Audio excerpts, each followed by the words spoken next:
The Black Tulip, Alexandre Dumas, Chapter 1. A Grateful People.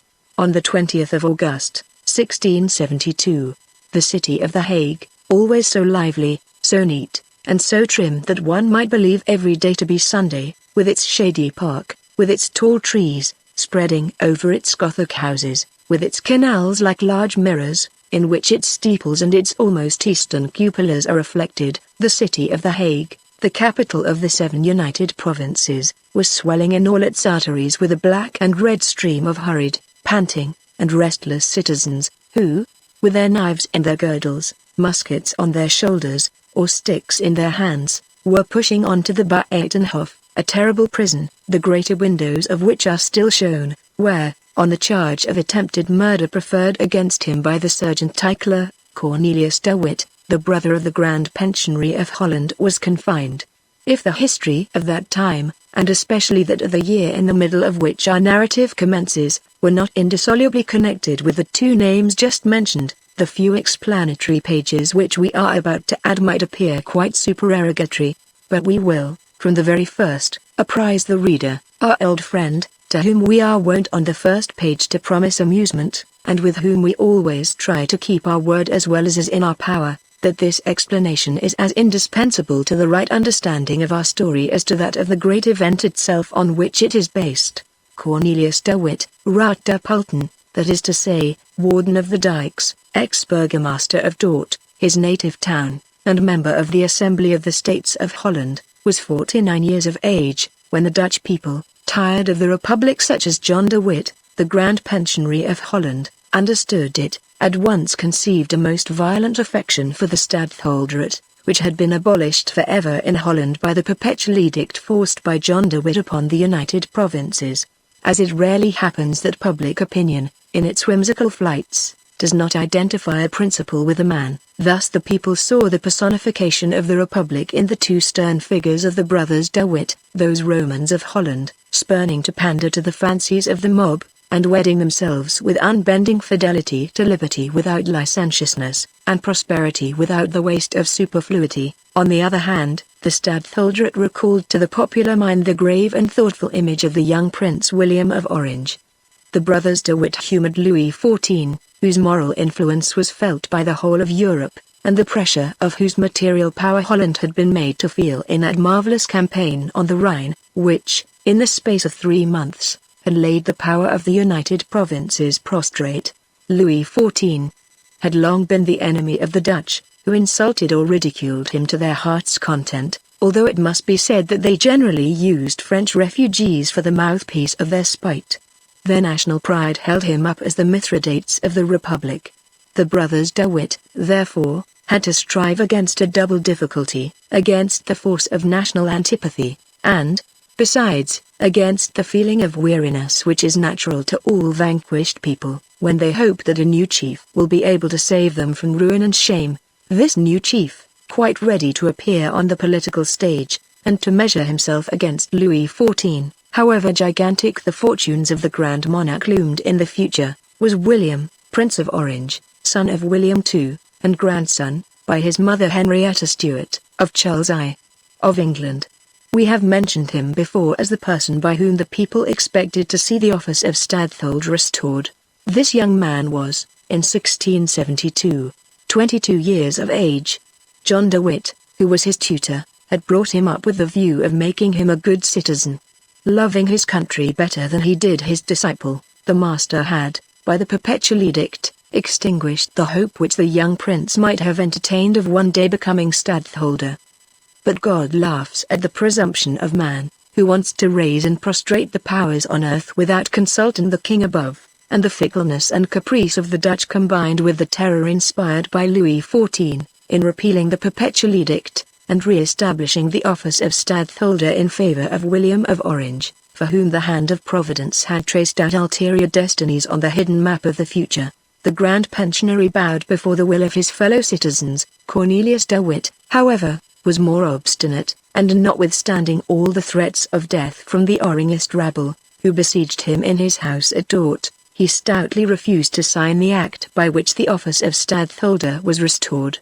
Moved by the tears and entreaties of his wife, he at last complied, only adding to his signature the two letters V. C. Vicoctis, notifying thereby that he only yielded to force. It was a real miracle that on that day he escaped from the doom intended for him. John de Witt derived no advantage from his ready compliance with the wishes of his fellow citizens. Only a few days after, an attempt was made to stab him, in which he was severely although not mortally wounded. This by no means suited the views of the Orange faction. The life of the two brothers being a constant obstacle to their plans, they changed their tactics, and tried to obtain by calumny what they had not been able to effect by the aid of the poniard. How rarely does it happen that, in the right moment, a great man is found to head the execution of vast and noble designs, and for that reason, when such a providential concurrence of circumstances does occur, history is prompt to record the name of the chosen one, and to hold him up to the admiration of posterity. But when Satan interposes in human affairs to cast a shadow upon some happy existence, or to overthrow a kingdom, it seldom happens that he does not find at his side some miserable tool, in whose ear he has but to whisper a word to set him at once about his task. The wretched tool who was at hand to be the agent of this dastardly plot was one Tycler whom we have already mentioned, a surgeon by profession. He lodged an information against Cornelius de Witt, setting forth that the warden, who, as he had shown by the letters added to his signature, was fuming at the repeal of the Perpetual Edict, had, from hatred against William of Orange, hired an assassin to deliver the new republic of its new stadtholder, and he, Tycler, was the person thus chosen, but that, horrified at the bare idea of the act which he was asked to perpetrate, he had preferred rather to reveal the crime than to commit it. This disclosure was, indeed, well calculated to call forth a furious outbreak among the Orange faction. The Attorney General caused, on the 16th of August, 1672, Cornelius de Witt to be arrested, and the noble brother of John de Witt had, like the vilest criminal, to undergo, in one of the apartments of the town prison, the preparatory degrees of torture, by means of which his judges expected to force from him the confession of his alleged plot against William of Orange. But Cornelius was not only possessed of a great mind, but also of a great heart. He belonged to that race of martyrs who, indissolubly wedded to their political convictions as their ancestors were to their faith, are able to smile on pain, while being stretched on the rack. He recited with a firm voice, and scanning the lines according to measure, the first strophe of the Justimacet Donacem of Horace, and, making no confession, tired not only the strength, but even the fanaticism, of his executioners.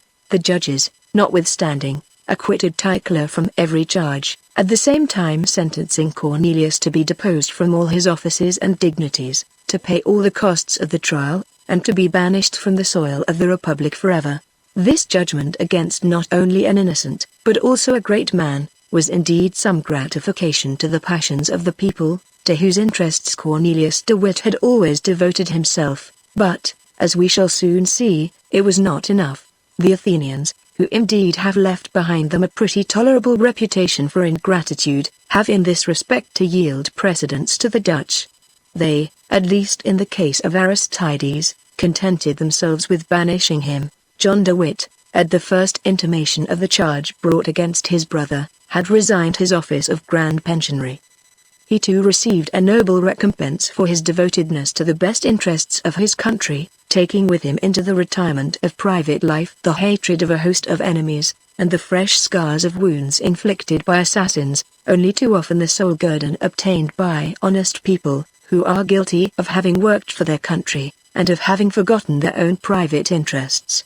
In the meanwhile William of Orange urged on the course of events by every means in his power, eagerly waiting for the time when the people, by whom he was idolized, should have made of the bodies of the brothers the two steps over which he might ascend to the chair of stadtholder. Thus, then, on the 20th of August, 1672, as we have already stated in the beginning of this chapter, the whole town was crowding towards the Buitenhof, to witness the departure of Cornelius de Witt from prison, as he was going to exile, and to see what traces the torture of the rack had left on the noble frame of the man who knew his Horace so well.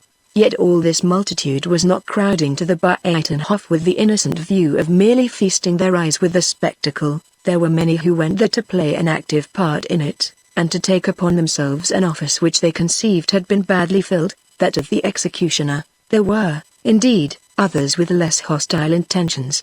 All that they cared for was the spectacle, always so attractive to the mob, whose instinctive pride is flattered by it, the sight of greatness hurled down into the dust. Has not, they would say, this Cornelius de Witt been locked up and broken by the rack?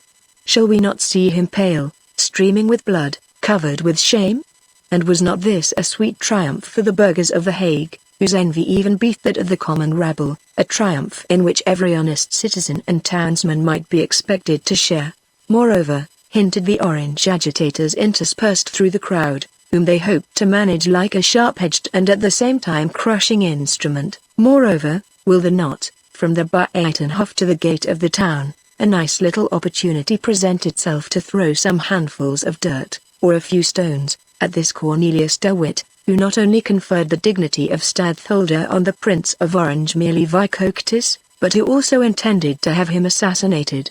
Besides which, the fierce enemies of France chimed in, if the work were done well and bravely at The Hague, Cornelius would certainly not be allowed to go into exile, where he will renew his intrigues with France, and live with his big scoundrel of a brother, John, on the gold of the Marquis de Louvres. Being in such a temper, people generally will run rather than walk, which was the reason why the inhabitants of The Hague were hurrying so fast towards the Buitenhof.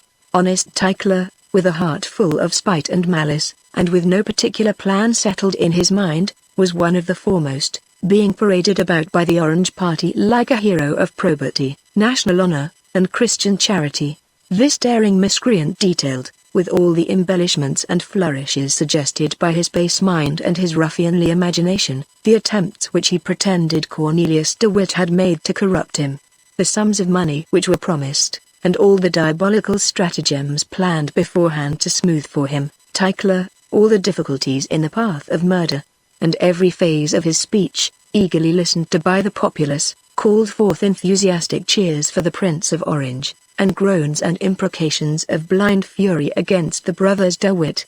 The mob even began to vent its rage by inveighing against the iniquitous judges, who had allowed such a detestable criminal as the villain Cornelius to get off so cheaply. Some of the agitators whispered, "He will be off, he will escape from us." Others replied, "A vessel is waiting for him at Scheveningen, a French craft. Tyckler has seen her, honest Tyckler. Hurrah for Tyckler!"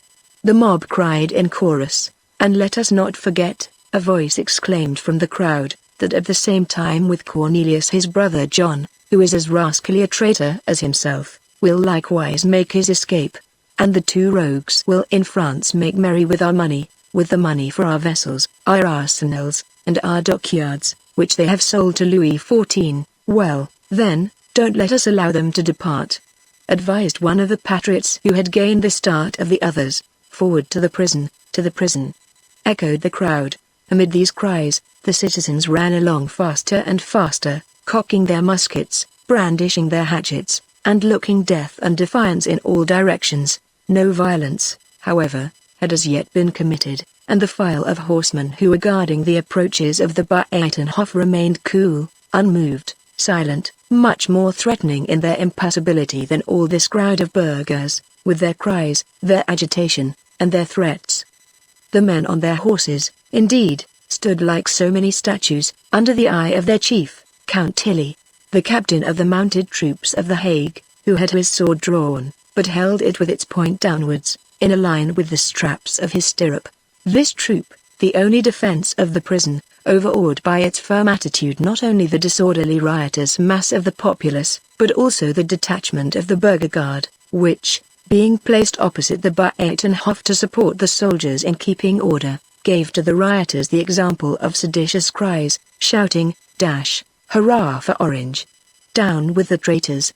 The presence of Tilly and his horsemen, indeed, exercised a salutary check on these civic warriors, but by degrees they waxed more and more angry by their own shouts, and as they were not able to understand how anyone could have courage without showing it by cries, they attributed the silence of the dragoons to pusillanimity, and advanced one step towards the prison, with all the turbulent mob following in their wake. In this moment, Count Tilly rode forth towards them single-handed, merely lifting his sword and contracting his brow whilst he addressed them.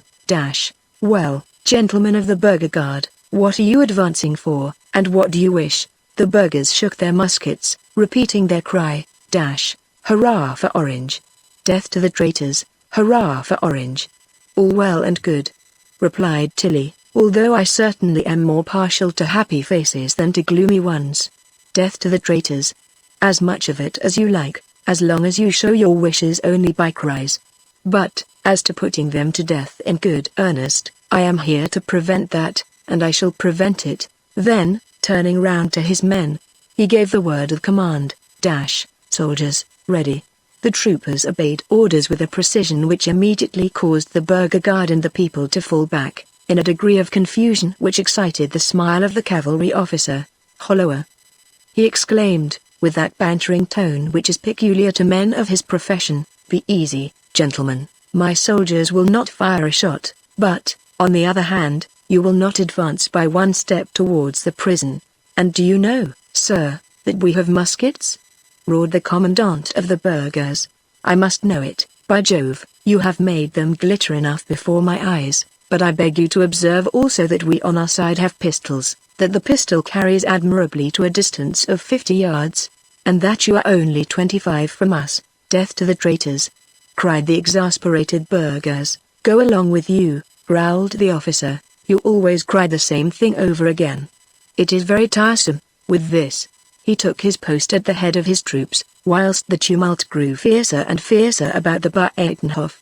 And yet the fuming crowd did not know that, at that very moment when they were tracking the scent of one of their victims, the other, as if hurrying to meet his fate, passed, at a distance of not more than 100 yards, behind the groups of people and the dragoons, to betake himself to the Buitenhof. John de Witt, indeed, had alighted from his coach with his servant, and quietly walked across the courtyard of the prison, mentioning his name to the turnkey, who however knew him. He said, Good morning, Griffiths, I am coming to take away my brother, who, as you know, is condemned to exile, and to carry him out of the town. Whereupon the jailer, a sort of bear, trained to lock and unlock the gates of the prison, had greeted him and admitted him into the building, the doors of which were immediately closed again. 10 yards farther on, John de Witt met a lovely young girl, of about 17 or 18, dressed in the national costume of the Frisian women, who, with pretty demureness, dropped a courtesy to him. Chucking her under the chin, he said to her, Good morning, my good and fair Rosa, how is my brother? Oh, Mynheer John. The young girl replied, I am not afraid of the harm which has been done to him. That's all over now, but what is it you are afraid of? I am afraid of the harm which they are going to do to him. Oh, yes, said de Witt, you mean to speak of the people down below, don't you? Do you hear them? They are indeed in a state of great excitement, but when they see us perhaps they will grow calmer, as we have never done them anything but good. That's unfortunately no reason, except for the contrary, muttered the girl, as, on an imperative sign from her father, she withdrew. Indeed, child, what you say is only too true. Then, in pursuing his way, he said to himself, Here is a damsel who very likely does not know how to read, who consequently has never read anything, and yet with one word she has just told the whole history of the world. And with the same calm mien, but more melancholy than he had been on entering the prison, the Grand Pensionary proceeded towards the cell of his brother. Chapter 2. The two brothers, as the fair Rosa, with foreboding doubt, had foretold, so it happened. Whilst John de Witt was climbing the narrow winding stairs which led to the prison of his brother Cornelius, the burghers did their best to have the troop of Tilly, which was in their way, removed. Seeing this disposition, King Mob, who fully appreciated the laudable intentions of his own beloved militia, shouted most lustily, Hurrah for the burghers! As to Count Tilly, who was as prudent as he was firm, he began to parley with the burghers, under the protection of the cocked pistols of his dragoons, explaining to the valiant townsman, that his order from the States commanded him to guard the prison and its approaches with 3 companies. Wherefore such an order? Why guard the prison? Cried the Orangists. Stop, replied the Count, the you at once ask me more than I can tell you. I was told, guard the prison, and I guard it. You, gentlemen, who are almost military men yourselves, you are aware that an order must never be gainsaid. But this order has been given to you that the traitors may be enabled to leave the town, very possibly, as the traitors are condemned to exile, replied Tilly. But who has given this order? The states, to be sure. The states are traitors. I don't know anything about that, and you're a traitor yourself. I? Yes, you. Well, as to that, let us understand each other, gentlemen. Whom should I betray? The states? Why, I cannot betray them, whilst, being in their pay, I faithfully obey their orders. As the Count was so indisputably in the right that it was impossible to argue against him, the mob answered only by redoubled clamor and horrible threats, to which the Count opposed the most perfect urbanity. Gentlemen, he said, uncock your muskets, one of them may go off by accident, and if the shot chanced to wound one of my men, we should knock over a couple of hundreds of yours, for which we should, indeed, be very sorry, but you even more so, especially as such a thing is neither contemplated by you nor by myself. If you did that, cried the burghers, we should have a pop at you, too. Of course you would. But suppose you killed every man jack of us, those whom we should have killed would not, for all that, be less dead. Then leave the place to us, and you will perform the part of a good citizen. First of all, said the Count, I am not a citizen, but an officer, which is a very different thing, and secondly, I am not a Hollander, but a Frenchman, which is more different still. I have to do with no one but the states, by whom I am paid. Let me see an order from them to leave the place to you, and I shall only be too glad to wheel off in an instant, as I am confoundedly bored here. Yes, yes, cried 100 voices, the din of which was immediately swelled by 500 others. Let us march to the town hall, let us go and see the deputies. Come along. Come along. That's it, Tilly muttered between his teeth, as he saw the most violent among the crowd turning away. Go and ask for a meanness at the town hall, and you will see whether they will grant it. Go, my fine fellows, go. The worthy officer relied on the honor of the magistrates, who, on their side, relied on his honor as a soldier. I say, Captain, the first lieutenant whispered into the ear of the Count, I hope the deputies will give these madmen a flat refusal, but, after all, it would do no harm if they would send us some reinforcement. In the meanwhile, John DeWitt, whom we left climbing the stairs, after the conversation with the jailer Griffiths and his daughter Rosa, had reached the door of the cell, where on a mattress his brother Cornelius was resting, after having undergone the preparatory degrees of the torture. The sentence of banishment having been pronounced, there was no occasion for inflicting the torture extraordinary. Cornelius was stretched on his couch, with broken wrists and crushed fingers. He had not confessed a crime of which he was not guilty, and now, after 3 days of agony, he once more breathed freely, on being informed that the judges, from whom he had expected death, were only condemning him to exile. Endowed with an iron frame and a stout heart, how would he have disappointed his enemies if they could only have seen, in the dark cell of the Buitenhof, his pale face lit up by the smile of the martyr, who forgets the dross of this earth after having obtained a glimpse of the bright glory of heaven. The warden, indeed, had already recovered his full strength, much more owing to the force of his own strong will than to actual aid, and he was calculating how long the formalities of the law would still detain him in prison. This was just at the very moment when the mingled shouts of the burgher and of the mob were raging against the two brothers, and threatening Captain Tilly, who served as a rampart to them. This noise, which roared outside of the walls of the prison, as the surf dashing against the rocks, now reached the ears of the prisoner, but, threatening as it sounded, Cornelius appeared not to deem it worth his while to inquire after its cause, nor did he get up to look out of the narrow grated window, which gave access to the light and to the noise of the world without. He was so absorbed in his never-ceasing pain that it had almost become a habit with him. He felt with such delight the bonds which connected his immortal being with his perishable frame gradually loosening, that it seemed to him as if his spirit, freed from the trammels of the body, were hovering above it, like the expiring flame which rises from the half-extinguished embers.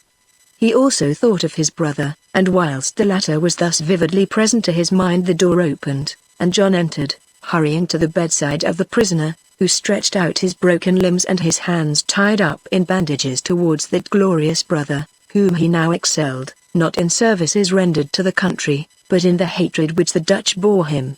John tenderly kissed his brother on the forehead, and put his sore hands gently back on the mattress. Cornelius, my poor brother, you are suffering great pain, are you not? I am suffering no longer, since I see you, my brother. Oh, my poor dear Cornelius. I feel most wretched to see you in such a state, and, indeed, I have thought more of you than of myself, and whilst they were torturing me, I never thought of uttering a complaint, except once, to say, poor brother. But now that you are here, let us forget all.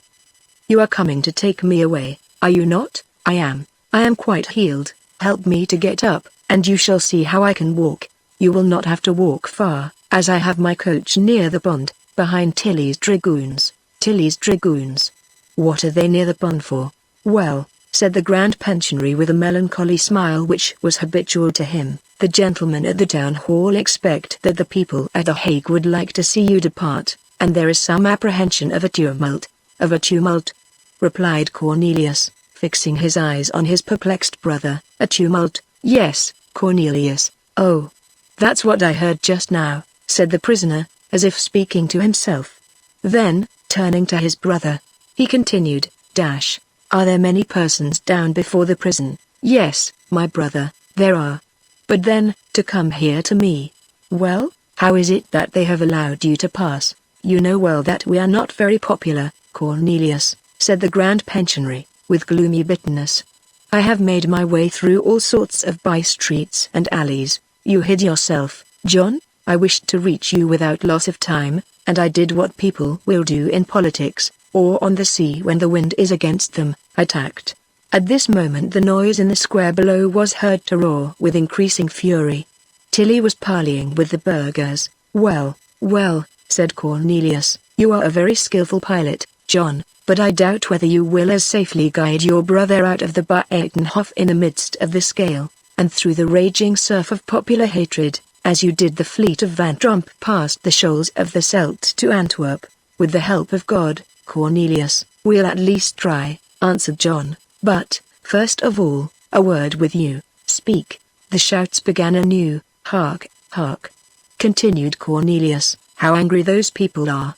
Is it against you, or against me? I should say it is against us both. Cornelius, I told you, my dear brother, that the Orange Party, while assailing us with their absurd calumnies, have also made it a reproach against us that we have negotiated with France. What blockheads they are, but, indeed, they reproach us with it, and yet, if these negotiations had been successful, they would have prevented the defeats of Ries, Orsay, Wissel, and Rheinberg. The Rhine would not have been crossed, and Holland might still consider herself invincible in the midst of her marshes and canals. All this is quite true, my dear Cornelius, but still more certain it is, that if at this moment our correspondence with the Marquis de Louvres were discovered, skillful pilot as I am, I should not be able to save the frail bark which is to carry the brothers De Witt and their fortunes out of Holland. That correspondence, which might prove to an honest people how dearly I love my country, and what sacrifices I have offered to make for its liberty and glory, would be ruin to us if it fell into the hands of the Orange Party. I hope you have burned the letters before you left Dort to join me at The Hague, my dear brother, Cornelius answered. Your correspondence with M. de Louvres affords ample proof of your having been of late the greatest, most generous, and most able citizen of the 7 United Provinces. I rejoice in the glory of my country, and particularly do I rejoice in your glory, John. I have taken good care not to burn that correspondence. Then we are lost, as far as this life is concerned, quietly said the Grand Pensionary, approaching the window.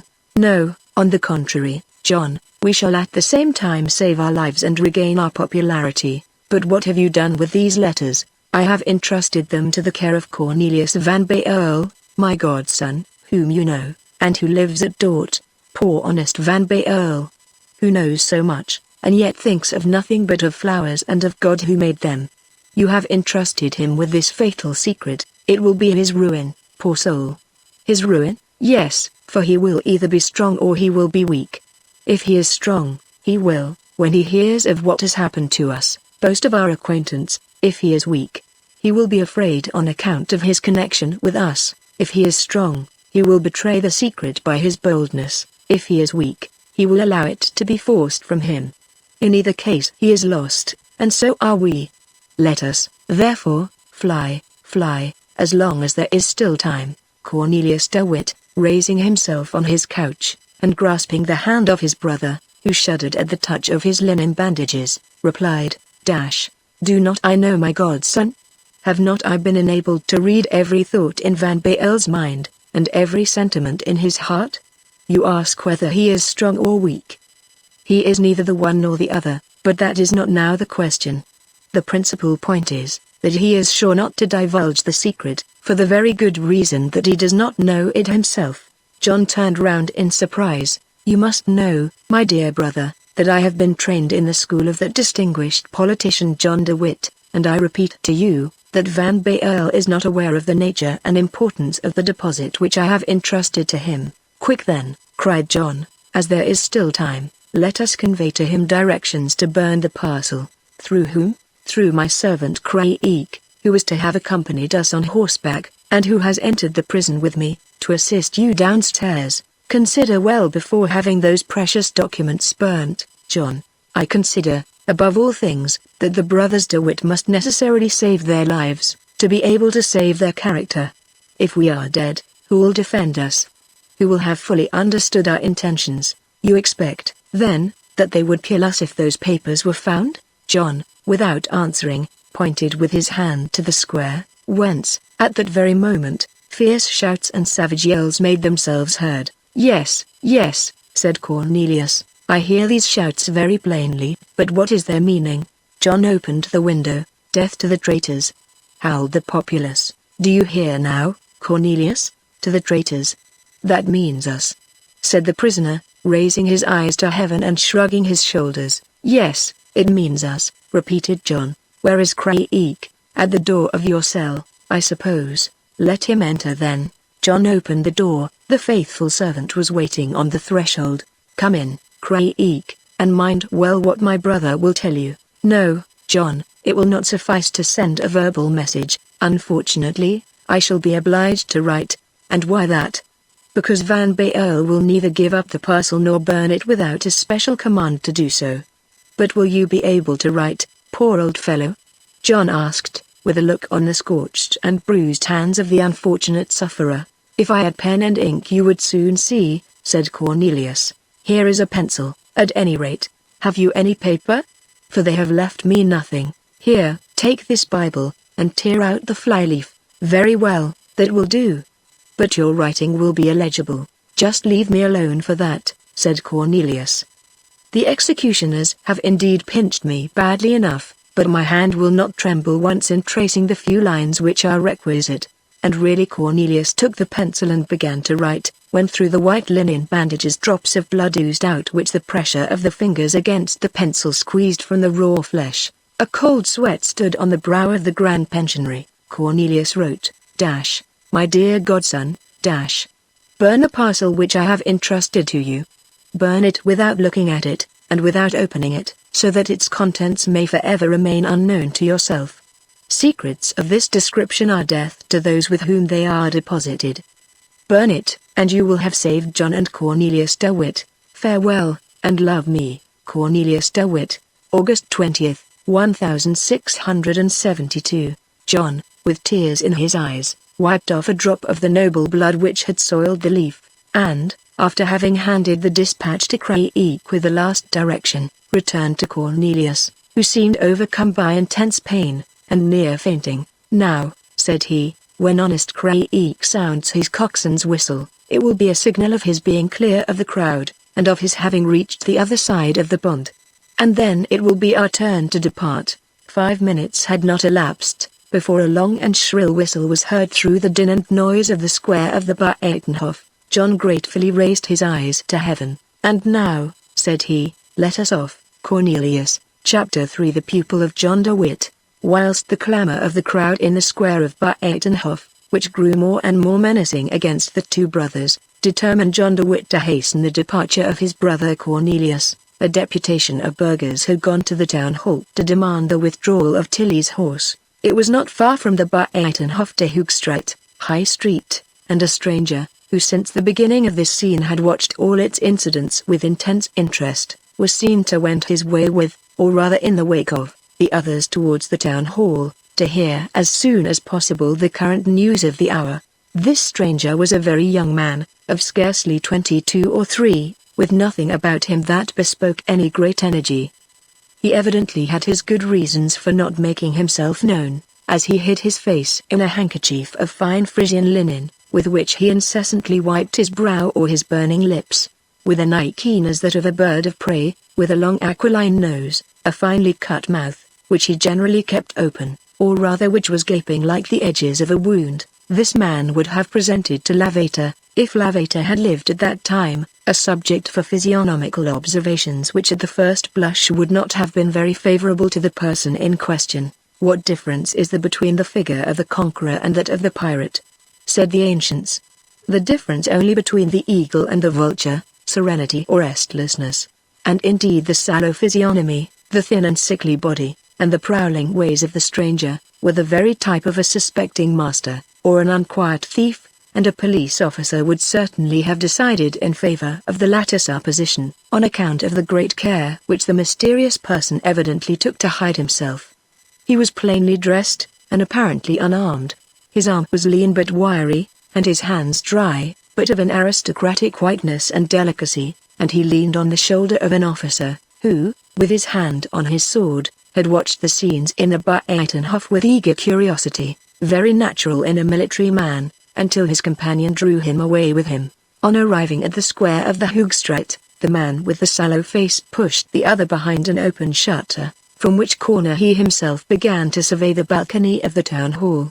At the savage yells of the mob, the window of the town hall opened, and a man came forth to address the people. "Who is that on the balcony?" asked the young man, glancing at the orator. "It is the deputy Bouweld," replied the officer. "What sort of a man is he?" "Do you know anything of him?" "An honest man, at least I believe so, Monseigneur."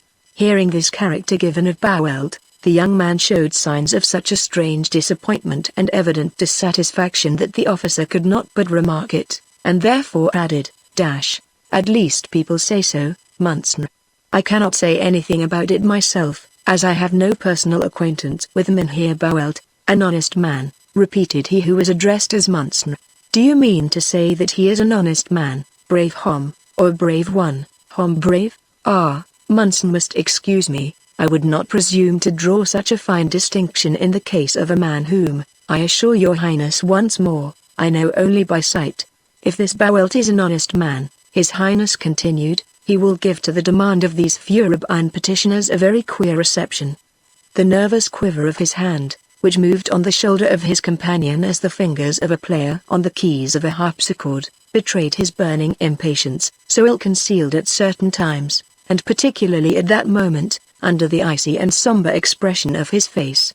The chief of the deputation of the burghers was then heard addressing an interpellation to Mynheer Bouweld, whom he requested to let them know where the other deputies, his colleagues, were. "Gentlemen," Bouweld repeated for the second time, "I assure you that in this moment I am here alone with Mynheer d'Asperen, and I cannot take any resolution on my own responsibility.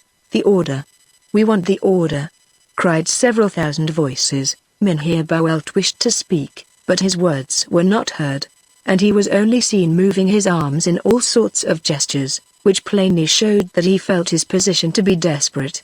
When, at last, he saw that he could not make himself heard, he turned round towards the open window, and called Mynheer d'Asperen.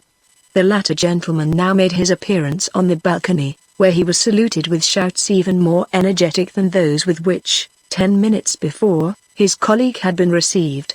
This did not prevent him from undertaking the difficult task of haranguing the mob, but the mob preferred forcing the guard of the states, which, however, offered no resistance to the sovereign people, to listening to the speech of Mynheer d'Asperen. "Now, then," the young man coolly remarked, whilst the crowd was rushing into the principal gate of the town hall, "it seems the question will be discussed indoors, Captain. Come along, and let us hear the debate." "Oh, Monseigneur. Monseigneur. Take care, of what? Among these deputies there are many who have had dealings with you, and it would be sufficient, that one of them should recognize your Highness. Yes, that I might be charged with having been the instigator of all this work." "Indeed, you are right," said the young man, blushing for a moment from regret of having betrayed so much eagerness. From this place we shall see them return with or without the order for the withdrawal of the dragoons. Then we may judge which is greater, Mynheer Bouwelt's honesty or his courage. But, replied the officer, looking with astonishment at the personage whom he addressed as Monseigneur, but your highness surely does not suppose for one instant that the deputies will order Tilly's horse to quit their post? Why not?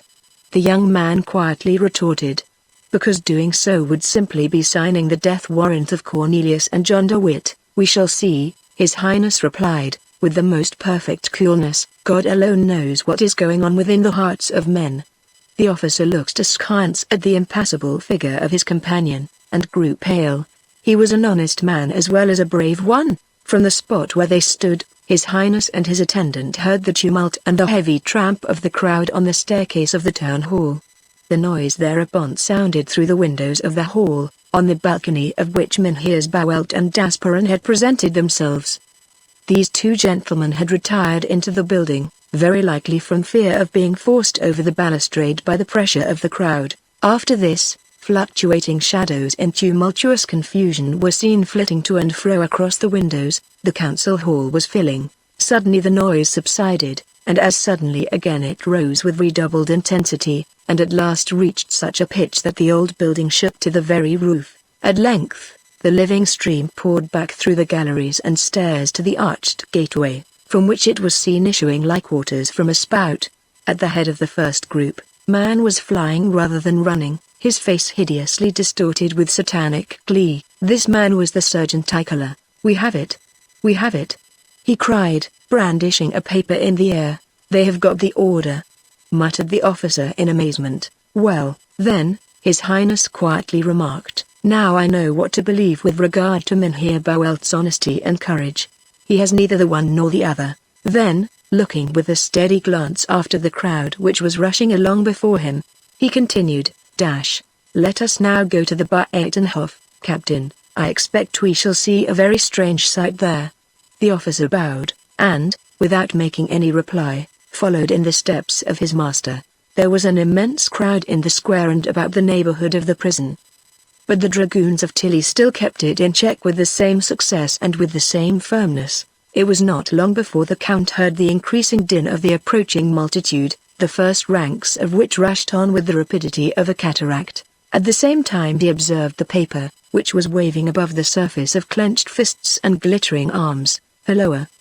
he said, rising in his stirrups, and touching his lieutenant with the knob of his sword. "I really believe those rascals have got the order.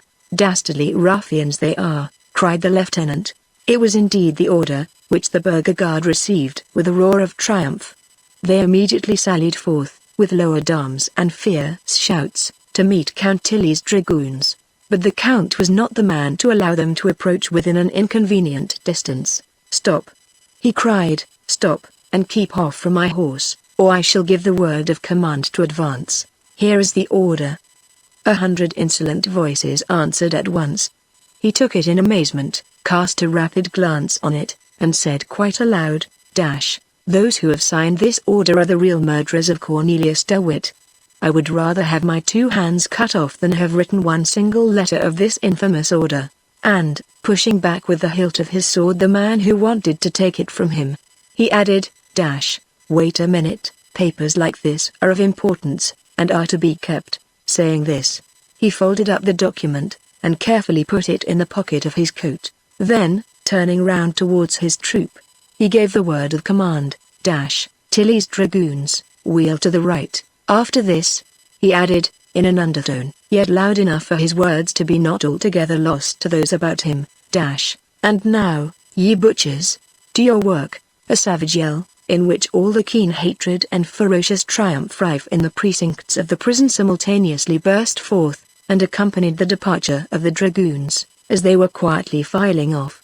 The Count tarried behind, facing to the last the infuriated populace, which advanced at the same rate as the Count retired. John de Witt, therefore, had by no means exaggerated the danger. When, assisting his brother in getting up, he hurried his departure, Cornelius, leaning on the arm of the ex-grand pensionary, descended the stairs which led to the courtyard.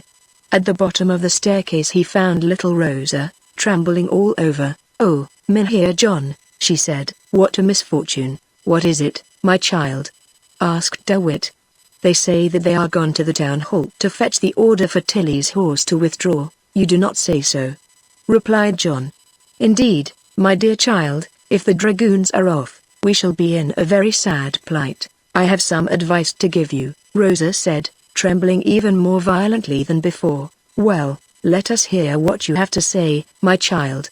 Why should not God speak by your mouth? Now, then, Mynheer John, if I were in your place, I should not go out through the main street." "And why so, as the dragoons of Tilly are still at their post?" "Yes, but their order, as long as it is not revoked, enjoins them to stop before the prison." "Undoubtedly. Have you got an order for them to accompany you out of the town?" "We have not." "Well, then, in the very moment when you have passed the ranks of the dragoons you will fall into the hands of the people."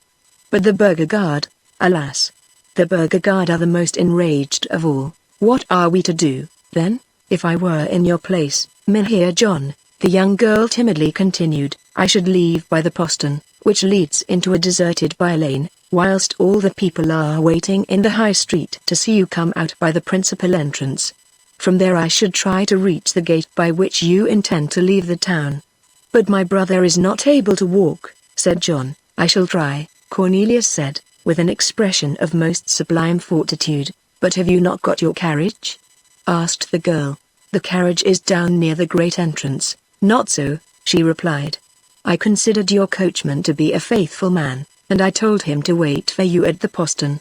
The two brothers looked first at each other, and then at Rosa, with a glance full of the most tender gratitude. "The question is now," said the Grand Pensionary, "whether Griffiths will open this door for us." "Indeed, he will do no such thing," said Rosa. "Well, and how then? I have foreseen his refusal, and just now whilst he was talking from the window of the porter's lodge with a dragoon, I took away the key from his bunch." "And you have got it?" "Here it is, Mynheer John." "My child," said Cornelius, "I have nothing to give you in exchange for the service you are rendering us but the Bible which you will find in my room. It is the last gift of an honest man. I hope it will bring you good luck." "I thank you, Master Cornelius, it shall never leave me," replied Rosa, and then, with a sigh, she said to herself, "What a pity that I do not know how to read." "The shouts and cries are growing louder and louder," said John. "There is not a moment to be lost." "Come along, gentlemen," said the girl, who now led the two brothers through an inner lobby to the back of the prison. Guided by her, they descended a staircase of about a dozen steps, traversed a small courtyard, which was surrounded by castellated walls, and, the arched door having been opened for them by Rosa, they emerged into a lonely street where their carriage was ready to receive them. "Quick, quick, my masters! Do you hear them?" cried the coachman, in a deadly fright. Yet, after having made Cornelius get into the carriage first, the Grand Pensionary turned round towards the girl, to whom he said, "Goodbye, my child. Words could never express our gratitude. God will reward you for having saved the lives of two men." Rosa took the hand which John de Witt proffered to her, and kissed it with every show of respect. "Go.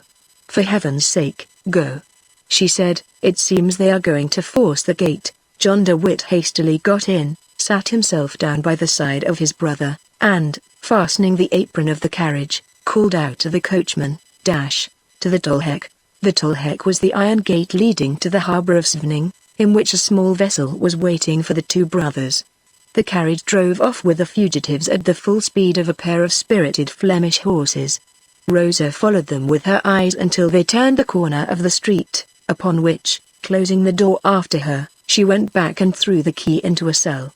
The noise which had made Rosa suppose that the people were forcing the prison door was indeed owing to the mob battering against it after the square had been left by the military. Solid as the gate was, and although Griffiths, to do him justice, stoutly enough refused to open it, yet evidently it could not resist much longer, and the jailer, growing very pale, put to himself the question whether it would not be better to open the door than to allow it to be forced, when he felt someone gently pulling his coat. He turned round and saw Rosa. "Do you hear these madmen?" he said. "I hear them so well, my father, that in your place, you would open the door." "No, I should allow it to be forced, but they will kill me." "Yes, if they see you." "How shall they not see me?" "Hide yourself." "Where?" in the secret dungeon. But you, my child, I shall get into it with you. We shall lock the door, and when they have left the prison, we shall again come forth from our hiding place. Zoons, you are right, there," cried Griffiths. "It's surprising how much sense there is in such a little head." Then, as the gate began to give way amidst the triumphant shouts of the mob, she opened a little trapdoor, and said, "Come along, father." "But our prisoners? God will watch over them, and I shall watch over you." Griffiths followed his daughter, and the trapdoor closed over his head, just as the broken gate gave admittance to the populace.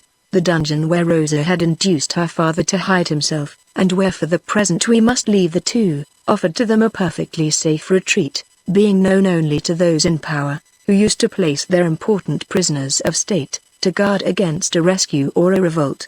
The people rushed into the prison, with the cry, "Death to the traitors! To the gallows with Cornelius DeWitt! Death! Death!" Chapter 4. The Murderers.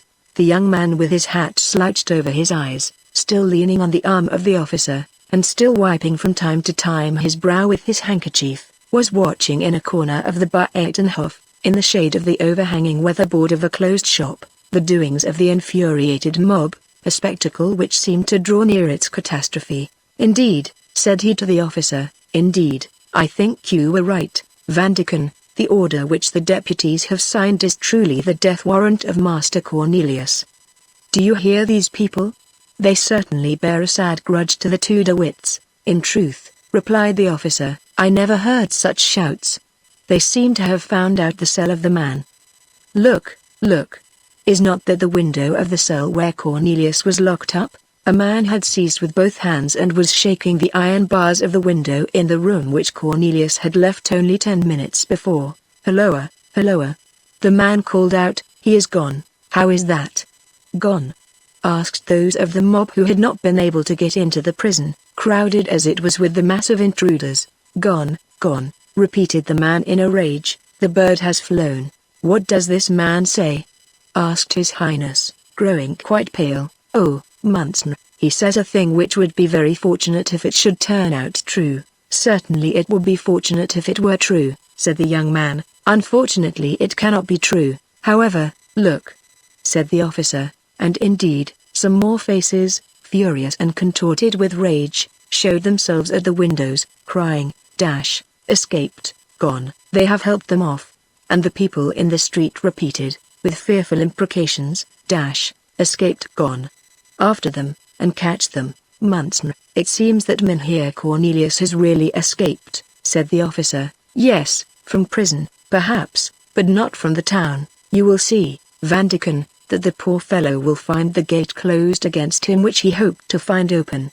"Has an order been given to close the town gates, Munson?" "No, at least I do not think so. Who could have given such an order?" "Indeed, but what makes your highness suppose?" "There are fatalities," Munson replied, in an offhand manner, "and the greatest men have sometimes fallen victims to such fatalities." At these words the officer felt his blood run cold, as somehow or other he was convinced that the prisoner was lost.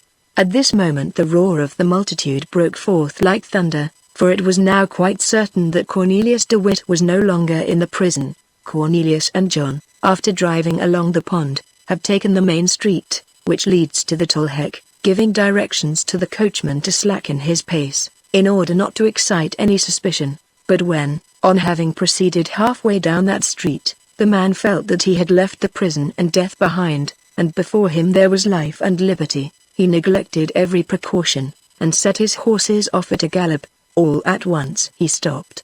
"What is the matter?" asked John, putting his head out of the coach window. "Oh, my masters!" cried the coachman, "it is." Terror choked the voice of the honest fellow. "Well, say what you have to say," urged the Grand Pensionary. "The gate is closed, that's what it is." "How is this?" "It is not usual to close the gate by day. Just look." John DeWitt leaned out of the window, and indeed saw that the man was right. "Never mind, but drive on," said John. "I have with me the order for the commutation of the punishment. The gatekeeper will let us through."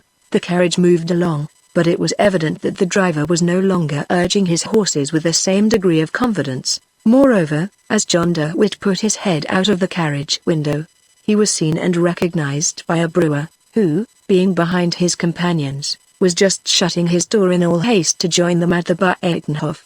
He uttered a cry of surprise, and ran after two other men before him, whom he overtook about 100 yards farther on, and told them what he had seen. The three men then stopped, looking after the carriage, being however not yet quite sure as to whom it contained. The carriage in the meanwhile arrived at the Tolhek. "Open!" cried the coachman. "Open!" echoed the gatekeeper, from the threshold of his lodge. "It's all very well to say open. But what am I to do it with? With the key, to be sure," said the coachman. "With the key? Oh, yes. But if you have not got it, how is that? Have not you got the key?" asked the coachman. "No, I haven't." "What has become of it?" "Well, they have taken it from me." "Who?" "Someone, I dare say, who had a mind that no one should leave the town." "My good man," said the Grand Pensionary, putting out his head from the window, and risking all for gaining all, "my good man, it is for me, John de Witt, and for my brother Cornelius, who I am taking away into exile." "Oh, Mynheer de Witt, I am indeed very much grieved," said the gatekeeper, rushing towards the carriage, "but, upon my sacred word, the key has been taken from me." "When?" "This morning." "By whom?" "By a pale and thin young man, of about 22. "And wherefore did you give it up to him?" "Because he showed me an order, signed and sealed." "By whom?" "By the gentleman of the town hall." "Well, then," said Cornelius calmly, "our doom seems to be fixed. Do you know whether the same precaution has been taken at the other gates?" "I do not." "Now then," said John to the coachman, "God commands man to do all that is in his power to preserve his life. Go, and drive to another gate." And whilst the servant was turning round the vehicle, the Grand Pensionary said to the gatekeeper, "Take our thanks for your good intentions, their will must count for the deed. You had the will to save us, and that, in the eyes of the Lord, is as if you had succeeded in doing so." "Alas!" said the gatekeeper, "do you see down there? Drive at a gallop through that group," John called out to the coachman, "and take the street on the left. It is our only chance." The group which John alluded to had, for its nucleus, those three men whom we left looking after the carriage, and who, in the meanwhile, had been joined by 7 or 8 others. These newcomers evidently meant mischief with regard to the carriage. When they saw the horses galloping down upon them, they placed themselves across the street, brandishing cudgels in their hands, and calling out, "Stop! Stop!" The coachman, on his side, lashed his horses into increased speed, until the coach and the men encountered. The brothers de Witt, enclosed within the body of the carriage, were not able to see anything, but they felt a severe shock, occasioned by the rearing of the horses. The whole vehicle for a moment shook and stopped, but immediately after, passing over something round and elastic, which seemed to be the body of a prostrate man, set off again amidst a volley of the fiercest oaths. "Alas!" said Cornelius, "I am afraid we have hurt someone." "Gallop! Gallop!" called John, but, notwithstanding this order, the coachman suddenly came to a stop. "Now, then, what is the matter again?" asked John. "Look there," said the coachman. John looked. The whole mass of the populace from the Buitenhof appeared at the extremity of the street along which the carriage was to proceed, and its stream moved roaring and rapid, as if lashed on by a hurricane. "Stop and get off," said John to the coachman. "It is useless to go any farther, we are lost. Here they are! Here they are!" 500 voices were crying at the same time. "Yes, here they are, the traitors, the murderers, the assassins," answered the men who were running after the carriage to the people who were coming to meet it. The former carried in their arms the bruised body of one of their companions, who, trying to seize the reins of the horses, has been trodden down by them. This was the object over which the two brothers had felt their carriage pass. The coachman stopped, but, however strongly his master urged him, he refused to get off and save himself. In an instant the carriage was hemmed in between those who followed and those who met it. It rose above the mass of moving heads like a floating island. But in another instant it came to a dead stop. A blacksmith had with his hammer struck down one of the horses, which fell in the traces. At this moment, the shutter of a window opened, and disclosed the sallow face and the dark eyes of the young man, who with intense interest watched the scene which was preparing. Behind him appeared the head of the officer, almost as pale as himself. "Good heavens, Munson, what is going on there?" whispered the officer. "Something very terrible, to a certainty," replied the other. "Don't you see, Munson, they are dragging the Grand Pensionary from the carriage. They strike him. They tear him to pieces. Indeed, these people must certainly be prompted by a most violent indignation," said the young Mile, with the same impassible tone which he had preserved all along. "And here is Cornelius, whom they now likewise drag out of the carriage, Cornelius, who is already quite broken and mangled by the torture. Only look, look, indeed, it is Cornelius, and no mistake." The officer uttered a feeble cry, and turned his head away. The brother of the Grand Pensionary, before having set foot on the ground, whilst still on the bottom step of the carriage, was struck down with an iron bar which broke his skull. He rose once more, but immediately fell again. Some fellows then seized him by the feet, and dragged him into the crowd, into the middle of which one might have followed his bloody track, and he was soon closed in among the savage yells of malignant exultation. The young man, a thing which would have been thought impossible, grew even paler than before, and his eyes were for a moment veiled behind the lids. The officer saw this sign of compassion, and, wishing to avail himself of this softened tone of his feelings, continued, "Come, come, Munson, for here they are also going to murder the Grand Pensionary." But the young man had already opened his eyes again. "To be sure," he said. "These people are really implacable. It does no one good to offend them, Munson," said the officer. "May not one save this poor man, who has been your Highness's instructor? If there be any means, name it, and if I should perish in the attempt." William of Orange, for he it was, knit his brows in a very forbidding manner, restrained the glance of gloomy malice which glistened in his half-closed eye, and answered, "Captain Van Deken, I request you to go and look after my troops, that they may be armed for any emergency. But am I to leave your Highness here, alone, in the presence of all these murderers? Go, and don't you trouble yourself about me more than I do myself," the prince gruffly replied. The officer started off with a speed which was much less owing to his sense of military obedience than to his pleasure at being relieved from the necessity of witnessing the shocking spectacle of the murder of the other brother. He had scarcely left the room, when John, who, with an almost superhuman effort, had reached the stone steps of a house nearly opposite that where his former pupil concealed himself, began to stagger under the blows which were inflicted on him from all sides, calling out, "My brother! Where is my brother?" One of the ruffians knocked off his hat with a blow of his clenched fist. Another showed to him his bloody hands, for this fellow had ripped open Cornelius and disemboweled him, and was now hastening to the spot in order not to lose the opportunity of serving the Grand Pensionary in the same manner. Whilst they were dragging the dead body of Cornelius to the gibbet, John uttered a cry of agony and grief, and put one of his hands before his eyes. "Oh, you close your eyes, do you?" said one of the soldiers of the burgher guard. "Well, I shall open them for you." And saying this he stabbed him with his pike in the face, and the blood spurted forth. "My brother!"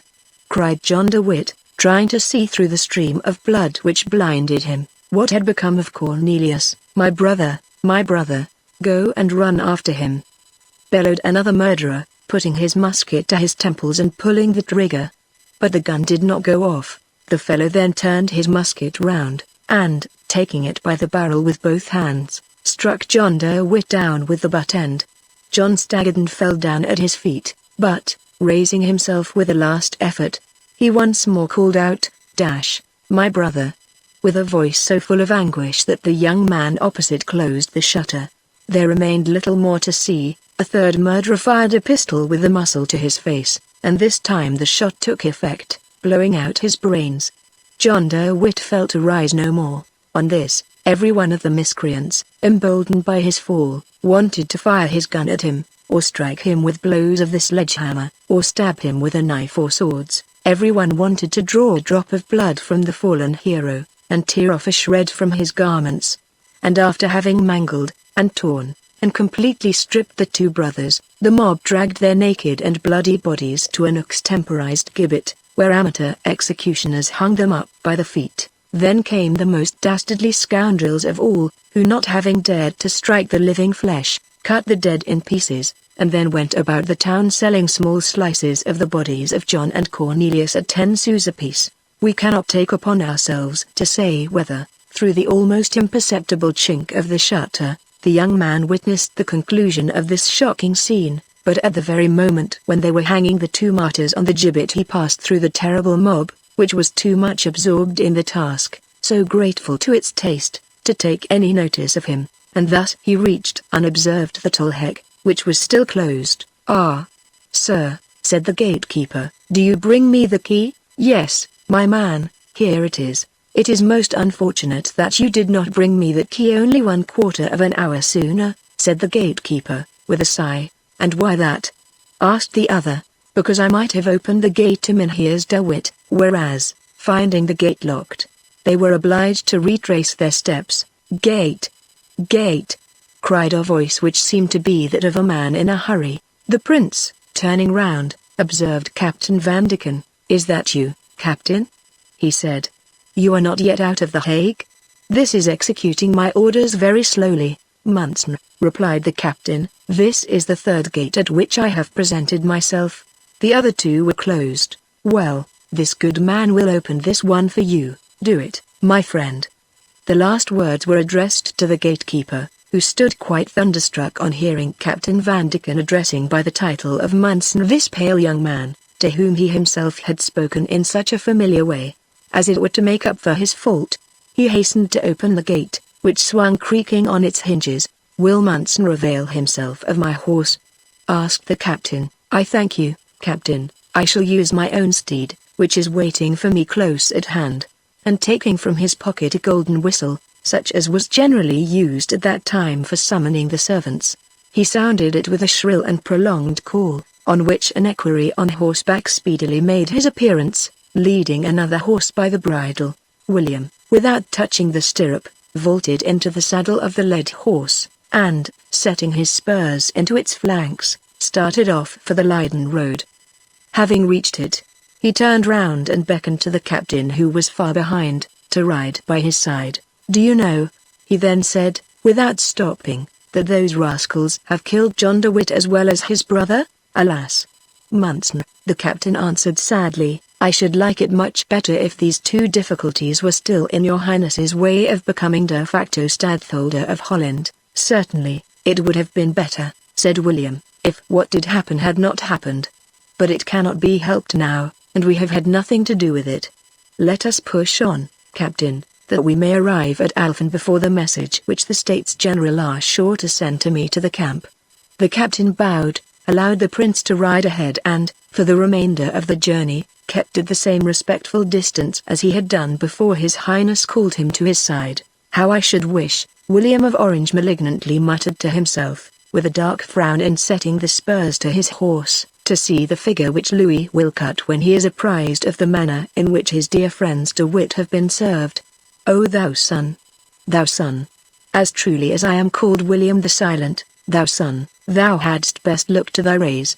And the young prince, the relentless rival of the great king, sped away upon his fiery steed, this future stadtholder who had been but the day before very uncertainly established in his new power, but for whom the burghers of the Hague had built a staircase with the bodies of John and Cornelius, two princes as noble as he in the eyes of God and man. Chapter 5 The Tulip Fancier and His Neighbor. Whilst the burghers of the Hague were tearing in pieces the bodies of John and Cornelius de Witt, and whilst William of Orange, after having made sure that his two antagonists were really dead, was galloping over the Leiden road, followed by Captain Van Deken, whom he found a little too compassionate to honor him any longer with his confidence, Craeke, the faithful servant, mounted on a good horse, and little suspecting what terrible events had taken place since his departure, proceeded along the high road lined with trees, until he was clear of the town and the neighboring villages. Being once safe, he left his horse at a livery stable in order not to arouse suspicion, and tranquilly continued his journey on the canal boats, which conveyed him by easy stages to Dort, pursuing their way under skillful guidance by the shortest possible routes through the windings of the river, which held in its watery embrace so many enchanting little islands, edged with willows and rushes, and abounding in luxurious vegetation, whereon flocks of fat sheep browsed in peaceful sleepiness. Craik from afar off recognized Dort, the smiling city, at the foot of a hill dotted with windmills. He saw the fine red brick houses, mortared in white lines, standing on the edge of the water, and their balconies, open towards the river, decked out with silk tapestry embroidered with gold flowers, the wonderful manufacture of India and China, and near these brilliant stuffs, large lines set to catch the voracious eels, which are attracted towards the houses by the garbage thrown every day from the kitchens into the river. Craik, standing on the deck of the boat, saw, across the moving sails of the windmills, on the slope of the hill, the red and pink house which was the goal of his errand. The outlines of its roof were merging in the yellow foliage of a curtain of poplar trees, the whole habitation having for background a dark grove of gigantic elms.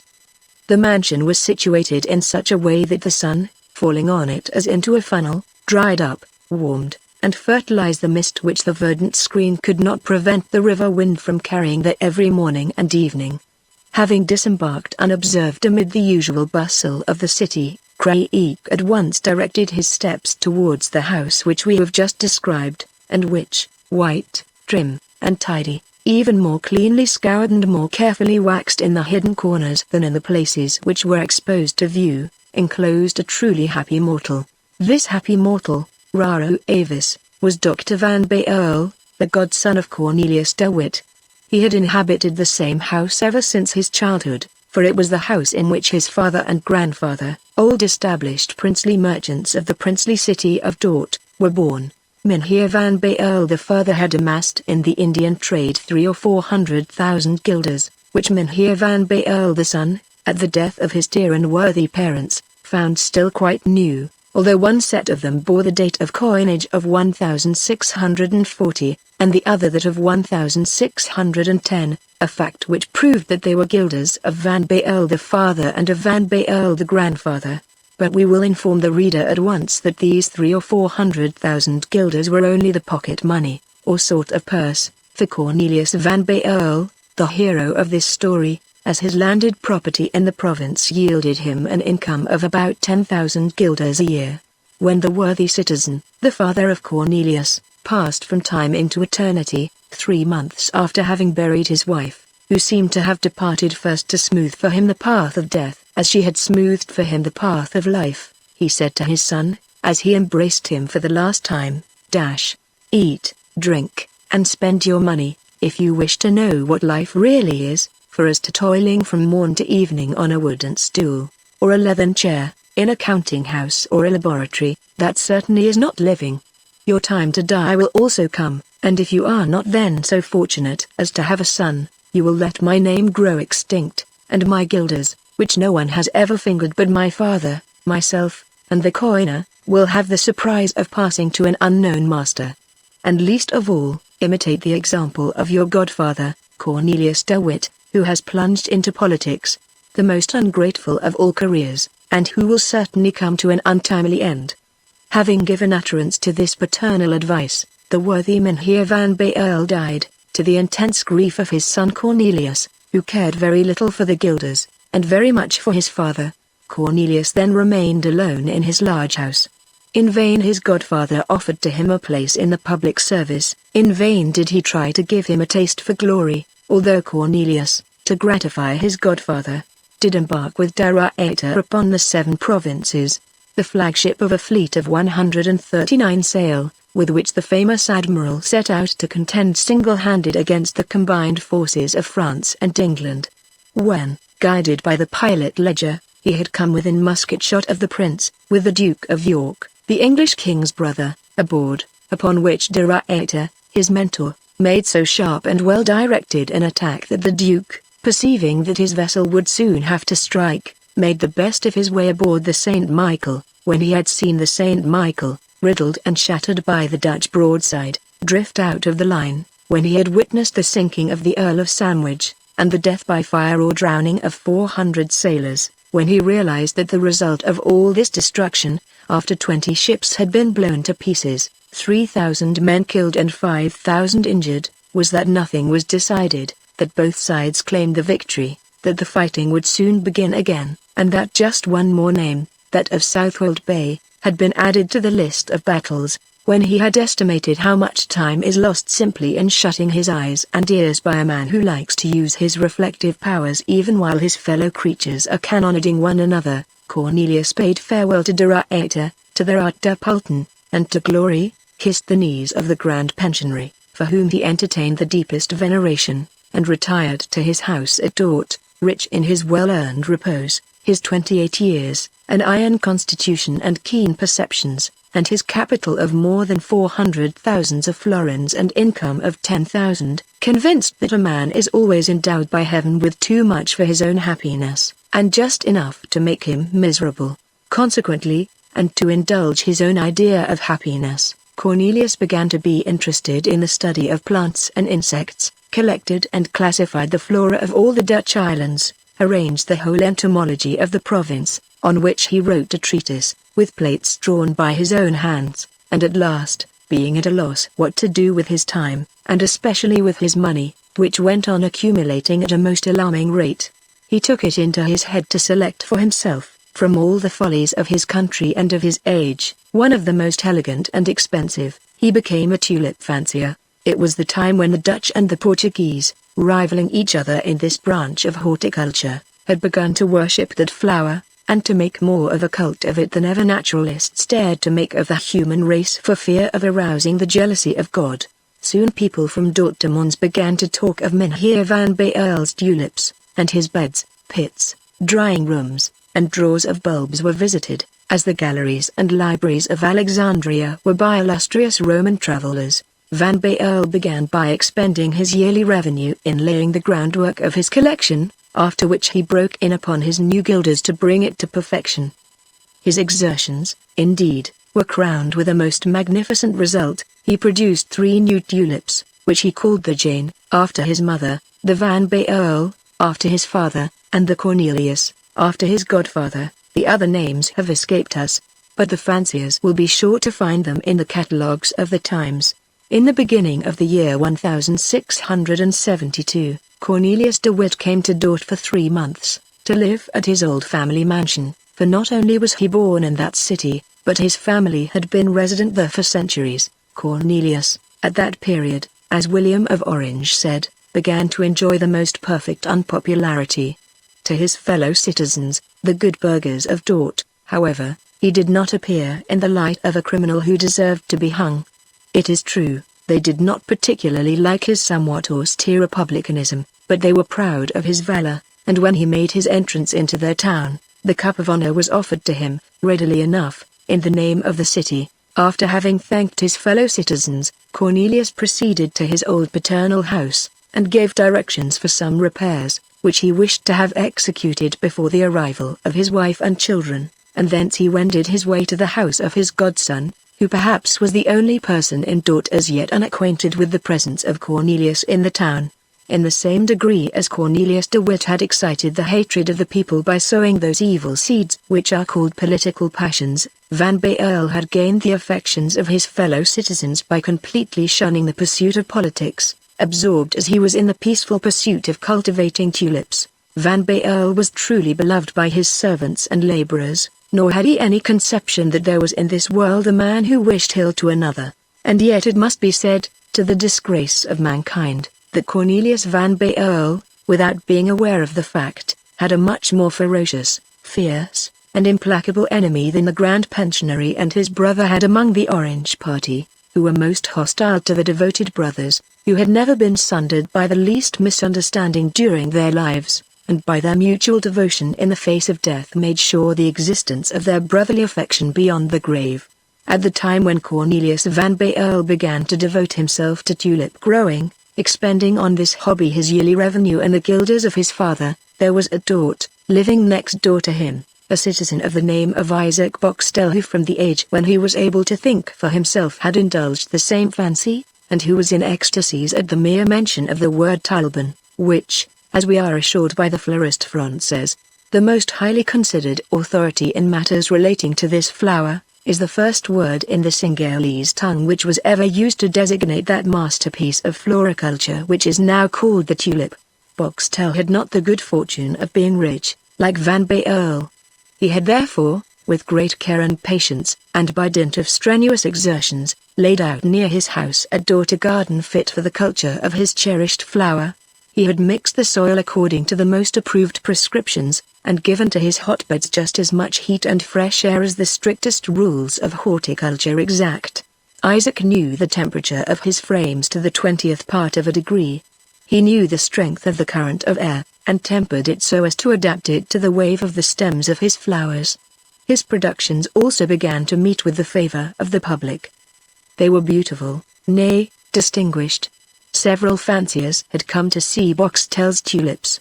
At last he had even started amongst all the Linneses and Tournforts a tulip which bore his name, and which, after having travelled all through France, had found its way into Spain, and penetrated as far as Portugal, and the king, Don Alfonso V, who, being expelled from Lisbon, had retired to the island of Terceira, where he amused himself, not, like the great Count, with watering his carnations, but with growing tulips, had, on seeing the Boxtel tulip, exclaimed, "Not so bad, by any means." All at once, Cornelius van Baerle, who, after all his learned pursuits, had been seized with the tulipomania, made some changes in his house at Dort, which, as we have stated, was next door to that of Boxtel. He raised a certain building in his courtyard by a story, which, shutting out the sun, took half a degree of warmth from Boxtel's garden, and, on the other hand, added half a degree of cold in winter, not to mention that it cut the wind, and disturbed all the horticultural calculations and arrangements of his neighbor. After all, this mishap appeared to Boxtel of no great consequence. Van Baerle was but a painter, a sort of fool who tried to reproduce and disfigure on canvas the wonders of nature. The painter, he thought, had raised his studio by a story to get better light, and thus far he had only been in the right. Mynheer Van Baerle was a painter, as Mynheer Boxtel was a tulip grower. He wanted somewhat more sun for his paintings, and he took half a degree from his neighbor's tulips. The law was for Van Baerle, and Boxtel had to abide by it. Besides, Isaac has made the discovery that too much sun was injurious to tulips, and that this flower grew quicker, and had a better coloring, with the temperate warmth of morning, than with the powerful heat of the midday sun. He therefore felt almost grateful to Cornelius van Baerle for having given him a screen gratis. Maybe this was not quite in accordance with the true state of things in general, and of Isaac Boxtel's feelings in particular. It is certainly astonishing what rich comfort great minds, in the midst of momentous catastrophes, will derive from the consolations of philosophy. But alas! What was the agony of the unfortunate Boxtel on seeing the windows of the new story set out with bulbs and seedlings of tulips for the border, and tulips in pots, in short, with everything pertaining to the pursuits of a tulip monomaniac. There were bundles of labels, cupboards, and drawers with compartments, and wire guards for the cupboards, to allow free access to the air whilst keeping out slugs, mice, dormice, and rats, all of them very curious fanciers of tulips at 2,000 francs a bulb. Boxtel was quite amazed when he saw all this apparatus, but he was not as yet aware of the full extent of his misfortune. Van Baerle was known to be fond of everything that pleases the eye. He studied nature in all her aspects for the benefit of his paintings, which were as minutely finished as those of Gerard Dow, his master, and of Meris, his friend. Was it not possible, that, having to paint the interior of a tulip grower's, he had collected in his new studio all the accessories of decoration? Yet, although thus consoling himself with illusory suppositions, Boxtel was not able to resist the burning curiosity which was devouring him. In the evening, therefore, he placed a ladder against the partition wall between their gardens, and, looking into that of his neighbor Van Baerle, he convinced himself that the soil of a large square bed, which had formerly been occupied by different plants, was removed, and the ground disposed in beds of loam mixed with river mud, a combination which is particularly favorable to the tulip, and the whole surrounded by a border of turf to keep the soil in its place. Besides this, sufficient shade to temper the noonday heat, aspect south-southwest, water in abundant supply, and at hand, in short, every requirement to ensure not only success but also progress. There could not be a doubt that Van Baerle had become a tulip grower. Boxtel at once pictured to himself this learned man, with a capital of 400,000 and a yearly income of 10,000 guilders, devoting all his intellectual and financial resources to the cultivation of the tulip. He foresaw his neighbor's success, and he felt such a pang at the mere idea of this success that his hands dropped powerless, his knees trembled, and he fell in despair from the ladder. And thus it was not for the sake of painted tulips, but for real ones, that Van Baerle took from him half a degree of warmth. And thus Van Baerle was to have the most admirably fitted aspect, and, besides, a large, airy, and well-ventilated chamber where to preserve his bulbs and seedlings, while he, Boxtel, had been obliged to give up for this purpose his bedroom, and, lest his sleeping in the same apartment might injure his bulbs and seedlings, had taken up his abode in a miserable garret.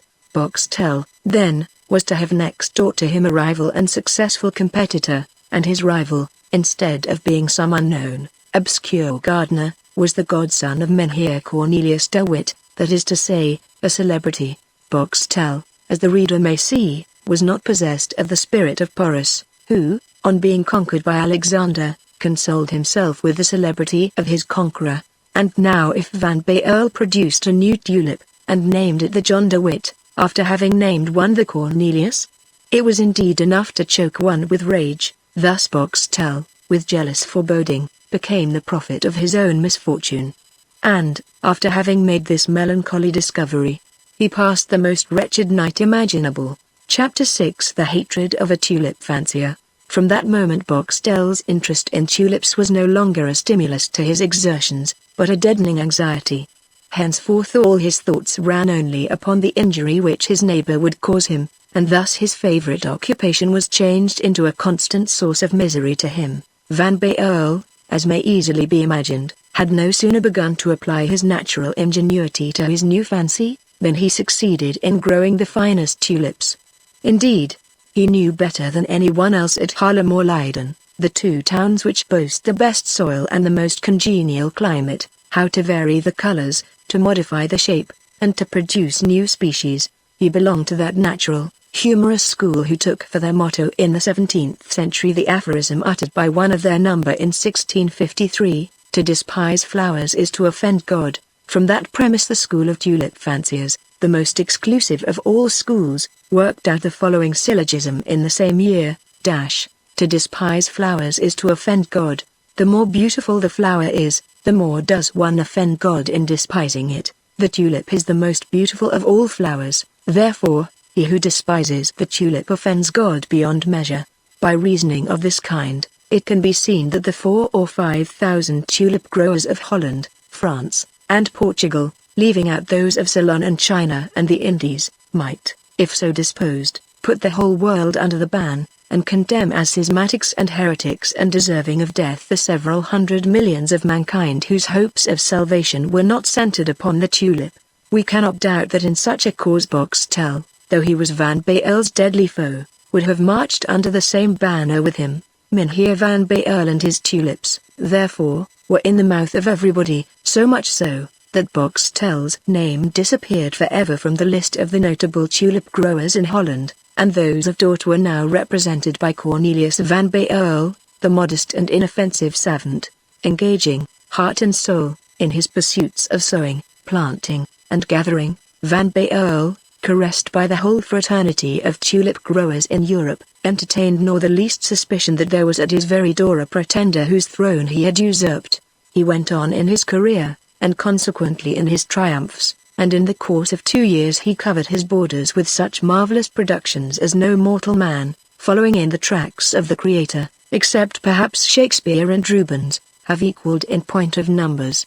And also, if Dante had wished for a new type to be added to his characters of the Inferno, he might have chosen Boxtel during the period of Van Baerle's successes.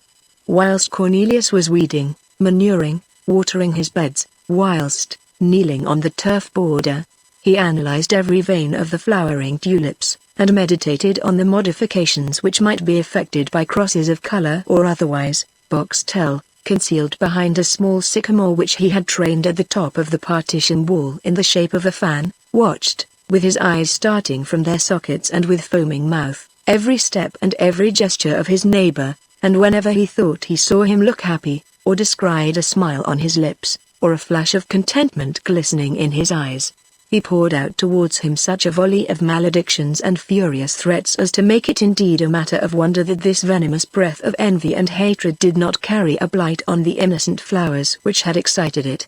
When the evil spirit has once taken hold of the heart of man, it urges him on, without letting him stop. Thus Boxtel soon was no longer content with seeing Van Baerle. He wanted to see his flowers, too. He had the feelings of an artist. The masterpiece of rival engrossed his interest. He therefore bought a telescope, which enabled him to watch as accurately as did the owner himself every progressive development of the flower, from the moment when, in the first year, its pale seed leaf begins to peep from the ground, to that glorious one, when, after 5 years, its petals at last reveal the hidden treasures of its chalice. How often had the miserable, jealous man to observe in Van Baerle's beds tulips which dazzled him by their beauty, and almost choked him by their perfection. And then, after the first blush of the admiration which he could not help feeling, he began to be tortured by the pangs of envy, by that slow fever which creeps over the heart and changes it into a nest of vipers, each devouring the other and ever born anew.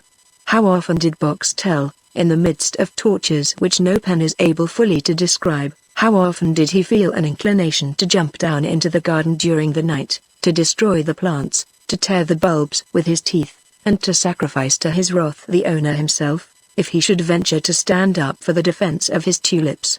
But to kill a tulip was a horrible crime in the eyes of a genuine tulip fancier. As to killing a man, it would not have mattered so very much. Yet Van Baerle made such progress in the noble science of growing tulips, which he seemed to master with the true instinct of genius, that Boxtel at last was maddened to such a degree as to think of throwing stones and sticks into the flower stands of his neighbor.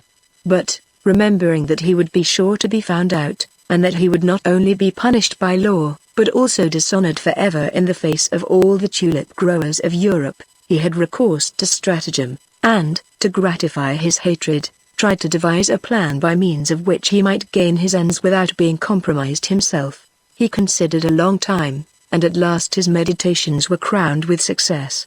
One evening he tied 2 cats together by their hind legs with a string about 6 feet in length, and threw them from the wall into the midst of that noble, that princely, that royal bed, which contained not only the Cornelius de Witt, but also the beauty of Brabant, milk white, edged with purple and pink, the marble of Rotterdam, color of flax, blossoms feathered red and flesh color, the wonder of Haarlem, the Colombin obscure, and the Colombin clair tourney. The frightened cats, having alighted on the ground, first tried to fly each in a different direction, until the string by which they were tied together was tightly stretched across the bed. Then, however, feeling that they were not able to get off, they began to pull to and fro, and to wheel about with hideous caterwaulings, mowing down with their string the flowers among which they were struggling, until, after a furious strife of about a quarter of an hour, the string broke and the combatants vanished. Boxtel, hidden behind his sycamore, could not see anything, as it was pitch dark, but the piercing cries of the cats told the whole tale, and his heart overflowing with gall that now throbbed with triumphant joy, Boxtel was so eager to ascertain the extent of the injury, that he remained at his post until morning to feast his eyes on the sad state in which the 2 cats had left the flower beds of his neighbor. The mists of the morning chilled his frame, but he did not feel the cold, the hope of revenge keeping his blood at fever heat. The chagrin of his rival was to pay for all the inconvenience which he incurred himself. At the earliest dawn the door of the White House opened, and Van Baerle made his appearance, approaching the flower beds with the smile of a man who has passed the night comfortably in his bed, and has had happy dreams. All at once he perceived furrows and little mounds of earth on the beds which only the evening before had been as smooth as a mirror. All at once he perceived the symmetrical rows of his tulips to be completely disordered, like the pikes of a battalion in the midst of which a shell has fallen. He ran up to them with blanched cheek. Boxtel trembled with joy. 15 or 20 tulips, torn and crushed, were lying about, some of them bent, others completely broken and already withering, the sap oozing from their bleeding bulbs. How gladly would Van Baerle have redeemed that precious sap with his own blood, but what were his surprise and his delight? What was the disappointment of his rival? Not one of the 4 tulips which the latter had meant to destroy was injured at all. They raised proudly their noble heads above the corpses of their slain companions. This was enough to console Van Baerle, and enough to fan the rage of the horticultural murderer, who tore his hair at the sight of the effects of the crime which he had committed in vain. Van Baerle could not imagine the cause of the mishap, which, fortunately, was of far less consequence than it might have been. On making inquiries, he learned that the whole night had been disturbed by terrible caterwaulings. He besides found traces of the cats, their footmarks and hairs left behind on the battlefield. To guard, therefore, in future against a similar outrage, he gave orders that henceforth one of the under-gardeners should sleep in the garden in a sentry box near the flower beds. Boxtel heard him give the order, and saw the sentry box put up that very day, but he deemed himself lucky in not having been suspected, and, being more than ever incensed against the successful horticulturist, he resolved to bide his time. Just then the Tulip Society of Harlem offered a prize for the discovery, we dare not say the manufacture, of a large black tulip without a spot of color, a thing which had not yet been accomplished, and was considered impossible, as at that time there did not exist a flower of that species approaching even to a dark nut brown. It was, therefore, generally said that the founders of the prize might just as well have offered 2 millions as 100,000 guilders, since no one would be able to gain it. The tulip-growing world, however, was thrown by it into a state of most active commotion. Some fanciers caught at the idea without believing it practicable, but such is the power of imagination among florists, that although considering the undertaking as certain to fail, all their thoughts were engrossed by that great black tulip, which was looked upon to be as chimerical as the black swan of Horace or the white raven of French tradition. Van Baerle was one of the tulip growers who were struck with the idea. Boxtel thought of it in the light of a speculation. Van Baerle, as soon as the idea had once taken root in his clear and ingenious mind, began slowly the necessary planting and crossbreeding to reduce the tulips which he had grown already from red to brown, and from brown to dark brown. By the next year he had obtained flowers of a perfect nut brown, and Boxtel espied them in the border, whereas he had himself as yet only succeeded in producing the light brown. It might perhaps be interesting to explain to the gentle reader the beautiful chain of theories which go to prove that the tulip borrows its colors from the elements. Perhaps we should give him pleasure if we were to maintain and establish that nothing is impossible for a florist who avails himself with judgment and discretion and patience of the sun's heat, the clear water, the juices of the earth, and the cool breezes. But this is not a treatise upon tulips in general, it is the story of one particular tulip which we have undertaken to write, and to that we limit ourselves, however alluring the subject which is so closely allied to ours. Boxtel, once more worsted by the superiority of his hated rival, was now completely disgusted with tulip growing, and, being driven half mad, devoted himself entirely to observation. The house of his rival was quite open to view, a garden exposed to the sun, cabinets with glass walls, shelves, cupboards, boxes, and ticketed pigeonholes, which could easily be surveyed by the telescope. Boxtel allowed his bulbs to rot in the pits, his seedlings to dry up in their cases, and his tulips to wither in the borders, and henceforward occupied himself with nothing else but the doings at Van Baerle's. He breathed through the stalks of Van Baerle's tulips, quenched his thirst with the water he sprinkled upon them, and feasted on the fine soft earth which his neighbor scattered upon his cherished bulbs.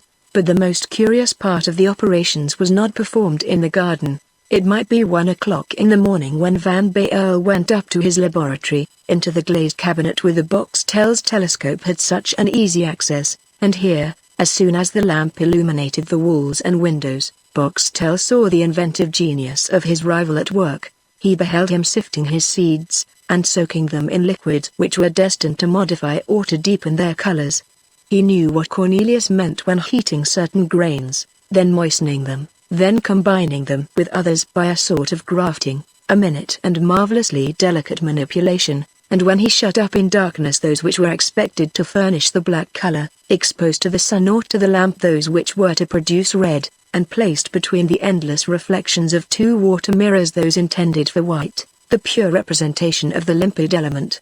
This innocent magic, the fruit at the same time of childlike musings and of manly genius. This patient untiring labor, of which Boxtel knew himself to be incapable, made him, gnawed as he was with envy, center all his life, all his thoughts, and all his hopes in his telescope. For, strange to say, the love and interest of horticulture had not deadened in Isaac his fierce envy and thirst of revenge. Sometimes, whilst covering Van Baerle with his telescope, he deluded himself into a belief that he was leveling an ever-failing musket at him, and then he would seek with his finger for the trigger to fire the shot which was to have killed his neighbor. But it is time that we should connect with this epoch of the operations of the one, and the espionage of the other, the visit which Cornelius de Witt came to pay to his native town. Chapter 7. The happy man makes acquaintance with misfortune. Cornelius de Witt, after having attended to his family affairs, reached the house of his godson, Cornelius van Baerle, one evening in the month of January, 1672. De Witt, although being very little of a horticulturist or of an artist, went over the whole mansion, from the studio to the greenhouse, inspecting everything, from the pictures down to the tulips. He thanked his godson for having joined him on the deck of the Admiral's ship the Seven Provinces, during the Battle of Southwold Bay, and for having given his name to a magnificent tulip, and whilst he thus, with the kindness and affability of a father to a son, visited Van Baerle's treasures, the crowd gathered with curiosity, and even respect, before the door of the happy man. All this hubbub excited the attention of Boxtel, who was just taking his meal by his fireside. He inquired what it meant, and, on being informed of the cause of all this stir, climbed up to his post of observation, where in spite of the cold, he took his stand, with the telescope to his eye. This telescope had not been of great service to him since the autumn of 1671. The tulips, like true daughters of the East, averse to cold, do not abide in the open ground in winter. They need the shelter of the house, the soft bed on the shelves, and the congenial warmth of the stove.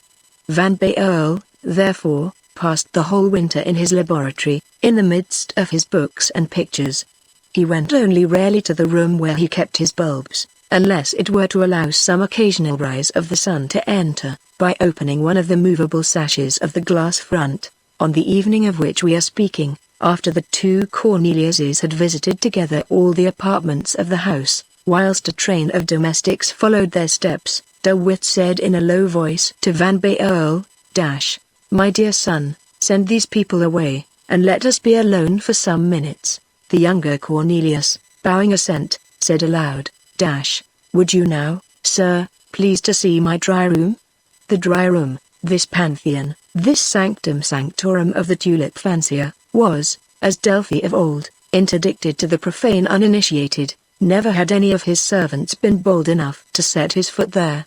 Cornelius admitted only the inoffensive broom of an old Frisian housekeeper, who had been his nurse, and who from the time when he had devoted himself to the culture of tulips ventured no longer to put onions in his stews, for fear of pulling to pieces and mincing the idol of her foster child. At the mere mention of the dry room, therefore, the servants who were carrying the lights respectfully fell back. Cornelius, taking the candlestick from the hands of the foremost, conducted his godfather into that room, which was no other than that very cabinet with a glass front into which Boxtel was continually prying with his telescope. The envious spy was watching more intently than ever. First of all he saw the walls and windows lit up. Then two dark figures appeared. One of them, tall, majestic, stern, sat down near the table on which Van Baerle had placed the taper. In this figure, Boxtel recognized the pale features of Cornelius de Witt, whose long hair, parted in front, fell over his shoulders. De Witt, after having said some few words to Cornelius, the meaning of which the prying neighbor could not read in the movement of his lips, took from his breast pocket a white parcel, carefully sealed, which Boxtel, judging from the manner in which Cornelius received it, and placed it in one of the presses, supposed to contain papers of the greatest importance. His first thought was that this precious deposit enclosed some newly imported bulbs from Bengal or Ceylon, but he soon reflected that Cornelius de Witt was very little addicted to tulip growing, and that he only occupied himself with the affairs of man, a pursuit by far less peaceful and agreeable than that of the florist. He therefore came to the conclusion that the parcel contained simply some papers, and that these papers were relating to politics. But why should papers of political import be entrusted to Van Baerle, who not only was, but also boasted of being, an entire stranger to the science of government, which, in his opinion, was more occult than alchemy itself? It was undoubtedly a deposit which Cornelius de Witt, already threatened by the unpopularity with which his countrymen were going to honor him, was placing in the hands of his godson, a contrivance so much the more cleverly devised, as it certainly was not at all likely that it should be searched for at the house of one who had always stood aloof from every sort of intrigue, and, besides, if the parcel had been made up of bulbs, Boxtel knew his neighbor too well not to expect that Van Baerle would not have lost one moment in satisfying his curiosity and feasting his eyes on the present which he had received. But, on the contrary, Cornelius had received the parcel from the hands of his godfather with every mark of respect, and put it by with the same respectful manner in a drawer, stowing it away so that it should not take up too much of the room which was reserved to his bulbs. The parcel thus being secreted, Cornelius de Witt got up, pressed the hand of his godson, and turned towards the door, Van Baerle seizing the candlestick, and lighting him on his way down to the street, which was still crowded with people who wished to see their great fellow citizen getting into his coach. Boxtel had not been mistaken in his supposition.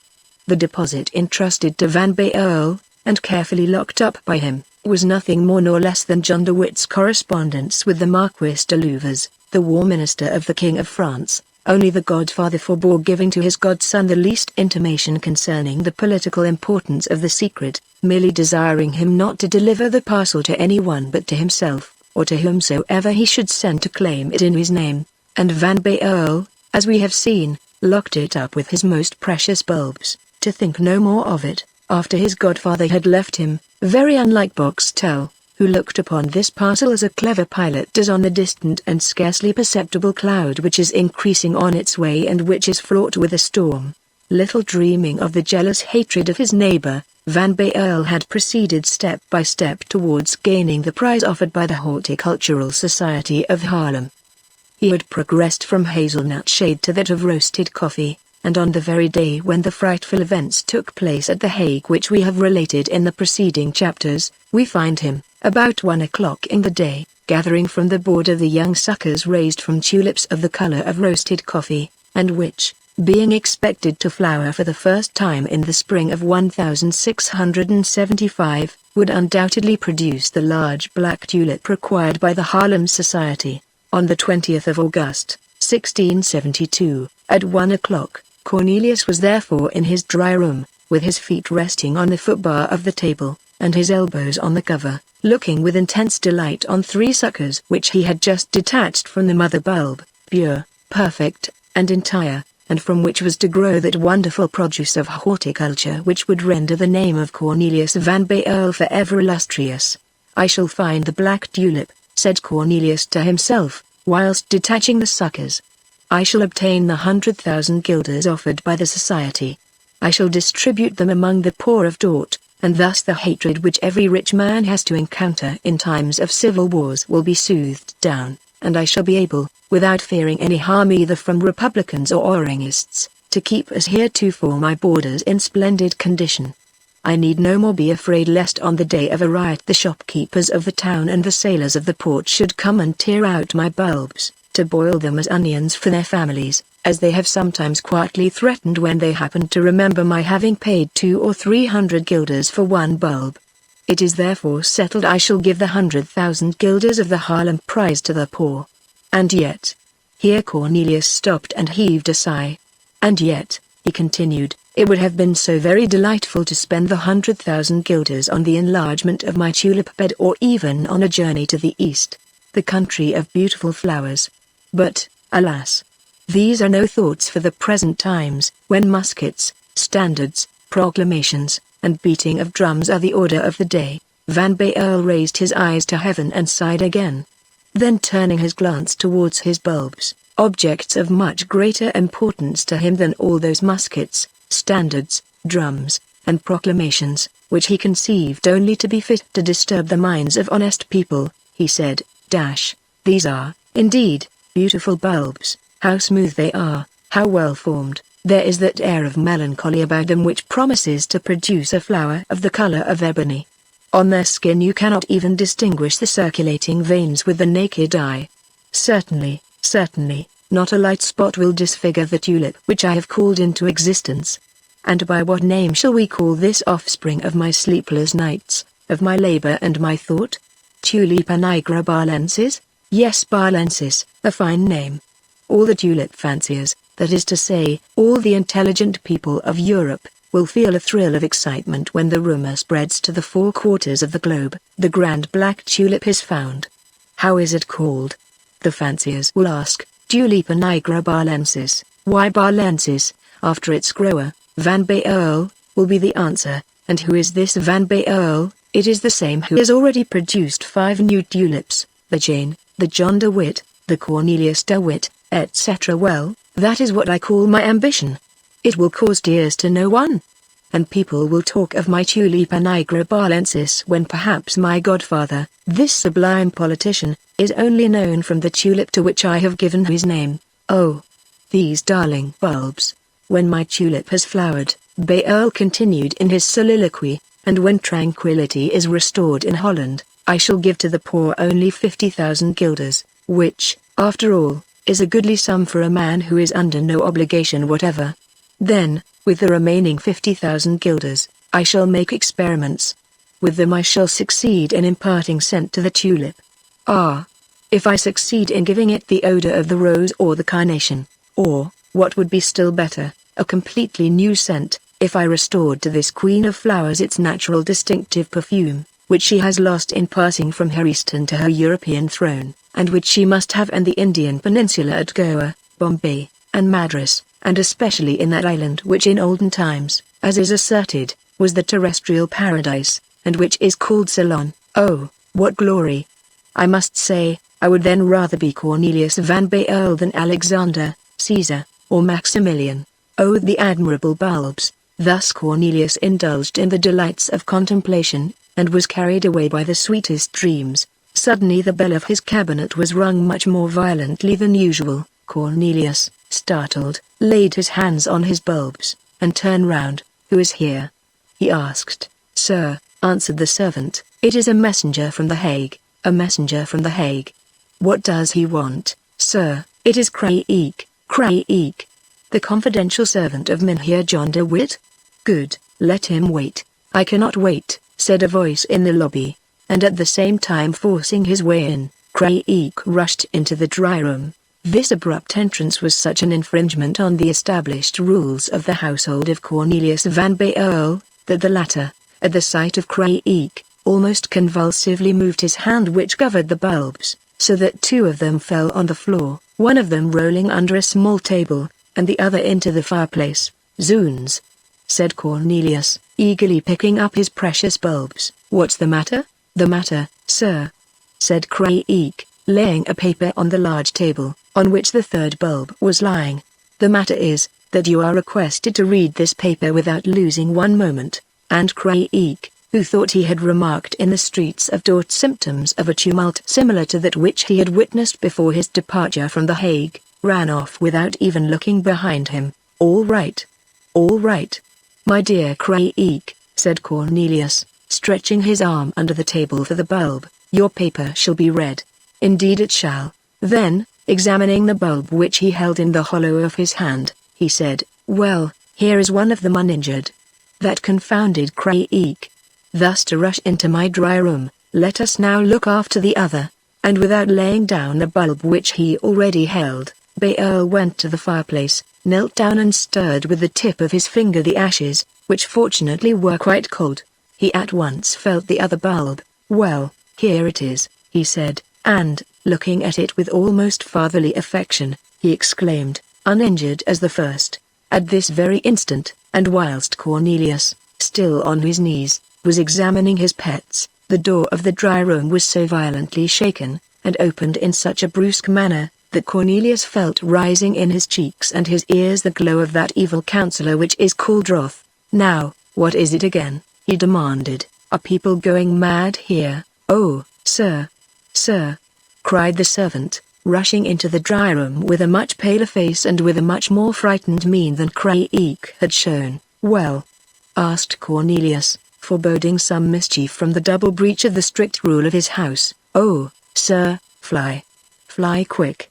cried the servant. "Fly. And what for, sir? The house is full of the guards of the states. What do they want?" "They want you." "What for?" "To arrest you." "Arrest me? Arrest me, do you say?" "Yes, sir, and they are headed by a magistrate." "What's the meaning of all this?" said Van Baerle, grasping in his hands the two bulbs, and directing his terrified glance towards the staircase. "They are coming up.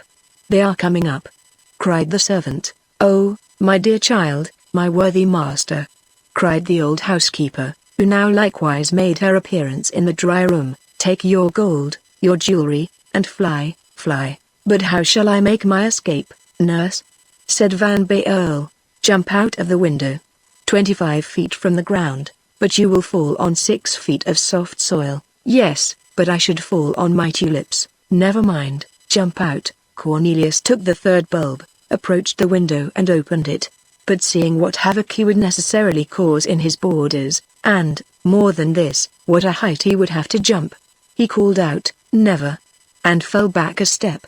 At this moment they saw across the banister of the staircase the points of the halberds of the soldiers rising. The housekeeper raised her hands to heaven. As to Cornelius Van Baerle, it must be stated to his honor, not as a man, but as a tulip fancier, his only thought was for his inestimable bulbs. Looking about for a paper in which to wrap them up, he noticed the flyleaf from the Bible, which Craig had laid upon the table, took it without in his confusion remembering whence it came, folded in it the 3 bulbs, secreted them in his bosom, and waited.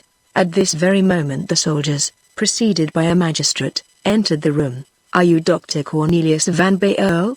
demanded the magistrate, who, although knowing the young man very well, put his question according to the forms of justice, which gave his proceedings a much more dignified air. "I am that person, Master Van Spennen," answered Cornelius, politely, to his judge, "and you know it very well. Then give up to us the seditious papers which you secrete in your house." "The seditious papers?" repeated Cornelius, quite dumbfounded at the imputation. "Now don't look astonished, if you please. I vow to you, Master Van Spennen," Cornelius replied, "that I am completely at a loss to understand what you want." "Then I shall put you in the way, doctor," said the judge. "Give up to us the papers which the traitor Cornelius de Witt deposited with you in the month of January last." A sudden light came into the mind of Cornelius.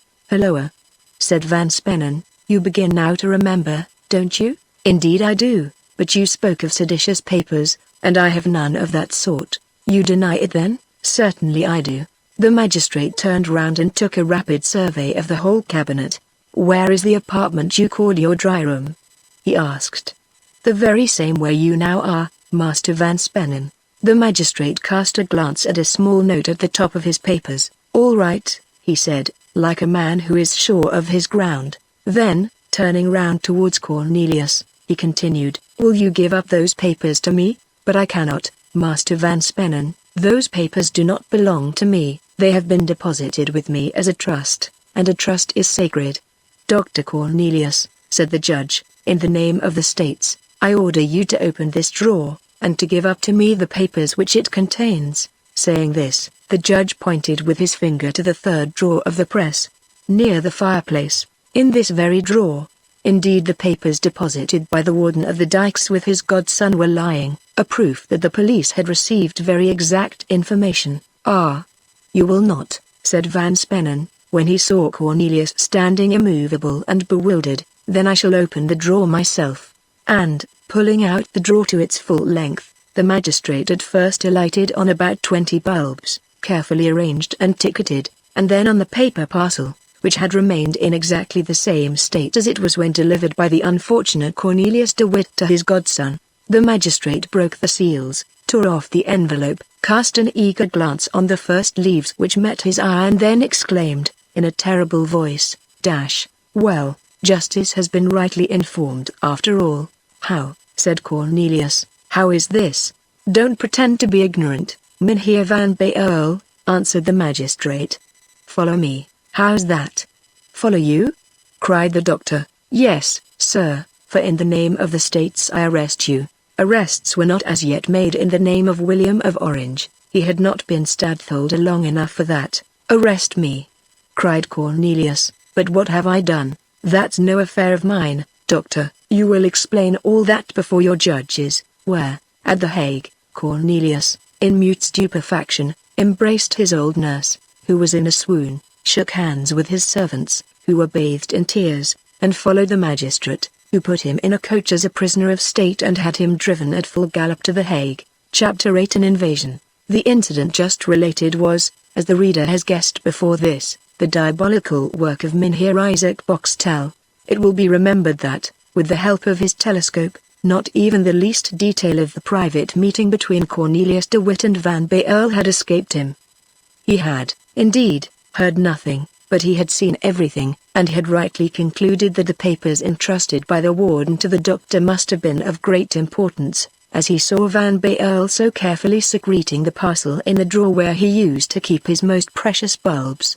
The upshot of all this was that when Boxtel, who watched the course of political events much more attentively than his neighbor Cornelius was used to do, heard the news of the brothers de Witt being arrested on a charge of high treason against the states, he thought within his heart that very likely he needed only to say one word, and the godson would be arrested as well as the godfather. Yet, full of happiness as was Boxtel's heart at the chance, he at first shrank with horror from the idea of informing against a man whom this information might lead to the scaffold. But there is this terrible thing in evil thoughts, that evil minds soon grow familiar with them.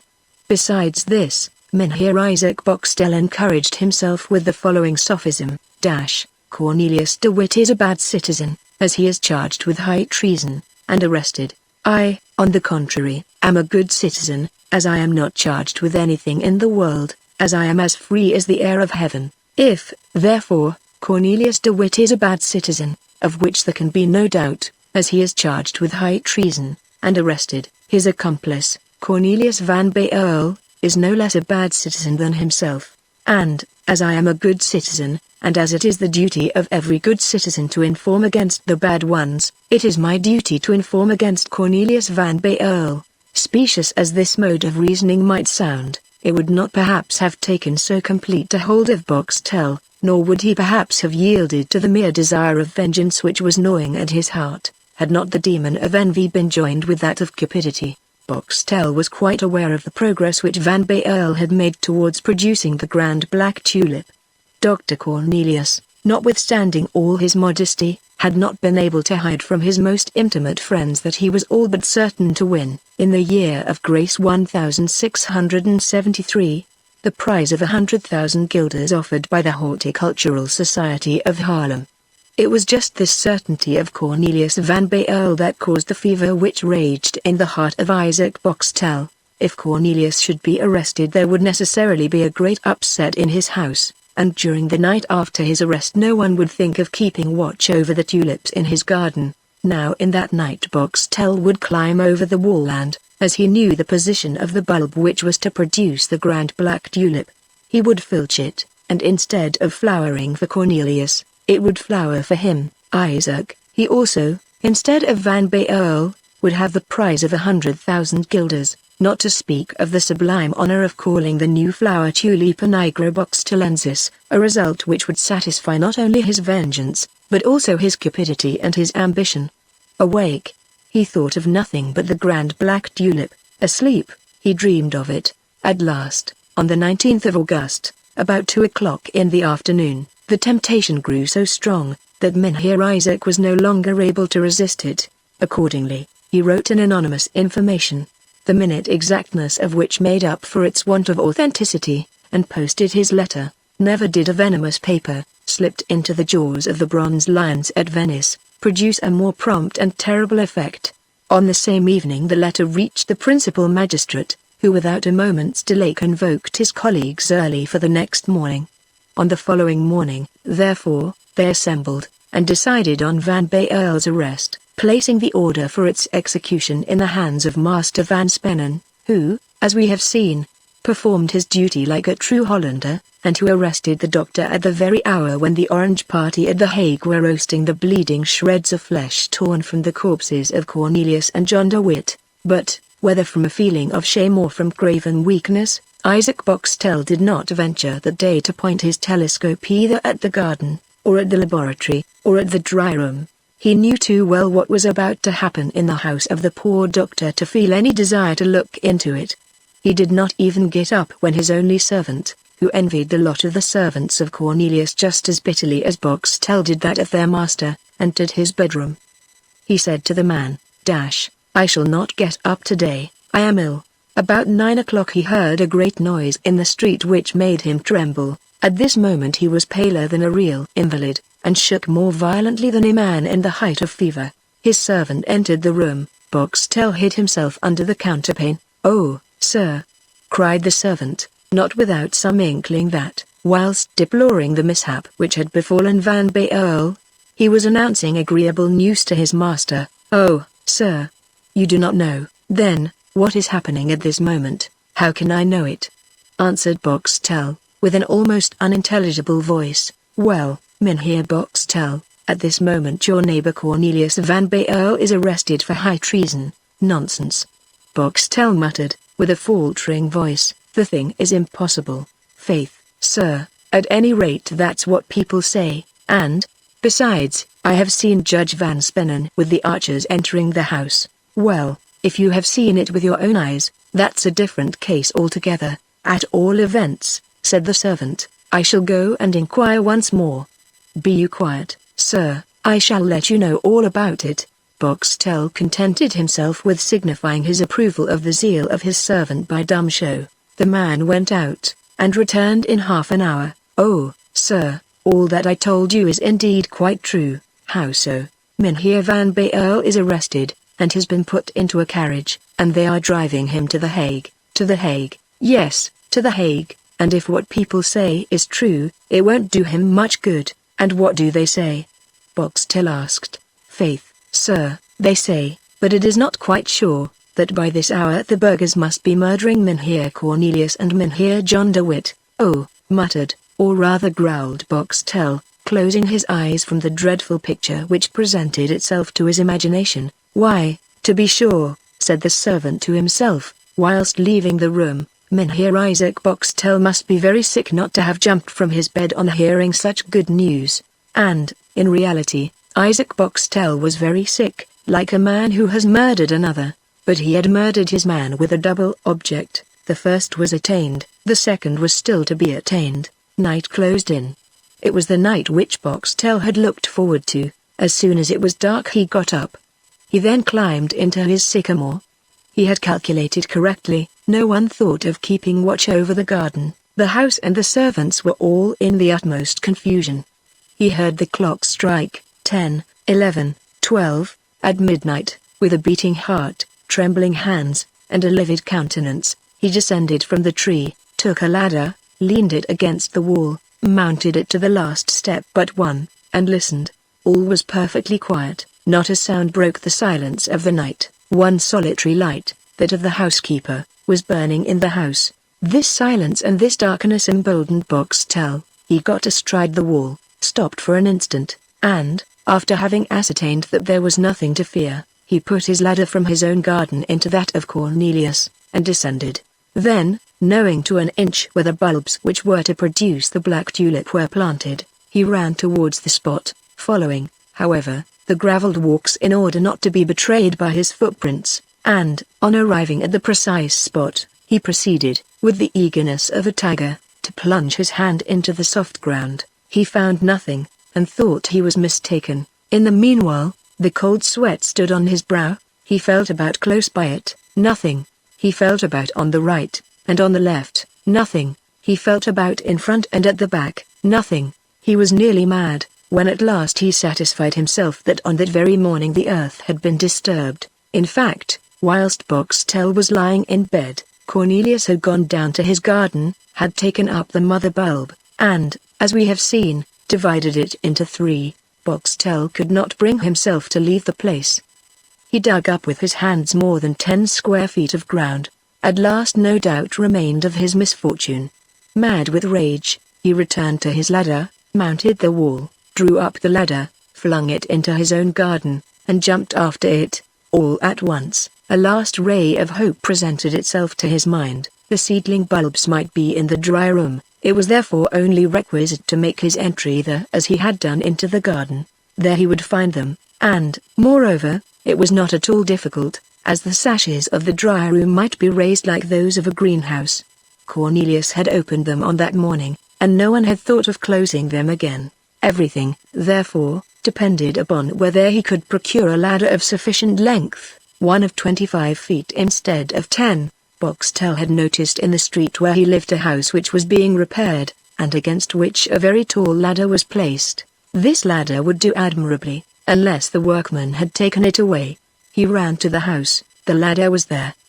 Boxtel took it, carried it with great exertion to his garden, and with even greater difficulty raised it against the wall of Van Baerle's house, where it just reached to the window. Boxtel put the lighted dark lantern into his pocket, mounted the ladder, and slipped into the dry room. On reaching this sanctuary of the florist he stopped, supporting himself against the table. His legs failed him, his heart beat as if it would choke him. Here it was even worse than in the garden. The Boxtel was only a trespasser, here he was a thief. However, he took courage again. He had not gone so far to turn back with empty hands, but in vain did he search the whole room, open and shut all the drawers, even that privileged one where the parcel which had been so fatal to Cornelius had been deposited. He found ticketed, as in a botanical garden, the Jane, the John de Witt, the hazelnut, and the roasted coffee-colored tulip, but of the black tulip, or rather the seedling bulbs within which it was still sleeping, not a trace was found.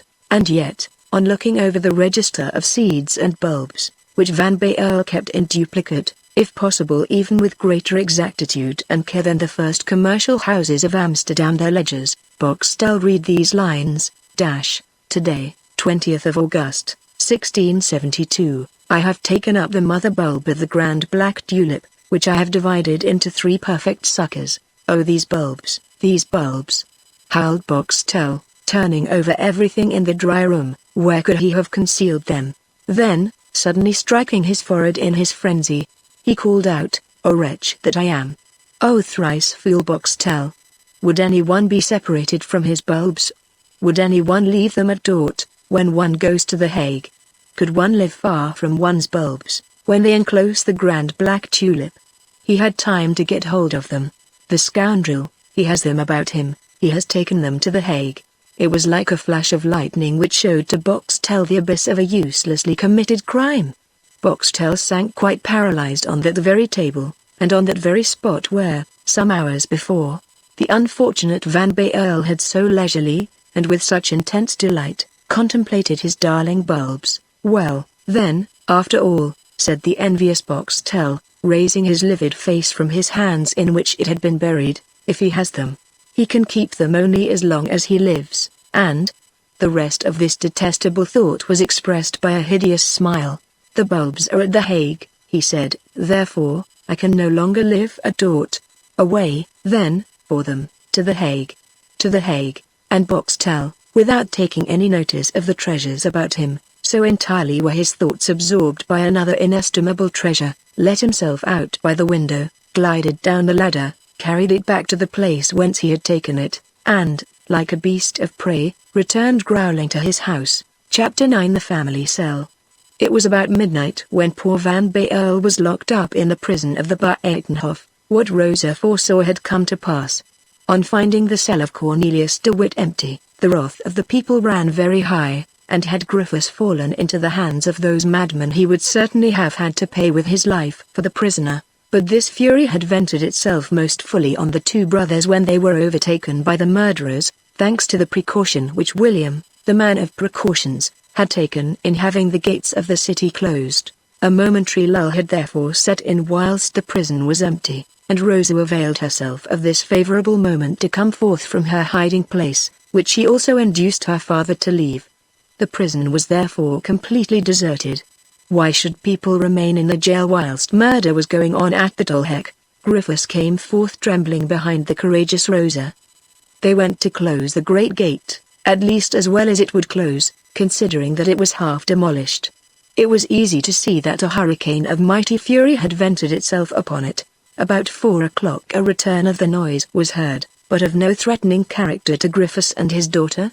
The people were only dragging in the 2 corpses, which they came back to gibbet at the usual place of execution. Rosa hid herself this time also, but only that she might not see the ghastly spectacle. At midnight, people again knocked at the gate of the jail, or rather at the barricade which served in its stead. It was Cornelius van Baerle whom they were bringing. When the jailer received this new inmate, and saw from the warrant the name and station of his prisoner, he muttered with his turnkey smile, "Godson of Cornelius de Witt. Well, young man, we have the family cell here, and we will give it to you."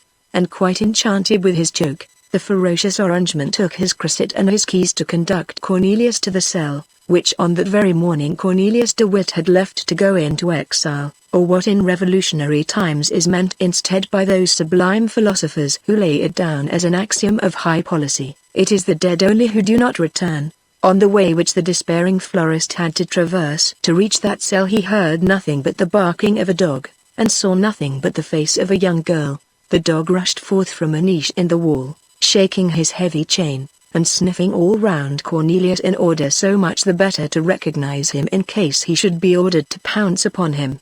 The young girl, whilst the prisoner was mounting the staircase, appeared at the narrow door of her chamber, which opened on that very flight of steps, and, holding the lamp in her right hand, she at the same time lit up her pretty blooming face, surrounded by a profusion of rich wavy golden locks, whilst with her left she held her white night-dress closely over her breast, having been roused from her first slumber by the unexpected arrival of Van Baerle. It would have made a fine picture, worthy of Rembrandt, the gloomy winding stairs illuminated by the reddish glare of the cresset of Griffiths, with his scowling jailer's countenance at the top, the melancholy figure of Cornelius bending over the banister to look down upon the sweet face of Rosa, standing, as it were, in the bright frame of the door of her chamber, with embarrassed mien at being thus seen by a stranger, and at the bottom, quite in the shade, where the details are absorbed in the obscurity, the mastiff, with his eyes glistening like carbuncles, and shaking his chain,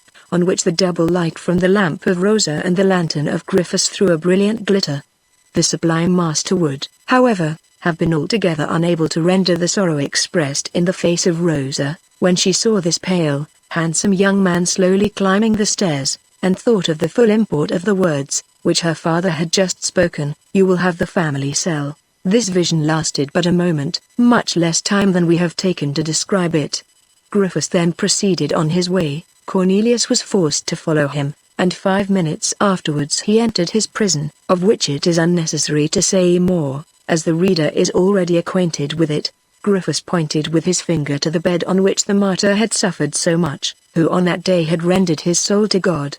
Then, taking up his cresset, he quitted the cell. Thus left alone, Cornelius threw himself on his bed, but he slept not. He kept his eye fixed on the narrow window, barred with iron, which looked on the Buitenhof, and in this way saw from behind the trees that first pale beam of light which morning sheds on the earth as a white mantle. Now and then during the night horses had galloped at a smart pace over the Buitenhof, the heavy tramp of the patrols had resounded from the pavement, and the slow marches of the arquebuses, flaring in the east wind, had thrown up at intervals a sudden glare as far as to the panes of his window. But when the rising sun began to gild the coping stones at the gable ends of the houses, Cornelius, eager to know whether there was any living creature about him, approached the window, and cast a sad look round the circular yard before him. At the end of the yard a dark mass, tinted with a dingy blue by the morning dawn, rose before him, its dark outlines standing out in contrast to the houses already illuminated by the pale light of early morning. Cornelius recognized the gibbet. On it were suspended 2 shapeless trunks, which indeed were no more than bleeding skeletons. The good people of the Hague had chopped off the flesh of its victims, but faithfully carried the remainder to the gibbet, to have a pretext for a double inscription written on a huge placard, on which Cornelius, with the keen sight of a young man of 28, was able to read the following lines, daubed by the coarse brush of a sign painter, "Here are hanging the great rogue of the name of John de Witt, and the little rogue Cornelius de Witt, his brother, 2 enemies of the people, but great friends of the King of France. Cornelius uttered a cry of horror, and in the agony of his frantic terror knocked with his hands and feet at the door so violently and continuously, that Griffiths, with his huge bunch of keys in his hand, ran furiously up. The jailer opened the door, with terrible imprecations against the prisoner who disturbed him at an hour which Master Griffiths was not accustomed to be aroused. "Well, now, by my soul, he is mad, this new DeWitt," he cried, "but all those DeWitts have the devil in them." "Master, master," cried Cornelius, seizing the jailer by the arm and dragging him towards the window. "Master, what have I read down there, way down there, on that placard?" And, trembling, pale, and gasping for breath, he pointed to the gibbet at the other side of the yard, with the cynical inscription surmounting it. Griffiths broke out into a laugh. "Eh? He answered, "So, you have read it? Well, my good sir, that's what people will get for corresponding with the enemies of His Highness the Prince of Orange. The brothers DeWitt are murdered." Cornelius muttered, with the cold sweat on his brow, and sank on his bed, his arms hanging by his side, and his eyes closed. "The brothers DeWitt have been judged by the people," said Griffiths. "You call that murdered, do you? Well, I call it executed." And seeing that the prisoner was not only quiet, but entirely prostrate and senseless, he rushed from the cell, violently slamming the door, and noisily drawing the bolts. Recovering his consciousness, Cornelius found himself alone, and recognized the room where he was, the family cell, as Griffiths had called it, as the fatal passage leading to ignominious death. And as he was a philosopher, and, more than that, as he was a Christian, he began to pray for the soul of his godfather, then for that of the Grand Pensionary, and at last submitted with resignation to all the sufferings which God might ordain for him. Then turning again to the concerns of earth, and having satisfied himself that he was alone in his dungeon, he drew from his breast the 3 bulbs of the black tulip, and concealed them behind a block of stone, on which the traditional water jug of the prison was standing, in the darkest corner of his cell. Useless labor of so many years. Such sweet hopes crushed. His discovery was, after all, to lead to naught, just as his own career was to be cut short. Here, in his prison, there was not a trace of vegetation, not an atom of soil, not a ray of sunshine. At this thought Cornelius fell into a gloomy despair, from which he was only aroused by an extraordinary circumstance. What was this circumstance? We shall inform the reader in our next chapter. Chapter 10. The Jailer's Daughter. On the same evening Griffiths, as he brought the prisoner his mess, slipped on the damp flags whilst opening the door of the cell, and fell, in the attempt to steady himself, on his hand, but as it was turned the wrong way, he broke his arm just above the wrist. Cornelius rushed forward towards the jailer, but Griffiths, who was not yet aware of the serious nature of his injury, called out to him, "It is nothing, don't you stir." He then tried to support himself on his arm, but the bone gave way. Then only he felt the pain, and uttered a cry. When he became aware that his arm was broken, this man, so harsh to others, fell swooning on the threshold, where he remained motionless and cold, as if dead. During all this time the door of the cell stood open and Cornelius found himself almost free. But the thought never entered his mind of profiting by this accident. He had seen from the manner in which the arm was bent, and from the noise it made in bending, that the bone was fractured, and that the patient must be in great pain, and now he thought of nothing else but of administering relief to the sufferer, however little benevolent the man had shown himself during their short interview. At the noise of Griffiths's fall, and at the cry which escaped him, a hasty step was heard on the staircase, and immediately after a lovely apparition presented itself to the eyes of Cornelius. It was the beautiful young Frisian, who, seeing her father stretched on the ground, and the prisoner bending over him, uttered a faint cry, as in the first fright she thought Griffiths, whose brutality she well knew, had fallen in consequence of a struggle between him and the prisoner. Cornelius understood what was passing in the mind of the girl, at the very moment when the suspicion arose in her heart. But one moment told her the true state of the case and, ashamed of her first thoughts, she cast her beautiful eyes, wet with tears, on the young man, and said to him, "I beg your pardon, and thank you, sir, the first for what I have thought, and the second for what you are doing." Cornelius blushed, and said, "I am but doing my duty as a Christian in helping my neighbor." Yes, and affording him your help this evening. You have forgotten the abuse which he heaped on you this morning. Oh, sir. This is more than humanity, this is indeed Christian charity. Cornelius cast his eyes on the beautiful girl, quite astonished to hear from the mouth of one so humble such a noble and feeling speech, but he had no time to express his surprise. Griffiths recovered from his swoon, opened his eyes, and as his brutality was returning with his senses, he growled, "That's it, a fellow is in a hurry to bring to a prisoner his supper, and falls and breaks his arm, and is left lying on the ground." "Hush, my father," said Rosa, "you are unjust to this gentleman, whom I found endeavoring to give you his aid." "His aid?" Griffiths replied, with a doubtful air. "It is quite true, master. I am quite ready to help you still more." "You?" said Griffiths, "are you a medical man?" "It was formerly my profession." "And so you would be able to set my arm?" "Perfectly. And what would you need to do it?" "Let us hear. 2 splinters of wood, and some linen for a bandage. Do you hear, Rosa?" said Griffiths. "The prisoner is going to set my arm. That's a saving. Come, assist me to get up. I feel as heavy as lead." Rosa lent the sufferer her shoulder. He put his unhurt arm around her neck, and making an effort, got on his legs, whilst Cornelius, to save him a walk, pushed a chair towards him. Griffiths sat down. Then, turning towards his daughter, he said, "Well, didn't you hear? Go and fetch what is wanted."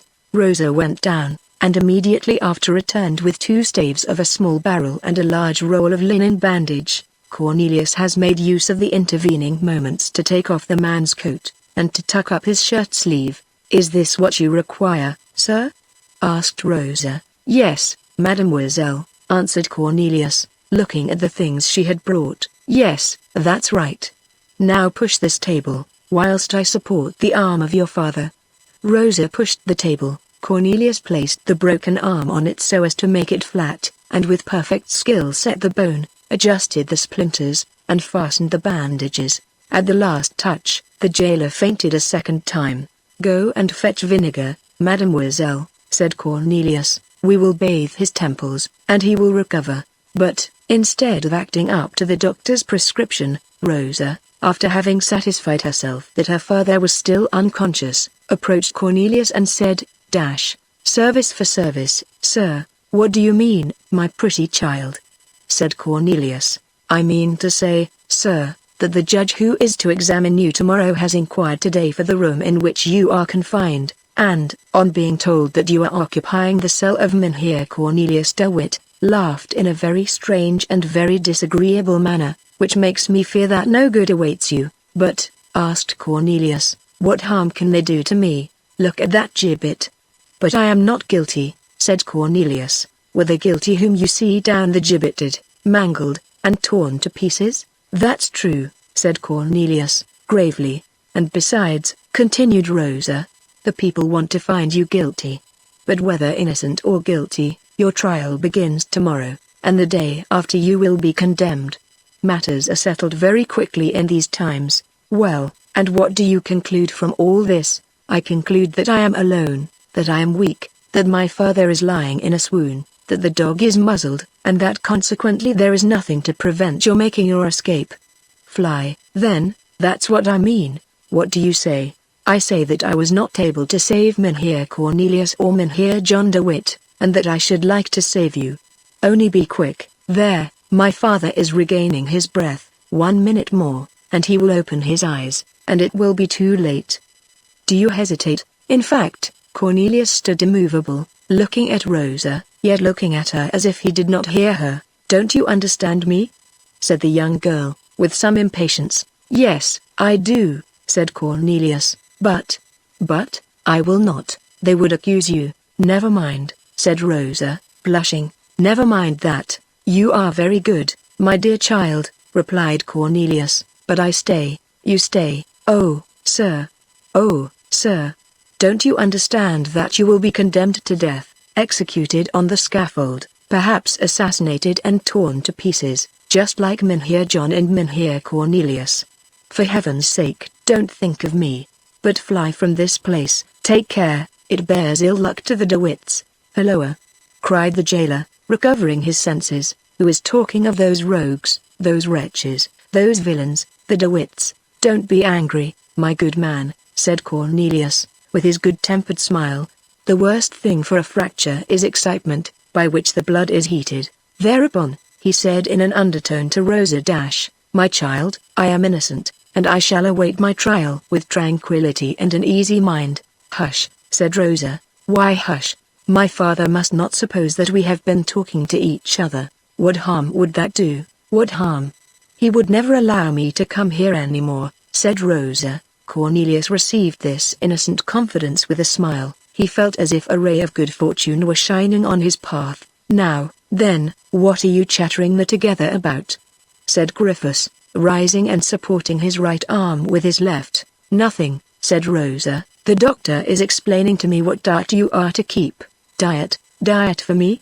Well, my fine girl, I shall put you on diet too. On what diet, my father? Never to go to the cells of the prisoners, and, if ever you should happen to go, to leave them as soon as possible. Come, off with me, lead the way, and be quick. Rosa and Cornelius exchanged glances. That of Rosa tried to express, there, you see? That of Cornelius said, let it be as the Lord wills. Chapter 11 Cornelius van Baerle's Will. Rosa had not been mistaken. The judges came on the following day to the Buitenhof, and proceeded with the trial of Cornelius van Baerle. The examination, however, did not last long, it having appeared on evidence that Cornelius had kept at his house that fatal correspondence of the brothers De Witt with France. He did not deny it. The only point about which there seemed any difficulty was whether this correspondence had been entrusted to him by his godfather, Cornelius De Witt. But as, since the death of those two martyrs, Van Baerle had no longer any reason for withholding the truth, he not only did not deny that the parcel had been delivered to him by Cornelius De Witt himself, but he also stated all the circumstances under which it was done. This confession involved the godson in the crime of the godfather, manifest complicity being considered to exist between Cornelius De Witt and Cornelius van Baerle. The honest doctor did not confine himself to this avowal, but told the whole truth with regard to his own tastes, habits, and daily life. He described his indifference to politics, his love of study, of the fine arts, of science, and of flowers. He explained that, since the day when Cornelius De Witt handed to him the parcel at Dort, he himself had never touched, nor even noticed it. To this it was objected, that in this respect he could not possibly be speaking the truth, since the papers had been deposited in a press in which both his hands and his eyes must have been engaged every day. Cornelius answered that it was indeed so, that, however, he never put his hand into the press but to ascertain whether his bulbs were dry, and that he never looked into it but to see if they were beginning to sprout. To this again it was objected, that his pretended indifference respecting this deposit was not to be reasonably entertained, as he could not have received such papers from the hand of his godfather without being made acquainted with their important character. He replied that his godfather Cornelius loved him too well, and, above all, that he was too considerate a man to have communicated to him anything of the contents of the parcel, well knowing that such a confidence would only have caused anxiety to him who received it. To this it was objected that, if De Witt had wished to act in such a way, he would have added to the parcel, in case of accidents, a certificate setting forth that his godson was an entire stranger to the nature of this correspondence, or at least he would during his trial have written a letter to him, which might be produced as his justification. Cornelius replied that undoubtedly his godfather could not have thought that there was any risk for the safety of his deposit, hidden as it was in a press which was looked upon as sacred as the tabernacle by the whole household of Van Baerle, and that consequently he had considered the certificate as useless. As to a letter, he certainly had some remembrance that some moments previous to his arrest, whilst he was absorbed in the contemplation of one of the rarest of his bulbs, John De Witt's servant entered his dry room, and handed to him a paper, but the whole was to him only like a vague dream. The servant had disappeared, and as to the paper, perhaps it might be found if a proper search were made. As far as Craeke was concerned, it was impossible to find him, as he had left Holland. The paper also was not very likely to be found, and no one gave himself the trouble to look for it. Cornelius himself did not much press this point, since, even supposing that the paper should turn up, it could not have any direct connection with the correspondence which constituted the crime. The judges wished to make it appear as though they wanted to urge Cornelius to make a better defense. They displayed that benevolent patience which is generally a sign of the magistrates being interested for the prisoner, or of a man's having so completely got the better of his adversary that he needs no longer any oppressive means to ruin him. Cornelius did not accept of this hypocritical protection, and in a last answer, which he set forth with the noble bearing of a martyr and the calm serenity of a righteous man, he said, "You ask me things, gentlemen, to which I can answer only the exact truth. Hear it. The parcel was put into my hands in the way I have described. I vow before God that I was, and am still, ignorant of its contents, and that it was not until my arrest that I learned that this deposit was the correspondence of the Grand Pensionary with the Marquis de Louvres. And lastly, I vow and protest that I do not understand how anyone should have known that this parcel was in my house, and, above all, how I can be deemed criminal for having received what my illustrious and unfortunate godfather brought to my house." This was Van Bael's whole defense, after which the judges began to deliberate on the verdict. They considered that every offshoot of civil discord is mischievous, because it revives the contest which it is the interest of all to put down. One of them, who bore the character of a profound observer, laid down as his opinion that this young man, so phlegmatic in appearance, must in reality be very dangerous, as under this icy exterior he was sure to conceal an ardent desire to avenge his friends, the De Witts. Another observed that the love of tulips agreed perfectly well with that of politics, and that it was proved in history that many very dangerous men were engaged in gardening, just as if it had been their profession, whilst really they occupied themselves with perfectly different concerns. Witness Tarquin the Elder, who grew poppies at Gabii, and the Great Cand, who watered his carnations at the dungeon of Vincennes at the very moment when the former meditated his return to Rome, and the latter his escape from prison. The judge summed up with the following dilemma, either Cornelius Van Bael is a great lover of tulips, or a great lover of politics. In either case, he has told us a falsehood. First, because his having occupied himself with politics is proved by the letters which were found at his house, and secondly, because his having occupied himself with tulips is proved by the bulbs which leave no doubt of the fact. And herein lies the enormity of the case. As Cornelius Van Bael was concerned in the growing of tulips and in the pursuit of politics at one and the same time, the prisoner is of hybrid character, of an amphibious organization, working with equal ardor at politics and at tulips, which proves him to belong to the class of men most dangerous to public tranquility, and shows a certain, or rather a complete, analogy between his character and that of those masterminds of which Tarquin the Elder and the Great Cand have been felicitously quoted as examples. The upshot of all these reasonings was, that His Highness the Prince Stadtholder of Holland would feel infinitely obliged to the magistracy of The Hague if they simplified for him the government of the 7 provinces by destroying even the least germ of conspiracy against his authority. This argument capped all the others, and, in order so much the more effectually to destroy the germ of conspiracy, sentence of death was unanimously pronounced against Cornelius Van Bael, as being arraigned, and convicted, for having, under the innocent appearance of a tulip fancier, participated in the detestable intrigues and abominable plots of the brothers De Witt against Dutch nationality and in their secret relations with their French enemy. A supplementary clause was tacked to the sentence, to the effect that the aforesaid Cornelius Van Bael should be led from the prison of the Buitenhof to the scaffold in the yard of the same name, where the public executioner would cut off his head. As this deliberation was a most serious affair, it lasted a full half-hour, during which the prisoner was remanded to his cell. There the recorder of the States came to read the sentence to him. Master Griffiths was detained in bed by the fever caused by the fracture of his arm. His keys passed into the hands of one of his assistants. Behind this turnkey, who introduced the recorder, Rosa, the fair Frisian maid, had slipped into the recess of the door, with a handkerchief to her mouth to stifle her sobs. Cornelius listened to the sentence with an expression rather of surprise than sadness. After the sentence was read, the recorder asked him whether he had anything to answer. "Indeed, I have not," he replied. "Only I confess that, among all the causes of death against which a cautious man may guard, I should never have supposed this to be comprised."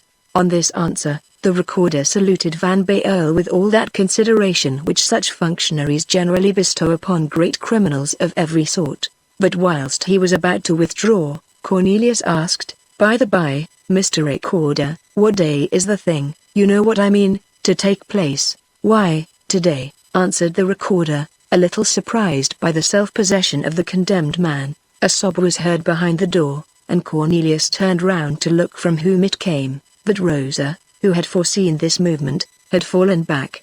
"And," continued Cornelius, "what hour is appointed?" 12 o'clock, sir." "Indeed," said Cornelius, "I think I heard the clock strike 10 about 20 minutes ago. I have not much time to spare."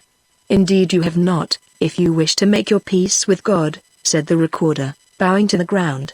"You may ask for any clergyman you please." Saying these words he went out backwards, and the assistant turnkey was going to follow him, and to lock the door of Cornelius's cell, when a white and trembling arm interposed between him and the heavy door. Cornelius saw nothing but the golden brocade cap, tipped with lace, such as the Frisian girls wore. He heard nothing but someone whispering into the ear of the turnkey. But the latter put his heavy keys into the white hand which was stretched out to receive them, and, descending some steps, sat down on the staircase which was thus guarded above by himself, and below by the dog. The headdress turned round, and Cornelius beheld the face of Rosa, blanched with grief, and her beautiful eyes streaming with tears. She went up to Cornelius, crossing her arms on her heaving breast. "Oh, sir, sir," she said, but sobs choked her utterance. "My good girl," Cornelius replied with emotion, "what do you wish?" "I may tell you that my time on earth is short. I come to ask a favor of you," said Rosa, extending her arms partly towards him and partly towards heaven. "Don't weep so, Rosa," said the prisoner, "for your tears go much more to my heart than my approaching fate, and you know, the less guilty a prisoner is, the more it is his duty to die calmly, and even joyfully, as he dies a martyr. Come, there's a dear, don't cry any more, and tell me what you want, my pretty Rosa." She fell on her knees.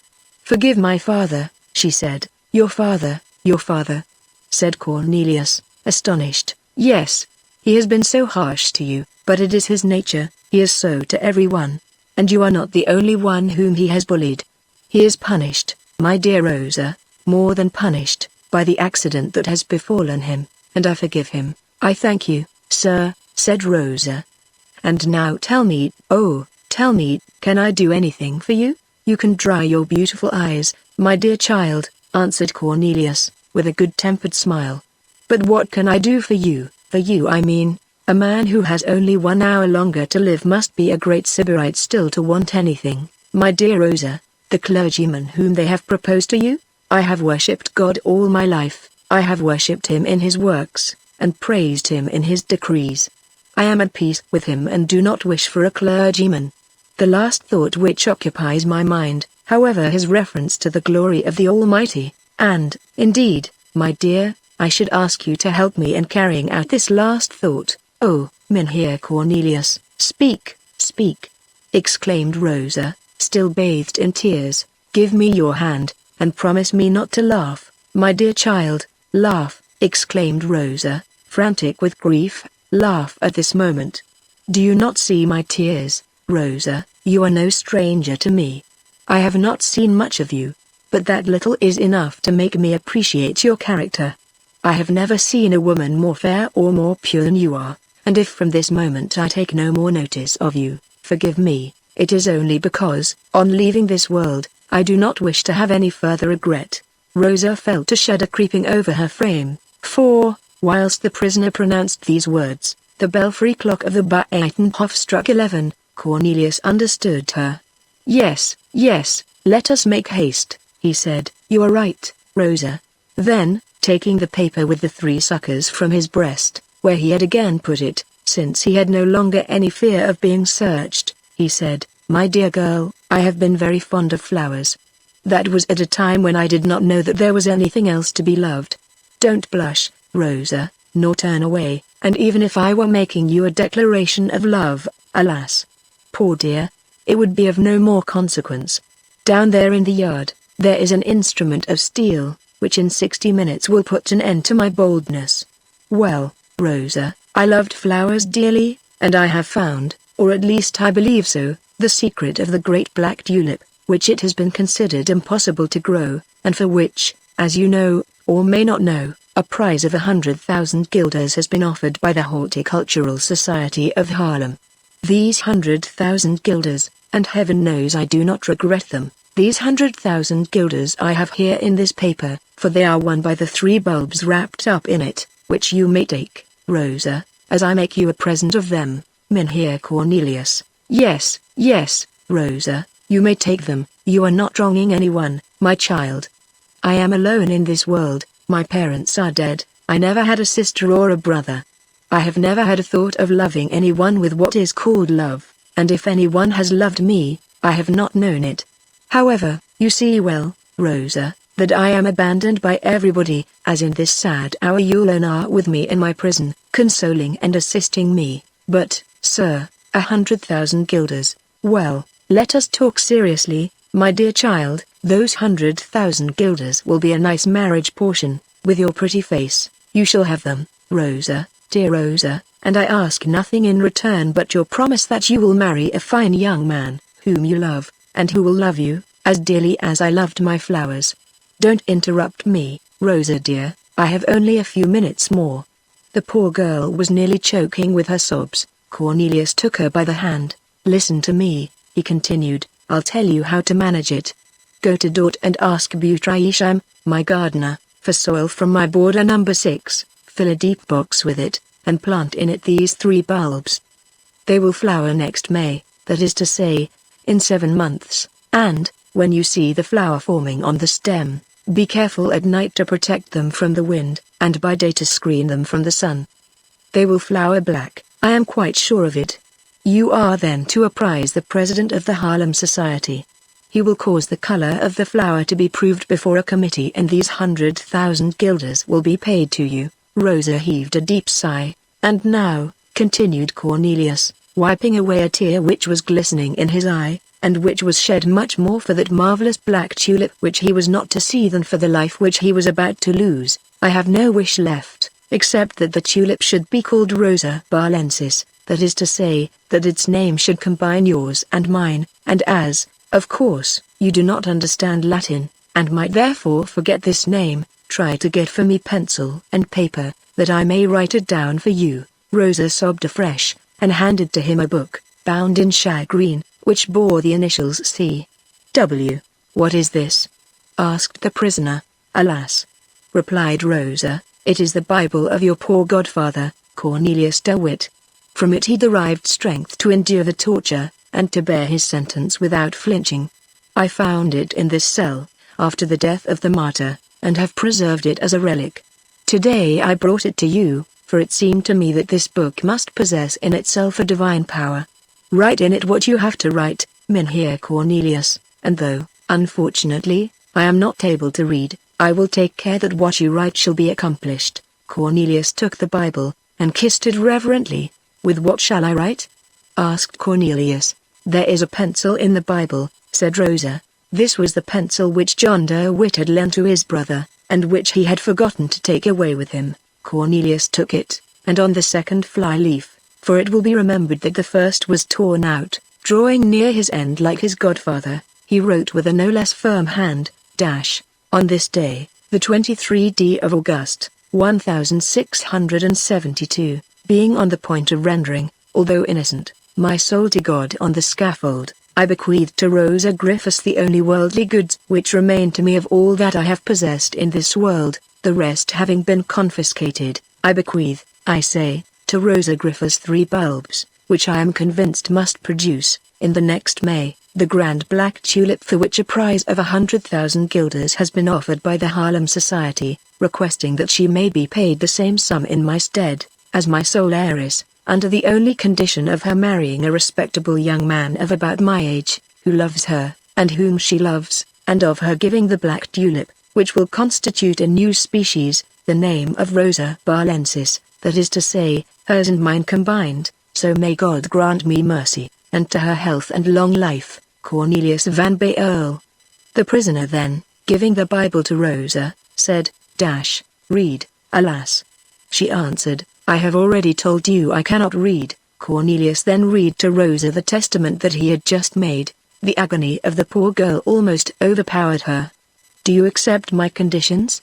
asked the prisoner, with a melancholy smile, kissing the trembling hands of the afflicted girl. "Oh, I don't know, sir," she stammered. "You don't know, child, and why not?"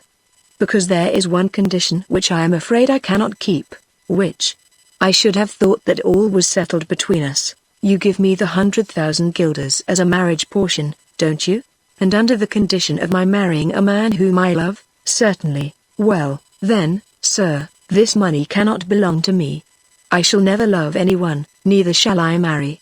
And, after having with difficulty uttered these words, Rosa almost swooned away in the violence of her grief. Cornelius, frightened at seeing her so pale and sinking, was going to take her in his arms, when a heavy step, followed by other dismal sounds, was heard on the staircase, amidst the continued barking of the dog. "They are coming to fetch you." "Oh God! Oh God!" cried Rosa, wringing her hands. "And have you nothing more to tell me?" She fell on her knees with her face buried in her hands and became almost senseless. "I have only to say, that I wish you to preserve these bulbs as a most precious treasure, and carefully to treat them according to the directions I have given you. Do it for my sake. And now farewell, Rosa." "Yes, yes," she said, without raising her head. "I will do anything you bid me, except marrying," she added, in a low voice, "for that, oh, that is impossible for me." She then put the cherished treasure next her beating heart. The noise on the staircase which Cornelius and Rosa had heard was caused by the recorder, who was coming for the prisoner. He was followed by the executioner, by the soldiers who were to form the guard round the scaffold, and by some curious hangers on of the prison. Cornelius, without showing any weakness, but likewise without any bravado, received them rather as friends than as persecutors, and quietly submitted to all those preparations which these men were obliged to make in performance of their duty. Then, casting a glance into the yard through the narrow iron-barred window of his cell, he perceived the scaffold, and, at 20 paces distant from it, the gibbet, from which, by order of the stadtholder, the outraged remains of the two brothers De Witt had been taken down.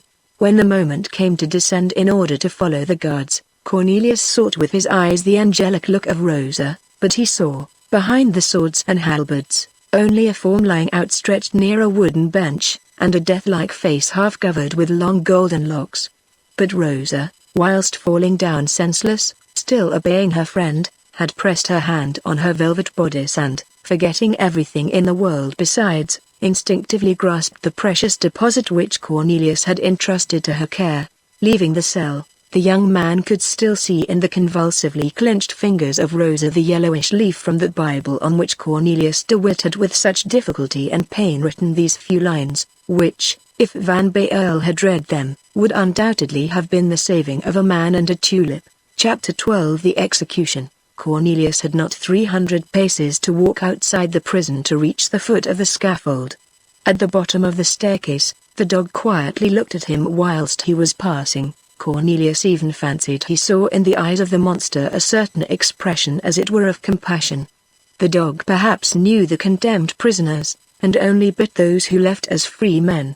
The shorter the way from the door of the prison to the foot of the scaffold, the more fully, of course, it was crowded with curious people. These were the same who, not satisfied with the blood which they had shed 3 days before, were now craving for a new victim. And scarcely had Cornelius made his appearance than the fierce groan ran through the whole street, spreading all over the yard, and re-echoing from the streets which led to the scaffold, and which were likewise crowded with spectators. The scaffold indeed looked like an islet at the confluence or several rivers. In the midst of these threats, groans, and yells, Cornelius, very likely in order not to hear them, had buried himself in his own thoughts. And what did he think of in his last melancholy journey? Neither of his enemies, nor of his judges, nor of his executioners.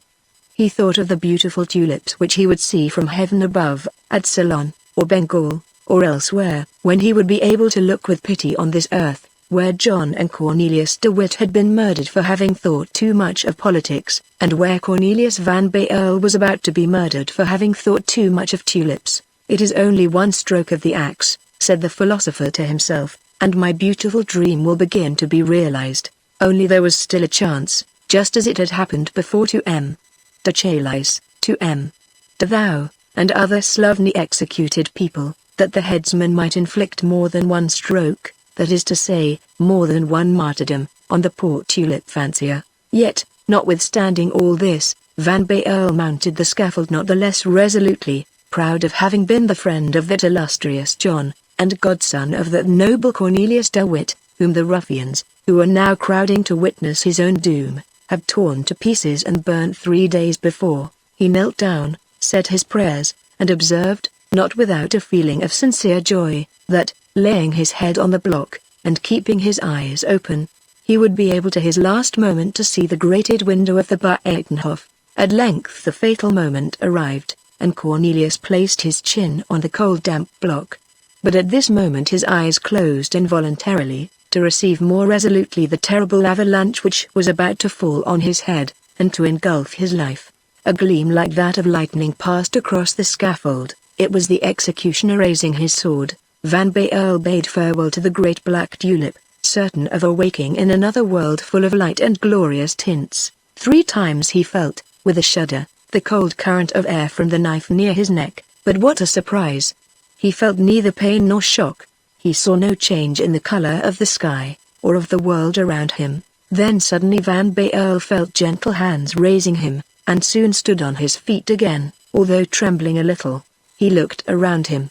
There was someone by his side, reading a large parchment, sealed with a huge seal of red wax, and the same sun, yellow and pale, as it behooves a Dutch sun to be, was shining in the skies, and the same grated window looked down upon him from the Buitenhof, and the same rabble, no longer yelling, but completely thunderstruck, was staring at him from the streets below. Van Baerle began to be sensible to what was going on around him. His Highness, William, Prince of Orange, very likely afraid that Van Baerle's blood would turn the scale of judgment against him, had compassionately taken into consideration his good character, and the apparent proofs of his innocence. His Highness, accordingly, had granted him his life. Cornelius at first hoped that the pardon would be complete, and that he would be restored to his full liberty and to his flower borders at Dort. But Cornelius was mistaken. To use an expression of Madame de Sévigné, who wrote about the same time, there was a postscript to the letter, and the most important part of the letter was contained in the postscript. In this postscript, William of Orange, Stadtholder of Holland, condemned Cornelius Van Baerle to imprisonment for life. He was not sufficiently guilty to suffer death, but he was too much so to be set at liberty. Cornelius heard this clause, but, the first feeling of vexation and disappointment over, he said to himself, never mind, all this is not lost yet, there is some good in this perpetual imprisonment. Rosa will be there, and also my 3 bulbs of the black tulip are there. But Cornelius forgot that the 7 provinces had 7 prisons, 1 for each, and that the board of the prisoner is anywhere else less expensive than at The Hague, which is a capital. His Highness, who, as it seems, did not possess the means to feed Van Baerle at The Hague, sent him to undergo his perpetual imprisonment at the fortress of Loewestein, very near Dort, but, alas, also very far from it, for Loewestein, as the geographers tell us, is situated at the point of the islet which is formed by the confluence of the Wal and the Meuse, opposite Gorkum. Van Baerle was sufficiently versed in the history of his country to know that the celebrated Grotius was confined in that castle after the death of Barneveld, and that the States, in their generosity to the illustrious publicist, jurist, historian, poet, and divine, had granted to him for his daily maintenance the sum of 24 stivers. I, said Van Baerle to himself, I am worth much less than Grotius. They will hardly give me 12 stivers, and I shall live miserably, but never mind, at all events I shall live. Then suddenly a terrible thought struck him. Ah! He exclaimed, how damp and misty that part of the country is, and the soil so bad for the tulips. And then Rosa will not be at Loewestein. Chapter 13. What was going on all this time in the mind of one of the spectators? Whilst Cornelius was engaged with his own thoughts, a coach had driven up to the scaffold. This vehicle was for the prisoner. He was invited to enter it, and he obeyed. His last look was towards the Buitenhof. He hoped to see at the window the face of Rosa, brightening up again. But the coach was drawn by good horses, who soon carried Van Baerle away from among the shouts which the rabble roared in honor of the most magnanimous stadtholder, mixing with it a spice of abuse against the brothers De Witt and the godson of Cornelius, who had just now been saved from death. This reprieve suggested to the worthy spectators remarks such as the following: "It's very fortunate that we used such speed in having justice done to that great villain John, and to that little rogue Cornelius, otherwise his highness might have snatched them from us, just as he has done this fellow." Among all the spectators whom Van Baerle's execution had attracted to the Buitenhof, and whom the sudden turn of affairs had disagreeably surprised, undoubtedly the one most disappointed was a certain respectably dressed burgher, who from early morning had made such a good use of his feet and elbows that he at last was separated from the scaffold only by the file of soldiers which surrounded it. May had shown themselves eager to see the perfidious blood of the guilty Cornelius flow, but not one had shown such a keen anxiety as the individual just alluded to. The most furious had come to the Buitenhof at daybreak, to secure a better place, but he, outdoing even them, had passed the night at the threshold of the prison, from whence, as we have already said, he had advanced to the very foremost rank, and gibus et rostro, that is to say, coaxing some, and kicking the others. And when the executioner had conducted the prisoner to the scaffold, the burgher, who had mounted on the stone of the pump the better to see and be seen, made to the executioner a sign which meant, "It's a bargain, isn't it?" The executioner answered by another sign, which was meant to say, "Be quiet, it's all right." This burgher was no other than Mynheer Isaac Boxtel, who since the arrest of Cornelius had come to the Hague to try if he could not get hold of the 3 bulbs of the black tulip. Boxtel had at first tried to gain over Griffiths to his interest, but the jailer had not only the snarling fierceness, but likewise the fidelity, of a dog. He had therefore bristled up at Boxtel's hatred, whom he had suspected to be a warm friend of the prisoner, making trifling inquiries to contrive with the more certainty some means of escape for him. Thus to the very first proposals which Boxtel made to Griffiths to filch the bulbs which Cornelius Van Baerle must be supposed to conceal, if not in his breast, at least in some corner of his cell, the surly jailer had only answered by kicking Mynheer Isaac out, and setting the dog at him. The piece which the mastiff had torn from his hose did not discourage Boxtel. He came back to the charge, but this time Griffiths was in bed, feverish, and with a broken arm. He therefore was not able to admit the petitioner, who then addressed himself to Rosa, offering to buy her a headdress of pure gold if she would get the bulbs for him. On this, the generous girl, although not yet knowing the value of the object of the robbery, which was to be so well remunerated, had directed the tempter to the executioner, as the heir of the prisoner. In the meanwhile the sentence had been pronounced. Thus Isaac had no more time to bribe anyone. He therefore clung to the idea which Rosa had suggested. He went to the executioner. Isaac had not the least doubt that Cornelius would die with the bulbs on his heart, but there were 2 things which Boxtel did not calculate upon, Rosa, that is to say, love, William of Orange, that is to say, clemency. But for Rosa and William, the calculations of the envious neighbor would have been correct. But for William, Cornelius would have died. But for Rosa, Cornelius would have died with his bulbs on his heart. Mynheer Boxtel went to the headsman, to whom he gave himself out as a great friend of the condemned man, and from whom he bought all the clothes of the dead man that was to be, for 100 guilders, rather an exorbitant sum, as he engaged to leave all the trinkets of gold and silver to the executioner.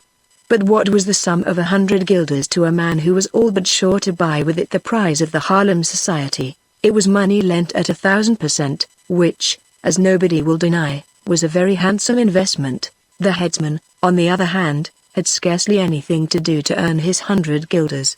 He needed only, as soon as the execution was over, to allow Mynheer Boxtel to ascend the scaffold with his servants, to remove the inanimate remains of his friend. The thing was, moreover, quite customary among the faithful brethren, when one of their masters died a public death in the yard of the Buitenhof. A fanatic like Cornelius might very easily have found another fanatic who would give 100 guilders for his remains. The executioner also readily acquiesced in the proposal, making only one condition, that of being paid in advance. Boxtel, like the people who enter a show at a fair, might be disappointed, and refuse to pay on going out. Boxtel paid in advance, and waited. After this, the reader may imagine how excited Boxtel was, with what anxiety he watched the guards, the recorder, and the executioner, and with what intense interest he surveyed the movements of Van Baerle. How would he place himself on the block? How would he fall? And would he not, in falling, crush those inestimable bulbs? Had not he at least taken care to enclose them in a golden box, as gold is the hardest of all metals? Every trifling delay irritated him. Why did that stupid executioner thus lose time in brandishing his sword over the head of Cornelius, instead of cutting that head off? But when he saw the recorder take the hand of the condemned, and raise him, whilst drawing forth the parchment from his pocket, when he heard the pardon of the stadtholder publicly read out, then Boxtel was no more like a human being. The rage and malice of the tiger, of the hyena, and of the serpent glistened in his eyes, and vented itself in his yell and his movements. Had he been able to get at Van Baerle, he would have pounced upon him and strangled him. And so, then, Cornelius was to live, and was to go with him to Loewestein, and thither to his prison he would take with him his bulbs, and perhaps he would even find a garden where the black tulip would flower for him. Boxtel, quite overcome by his frenzy, fell from the stone upon some Orangemen, who, like him, was sorely vexed at the turn which affairs had taken. They, mistaking the frantic cries of Menhir Isaac for demonstrations of joy, began to belabor him with kicks and cuffs, such as could not have been administered in better style by any prize fighter on the other side of the channel. Blows were, however, nothing to him. He wanted to run after the coach which was carrying away Cornelius with his bulbs.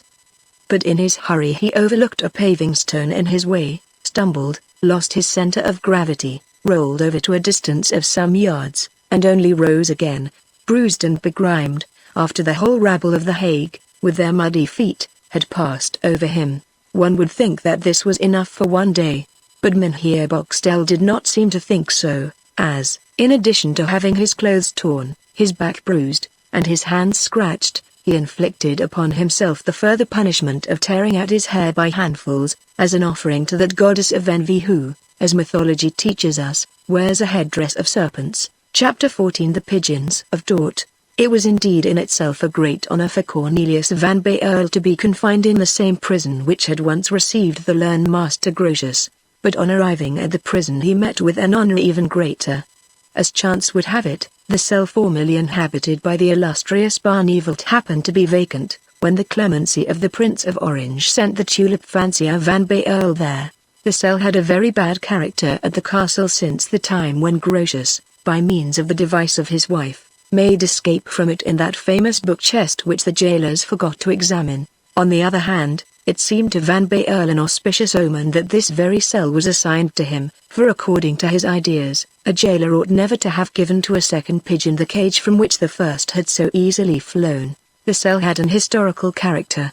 We will only state here that, with the exception of an alcove which was contrived there for the use of Madame Grotius, it differed in no respect from the other cells of the prison, only, perhaps, it was a little higher, and had a splendid view from the grated window. Cornelius felt himself perfectly indifferent as to the place where he had to lead an existence which was little more than vegetation. There were only two things now for which he cared, and the possession of which was a happiness enjoyed only in imagination, a flower, and a woman, both of them, as he conceived, lost to him forever. Fortunately the good doctor was mistaken. In his prison cell the most adventurous life which ever fell to the lot of any tulip fancier was reserved for him. One morning, whilst at his window inhaling the fresh air which came from the river, and casting a longing look to the windmills of his dear old city Dort, which were looming in the distance behind a forest of chimneys, he saw flocks of pigeons coming from that quarter to perch fluttering on the pointed gables of Loewestein. These pigeons, Van Baerle said to himself, are coming from Dort, and consequently may return there. By fastening a little note to the wing of one of these pigeons, one might have a chance to send a message there. Then, after a few moments' consideration, he exclaimed, I will do it. A man grows very patient who is 28 years of age, and condemned to a prison for life, that is to say, after something like 22 or 23,000 days of captivity, Van Baerle, from whose thoughts the three bulbs were never absent, made a snare for catching the pigeons, baiting the birds with all the resources of his kitchen, such as it was for 8 slivers, 6 English, a day, and, after a month of unsuccessful attempts, he at last caught a female bird. It cost him 2 more months to catch a male bird. He then shut them up together, and having about the beginning of the year 1673 obtained some eggs from them, he released the female, which, leaving the male behind to hatch the eggs in her stead, flew joyously to Dort, with the note under her wing. She returned in the evening. She had preserved the note. Thus it went on for 15 days, at first to the disappointment, and then to the great grief, of Van Baerle. On the 16th day, at last, she came back without it. Van Baerle had addressed it to his nurse, the old Frisian woman, and implored any charitable soul who might find it to convey it to her as safely and as speedily as possible. In this letter there was a little note enclosed for Rosa. Van Baerle's nurse had received the letter in the following way: leaving Dort, Mynheer Isaac Boxtel had abandoned, not only his house, his servants, his observatory, and his telescope, but also his pigeons. The servant, having been left without wages, first lived on his little savings, and then on his master's pigeons. Seeing this, the pigeons emigrated from the roof of Isaac Boxtel to that of Cornelius Van Baerle. The nurse was a kind-hearted woman, who could not live without something to love.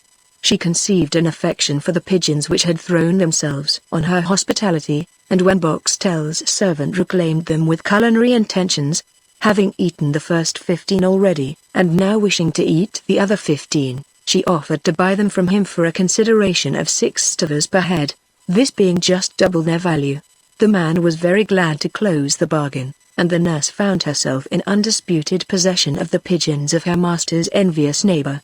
In the course of their wanderings, these pigeons with others visited The Hague, Loewestein, and Rotterdam, seeking variety, doubtless, in the flavor of their wheat or hemp seed. Chance, or rather God, for we can see the hand of God in everything, had willed that Cornelius Van Baerle should happen to hit upon one of these very pigeons. Therefore, if the envious wretch had not left Dort to follow his rival to The Hague in the first place, and then to Gorkum or to Loewestein, for the two places are separated only by the confluence of the Wal and the Meuse, Van Baerle's letter would have fallen into his hands and not the nurse's, in which event the poor prisoner, like the raven of the Roman cobbler, would have thrown away his time, his trouble, and, instead of having to relate the series of exciting events which are about to flow from beneath our pen like the varied hues of a many-colored tapestry, we should have naught to describe but a weary waste of days, dull and melancholy and gloomy as night's dark mantle. The note,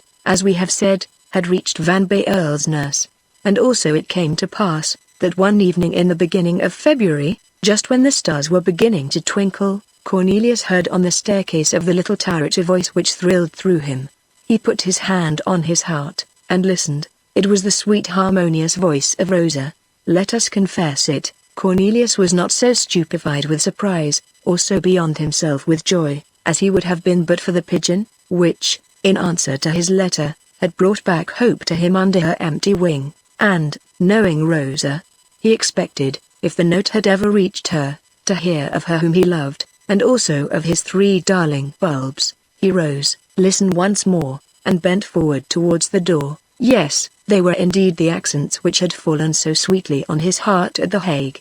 The question now was, whether Rosa, who had made the journey from The Hague to Loewestein, and who, Cornelius did not understand how, had succeeded even in penetrating into the prison, would also be fortunate enough in penetrating to the prisoner himself. Whilst Cornelius, debating this point within himself, was building all sorts of castles in the air, and was struggling between hope and fear, the shutter of the grating in the door opened, and Rosa, beaming with joy, and beautiful in her pretty national costume, but still more beautiful from the grief which for the last 5 months had blanched her cheeks, pressed her little face against the wire grating of the window, saying to him, "Oh, sir, here I am." Cornelius stretched out his arms, and, looking to heaven, uttered a cry of joy, "Oh, Rosa, hush. Let us speak low, My father follows on my heels, said the girl. Your father? Yes. He is in the courtyard at the bottom of the staircase, receiving the instructions of the governor. He will presently come up. The instructions of the governor? Listen to me, I'll try to tell you all in a few words.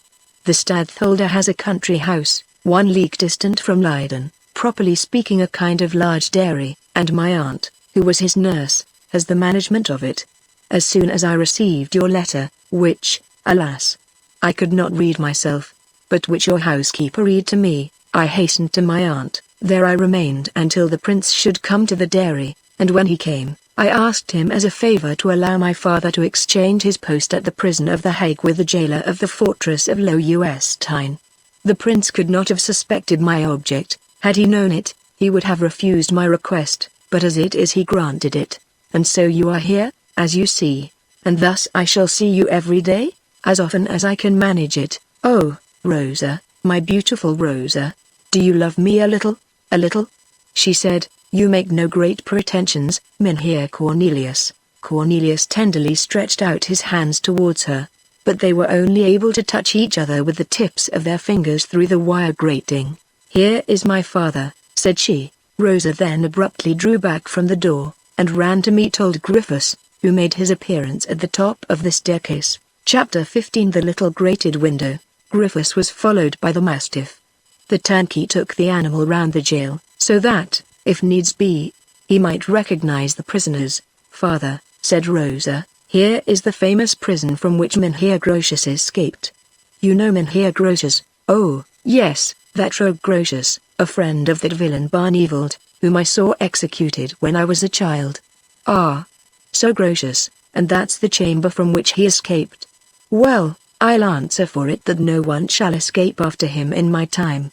And thus opening the door, he began in the dark to talk to the prisoner. The dog, on his part, went up to the prisoner, and, growling, smelled about his legs just as though to ask him what right he had still to be alive, after having left the prison in the company of the recorder and the executioner. But the fair Rosa called him to her side. Well, my master, said Griffiths, holding up his lantern to throw a little light around, you see in me your new jailer. I am head turnkey, and have all the cells under my care. I am not vicious, but I'm not to be trifled with, as far as discipline goes. My good Master Griffiths, I know you perfectly well, said the prisoner, approaching within the circle of light cast around by the lantern. Halloa. That's you, Mynheer van Beerl, said Griffiths. That's you. Well, I declare, it's astonishing how people do meet. Oh, yes, and it's really a great pleasure to me, good Master Griffiths, to see that your arm is doing well, as you are able to hold your lantern with it. Griffiths knitted his brow. Now, that's just it, he said, people always make blunders in politics. His Highness has granted you your life. I'm sure I should never have done so. Don't say so, replied Cornelius. Why not? Because you are the very man to conspire again. You learned people have dealings with the devil. Nonsense, Master Griffiths. Are you dissatisfied with the manner in which I have set your arm, or with the price that I asked you? Said Cornelius, laughing. On the contrary, growled the jailer, you have set it only too well. There is some witchcraft in this. After 6 weeks, I was able to use it as if nothing had happened, so much so, that the doctor of the Buitenhof, who knows his trade well, wanted to break it again, to set it in the regular way, and promised me that I should have my blessed 3 months for my money before I should be able to move it. And you did not want that? I said, nay, as long as I can make the sign of the cross with that arm. Griffiths was a Roman Catholic. I laugh at the devil. But if you laugh at the devil, Master Griffiths, you ought with so much more reason to laugh at learned people. Ah, learned people, learned people. Why, I would rather have to guard 10 soldiers than 1 scholar. The soldiers smoke, guzzle, and get drunk. They are gentle as lambs if you only give them brandy or moselle, but scholars, and drink, smoke, and fuddle. Ah, yes, that's altogether different. They keep sober, spend nothing, and have their heads always clear to make conspiracies. But I tell you, at the very outset, it won't be such an easy matter for you to conspire. First of all, you will have no books, no paper, and no conjuring book. It's books that helped Mynheer Grotius to get off, I assure you. Master Griffiths," replied Van Baerle, "that if I have entertained the idea of escaping, I most decidedly have it no longer." "Well, well," said Griffiths, "just look sharp, that's what I shall do also. But, for all that, I say His Highness has made a great mistake, not to have cut off my head." "Thank you, Master Griffiths. Just so, look whether the men here don't keep very quiet now." "That's very shocking what you say now, Master Griffiths," cried Van Baerle, turning away his head to conceal his disgust. "You forget that one of those unfortunate gentlemen was my friend, and the other my second father." "Yes, but I also remember that the one, as well as the other, was a conspirator. And, moreover, I am speaking from Christian charity." "Oh, indeed. Explain that a little to me, my good Master Griffiths. I do not quite understand it." "Well, then, if you had remained on the block of Master Harbrook." "What? You would not suffer any longer, whereas, I will not disguise it from you, I shall lead you a sad life of it." "Thank you for the promise, Master Griffiths." And whilst the prisoner smiled ironically at the old jailer, Rosa, from the outside, answered by a bright smile, which carried sweet consolation to the heart of Van Baerle. Griffiths stepped towards the window. It was still light enough to see, although indistinctly, through the grey haze of the evening, the vast expanse of the horizon. "What view has one from here?" asked Griffiths. "Why, a very fine and pleasant one," said Cornelius, looking at Rosa. "Yes, yes, too much of a view, too much." And at this moment the two pigeons, scared by the sight and especially by the voice of the stranger, left their nest, and disappeared, quite frightened in the evening mist. "Halloa! What's this?" cried Griffiths. "My pigeons," answered Cornelius. "Your pigeons," cried the jailer, "your pigeons. Has a prisoner anything of his own?" "Why, then," said Cornelius, "the pigeons which a merciful Father in heaven has lent to me." "So, here we have a breach of the rules already," replied Griffiths. "Pigeons. Ah, young man, I'll tell you one thing, that before tomorrow is over, your pigeons will boil in my pot. First of all you should catch them, Master Griffiths. You won't allow these pigeons to be mine." "Well, I vow they are even less yours than mine." "Admittance is no acquittance," growled the jailer, "and I shall certainly wring their necks before 24 hours are over. You may be sure of that." Whilst giving utterance to this ill-natured promise, Griffiths put his head out of the window to examine the nest. This gave Van Baerle time to run to the door, and squeeze the hand of Rosa, who whispered to him, "At 9 o'clock this evening." Griffiths, quite taken up with the desire of catching the pigeons next day, as he had promised he would do, saw and heard nothing of this short interlude, and, after having closed the window, he took the arm of his daughter, left the cell, turned the key twice, drew the bolts, and went off to make the same kind promise to the other prisoners. He had scarcely withdrawn, when Cornelius went to the door to listen to the sound of his footsteps, and, as soon as they had died away, he ran to the window, and completely demolished the nest of the pigeons. Rather than expose them to the tender mercies of his bullying jailer, he drove away forever those gentle messengers to whom he owed the happiness of having seen Rosa again. This visit of the jailer, his brutal threats, and the gloomy prospect of the harshness with which, as he had before experienced, Griffiths watched his prisoners, all this was unable to extinguish in Cornelius the sweet thoughts, and especially the sweet hope, which the presence of Rosa had reawakened in his heart. He waited eagerly to hear the clock of the Tower of Loewestein strike 9. The last chime was still vibrating through the air, when Cornelius heard on the staircase the light step and the rustle of the flowing dress of the fair Frisian maid, and soon after a light appeared at the little grated window in the door, on which the prisoner fixed his earnest gaze. The shutter opened on the outside. "Here I am," said Rosa, out of breath from running up the stairs. "Here I am." "Oh, my good Rosa, you are then glad to see me, can you ask? But how did you contrive to get here? Tell me. Now listen to me. My father falls asleep every evening almost immediately after his supper. I then make him lie down, a little stupefied with his gin. Don't say anything about it, because, thanks to this nap, I shall be able to come every evening and chat for an hour with you." "Oh, I thank you, Rosa, dear Rosa." Saying these words, Cornelius put his face so near the little window that Rosa withdrew hers. "I have brought back to you your bulbs." Cornelius's heart leapt with joy. He had not yet dared to ask Rosa what she had done with the precious treasure which he had entrusted to her. "Oh, you have preserved them, then? Did you not give them to me as a thing which was dear to you?" "Yes, but as I have given them to you, it seems to me that they belong to you. They would have belonged to me after your death, but, fortunately, you are alive now." "Oh, how I blessed His Highness in my heart. If God grants to him all the happiness that I have wished him, certainly Prince William will be the happiest man on earth. When I looked at the Bible of your godfather Cornelius, I was resolved to bring back to you your bulbs, only I did not know how to accomplish it. I had, however, already formed the plan of going to the stadtholder, to ask from him for my father the appointment of jailer of Loewestein, when your housekeeper brought me your letter. Oh, how we wept together! But your letter only confirmed me the more in my resolution.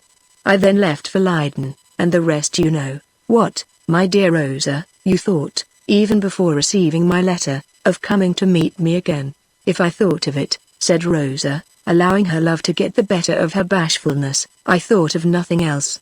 And, saying these words, Rosa looked so exceedingly pretty, that for the second time Cornelius placed his forehead and lips against the wire grating. "Of course, we must presume with a laudable desire to thank the young lady." Rosa, however, drew back as before. "In truth," she said, with that coquetry which somehow or other is in the heart of every young girl, "I have often been sorry that I am not able to read, but never so much so as when your housekeeper brought me your letter. I kept the paper in my hands, which spoke to other people, and which was dumb to poor stupid me." "So you have often regretted not being able to read," said Cornelius. "I should just like to know on what occasions." "Troth," she said, laughing, "to read all the letters which were written to me." "Oh, you received letters, Rosa?" "By hundreds, but who wrote to you?" "Who? Why, in the first place, all the students who passed over the Buitenhof, all the officers who went to parade, all the clerks, and even the merchants who saw me at my little window."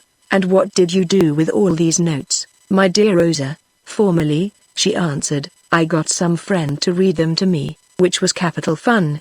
But since a certain time, well, what use is it to attend to all this nonsense? Since a certain time I have burnt them." "Since a certain time?" exclaimed Cornelius, with a look beaming with love and joy. Rosa cast down her eyes, blushing. In her sweet confusion, she did not observe the lips of Cornelius, which, alas, only met the cold wire grating. Yet, in spite of this obstacle, they communicated to the lips of the young girl the glowing breath of the most tender kiss. At this sudden outburst of tenderness, Rosa grew very pale, perhaps paler than she had been on the day of the execution. She uttered a plaintive sob, closed her fine eyes, and fled, trying in vain to still the beating of her heart. And thus Cornelius was again alone. Rosa had fled so precipitately, that she completely forgot to return to Cornelius the 3 bulbs of the black tulip. Chapter 16 Master and Pupil. The worthy Master Griffiths, as the reader may have seen, was far from sharing the kindly feeling of his daughter for the godson of Cornelius de Witt. There being only 5 prisoners at Loewestein, the post of turnkey was not a very onerous one, but rather a sort of sinecure, given after a long period of service. But the worthy jailer, in his zeal, had magnified with all the power of his imagination the importance of his office. To him Cornelius had swelled to the gigantic proportions of a criminal of the first order. He looked upon him, therefore, as the most dangerous of all his prisoners. He watched all his steps, and always spoke to him with an angry countenance, punishing him for what he called his dreadful rebellion against such a clement prince as the stadtholder. 3 times a day he entered Van Bael's cell, expecting to find him trespassing, but Cornelius had ceased to correspond, since his correspondent was at hand. It is even probable that, if Cornelius had obtained his full liberty, with permission to go wherever he liked, the prison, with Rosa and his bulbs, would have appeared to him preferable to any other habitation in the world without Rosa and his bulbs. Rosa, in fact, had promised to come and see him every evening, and from the first evening she had kept her word. On the following evening she went up as before, with the same mysteriousness and the same precaution. only she had this time resolved within herself not to approach too near the grating. In order, however, to engage Van Baerle in a conversation from the very first which would seriously occupy his attention, she tendered to him through the grating the 3 bulbs, which were still wrapped up in the same paper. But to the great astonishment of Rosa, Van Baerle pushed back her white hand with the tips of his fingers. The young man had been considering about the matter. "Listen to me," he said. "I think we should risk too much by embarking our whole fortune in one ship. Only think, my dear Rosa, that the question is to carry out an enterprise which until now has been considered impossible, namely, that of making the great black tulip flower. Let us, therefore, take every possible precaution, so that in case of a failure we may not have anything to reproach ourselves with. I will now tell you the way I have traced out for us." Rosa was all attention to what he would say, much more on account of the importance which the unfortunate tulip fancier attached to it, than that she felt interested in the matter herself. "I will explain to you, Rosa," he said. "I dare say you have in this fortress a small garden, or some courtyard, or, if not that, at least some terrace." "We have a very fine garden," said Rosa. "It runs along the edge of the wall, and is full of fine old trees. Could you bring me some soil from the garden, that I may judge?" "I will do so tomorrow. Take some from a sunny spot, and some from a shady, so that I may judge of its properties in a dry and in a moist state. Be assured I shall, after having chosen the soil, and, if it be necessary, modified it. We will divide our 3 bulbs. You will take one and plant it, on the day that I will tell you, in the soil chosen by me. It is sure to flower, if you tend it according to my directions. I will not lose sight of it for a minute. You will give me another, which I will try to grow here in my cell, and which will help me to beguile those long weary hours when I cannot see you. I confess to you I have very little hope for the latter one, and I look beforehand on this unfortunate bulb as sacrificed to my selfishness. However, the sun sometimes visits me. I will, besides, try to convert everything into an artificial help, even the heat and the ashes of my pipe, and lastly, we, or rather you, will keep in reserve the 3rd sucker as our last resource, in case our first 2 experiments should prove a failure. In this manner, my dear Rosa, it is impossible that we should not succeed in gaining the 100,000 guilders for your marriage portion, and how dearly shall we enjoy that supreme happiness of seeing our work brought to a successful issue." "I know it all now," said Rosa. "I will bring you the soil tomorrow, and you will choose it for your bulb and for mine. As to that in which yours is to grow, I shall have several journeys to convey it to you, as I cannot bring much at a time. There is no hurry for it, dear Rosa. Our tulips need not be put into the ground for a month at least. So you see we have plenty of time before us. Only I hope that, in planting your bulb, you will strictly follow all my instructions. I promise you I will. And when you have once planted it, you will communicate to me all the circumstances which may interest our nursling, such as change of weather, footprints on the walks, or footprints in the borders. You will listen at night whether our garden is not resorted to by cats. A couple of those untoward animals laid waste 2 of my borders at aught. I will listen. On moonlight nights have you ever looked at your garden, my dear child? The window of my sleeping room overlooks it. Well, on moonlight nights you will observe whether any rats come out from the holes in the wall.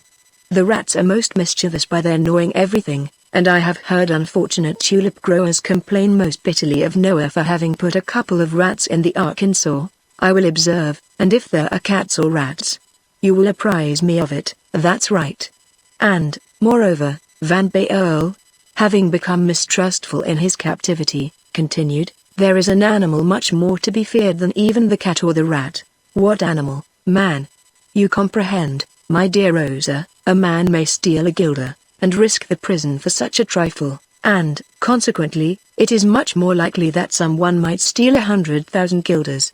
No one ever enters the garden but myself. Thank you, my dear Rosa. All the joy of my life has still to come from you.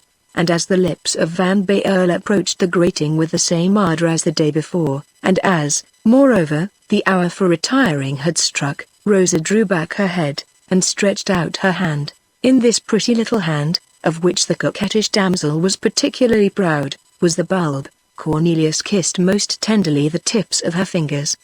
Did he do so because the hand kept one of the bulbs of the great black tulip, or because this hand was Rosa's?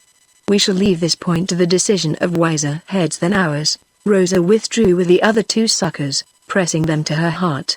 Did she press them to her heart because they were the bulbs of the great black tulip, or because she had them from Cornelius? This point, we believe, might be more readily decided than the other. However that may have been, from that moment life became sweet, and again full of interest to the prisoner. Rosa, as we have seen, had returned to him one of the suckers. Every evening she brought to him, handful by handful, a quantity of soil from that part of the garden which he had found to be the best, and which, indeed, was excellent. A large jug, which Cornelius had skillfully broken, did service as a flower pot. He half filled it, and mixed the earth of the garden with a small portion of dried river mud, a mixture which formed an excellent soil. Then, at the beginning of April, he planted his first sucker in that jug. Not a day passed on which Rosa did not come to have her chat with Cornelius. The tulips, concerning whose cultivation Rosa was taught all the mysteries of the art, formed the principal topic of the conversation, but, interesting as the subject was, people cannot always talk about tulips.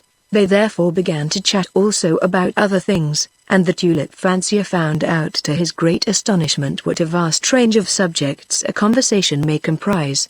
Only Rosa had made it a habit to keep her pretty face invariably 6 inches distant from the grating, having perhaps become distrustful of herself. There was one thing especially which gave Cornelius almost as much anxiety as his bulbs, a subject to which he always returned, the dependence of Rosa on her father. Indeed, Van Baerle's happiness depended on the whim of this man. He might one day find Loewestein dull, or the air of the place unhealthy, or the gin bad, and leave the fortress, and take his daughter with him, when Cornelius and Rosa would again be separated. Of what use would the carrier pigeons then be? Said Cornelius to Rosa, as you, my dear girl, would not be able to read what I should write to you, nor to write to me your thoughts in return. Well, answered Rosa, who in her heart was as much afraid of a separation as Cornelius himself, we have 1 hour every evening, let us make good use of it. I don't think we make such a bad use of it as it is. Let us employ it even better, said Rosa, smiling. Teach me to read and write. I shall make the best of your lessons, believe me, and, in this way, we shall never be separated any more, except by our own will. Oh, then, we have an eternity before us, said Cornelius. Rosa smiled, and quietly shrugged her shoulders. Will you remain forever in prison? She said, and after having granted you your life, will not His Highness also grant you your liberty? And will you not then recover your fortune, and be a rich man, and then, when you are driving in your own coach, riding your own horse, will you still look at poor Rosa, the daughter of a jailer, scarcely better than a hangman? Cornelius tried to contradict her, and certainly he would have done so with all his heart, and with all the sincerity of a soul full of love. She, however, smilingly interrupted him, saying, "How is your tulip going on?"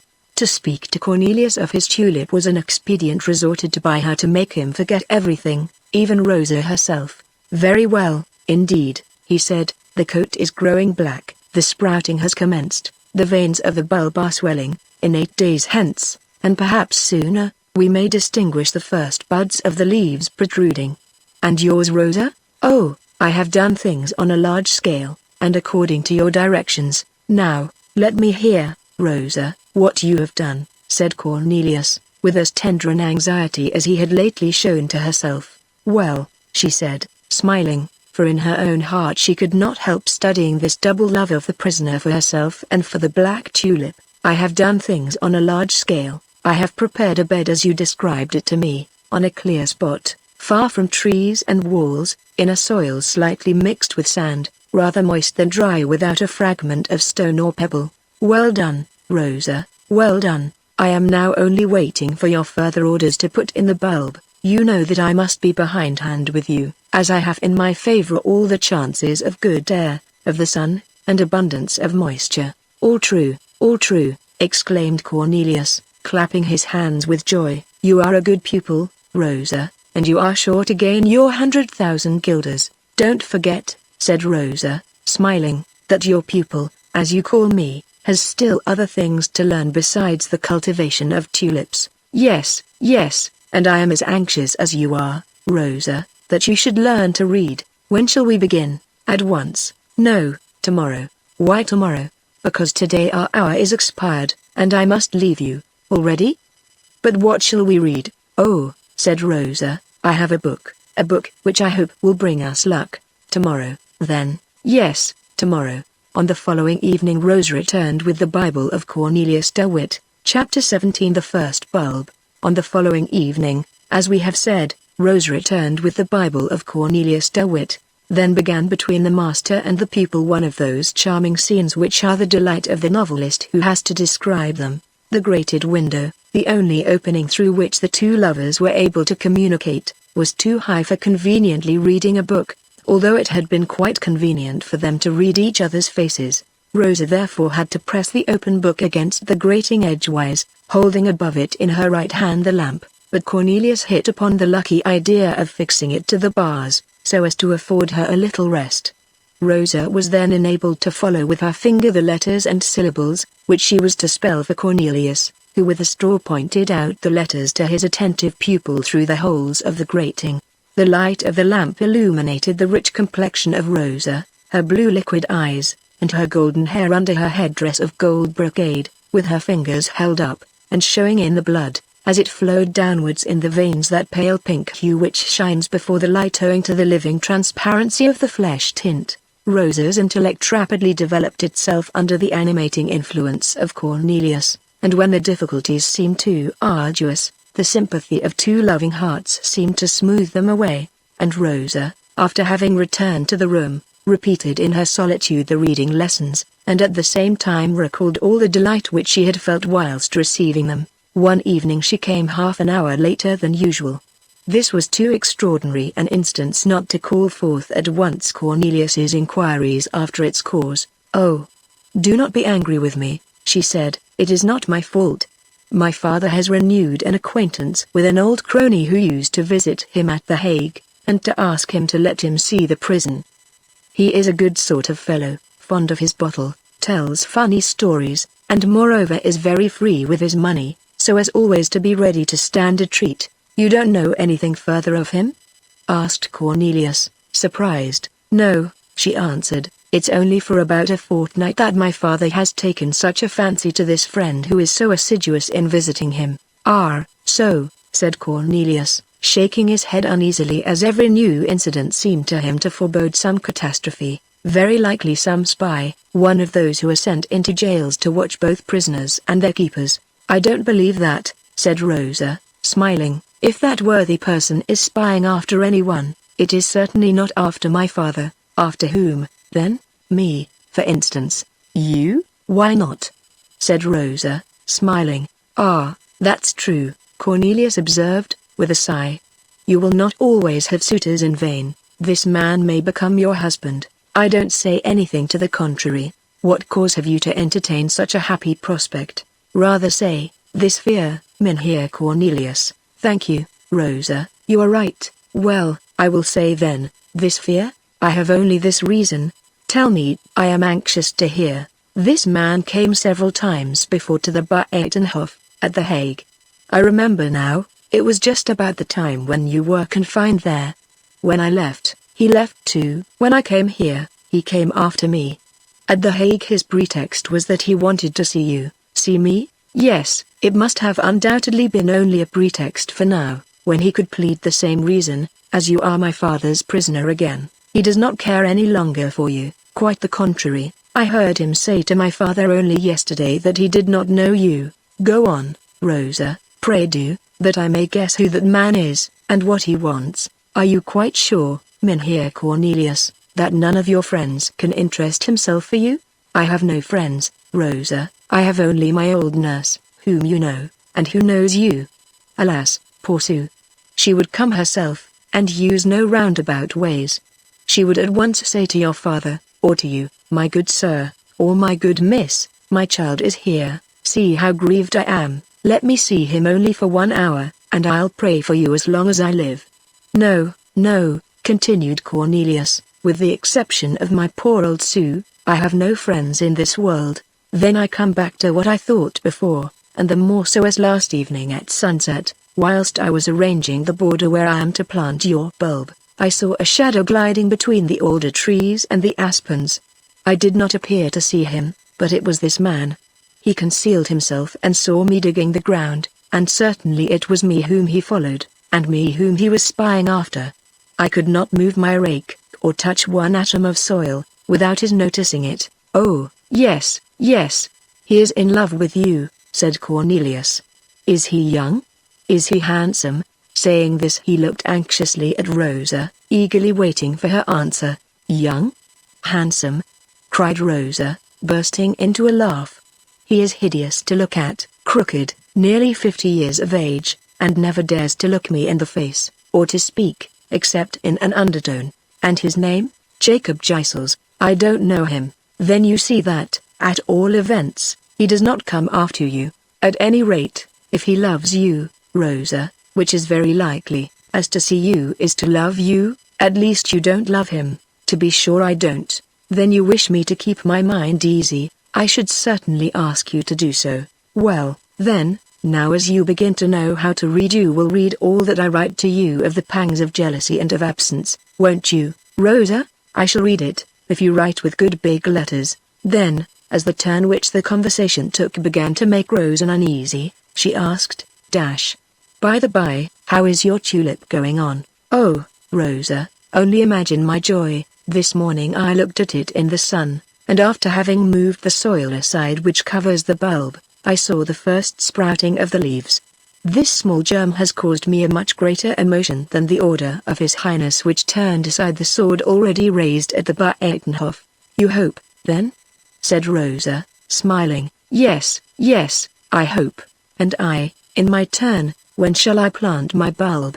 Oh, the first favorable day I will tell you, but, whatever you do, let nobody help you, and don't confide your secret to anyone in the world. Do you see, a connoisseur by merely looking at the bulb would be able to distinguish its value, and so, my dearest Rosa, be careful in locking up the third sucker which remains to you. It is still wrapped up in the same paper in which you put it, and just as you gave it me.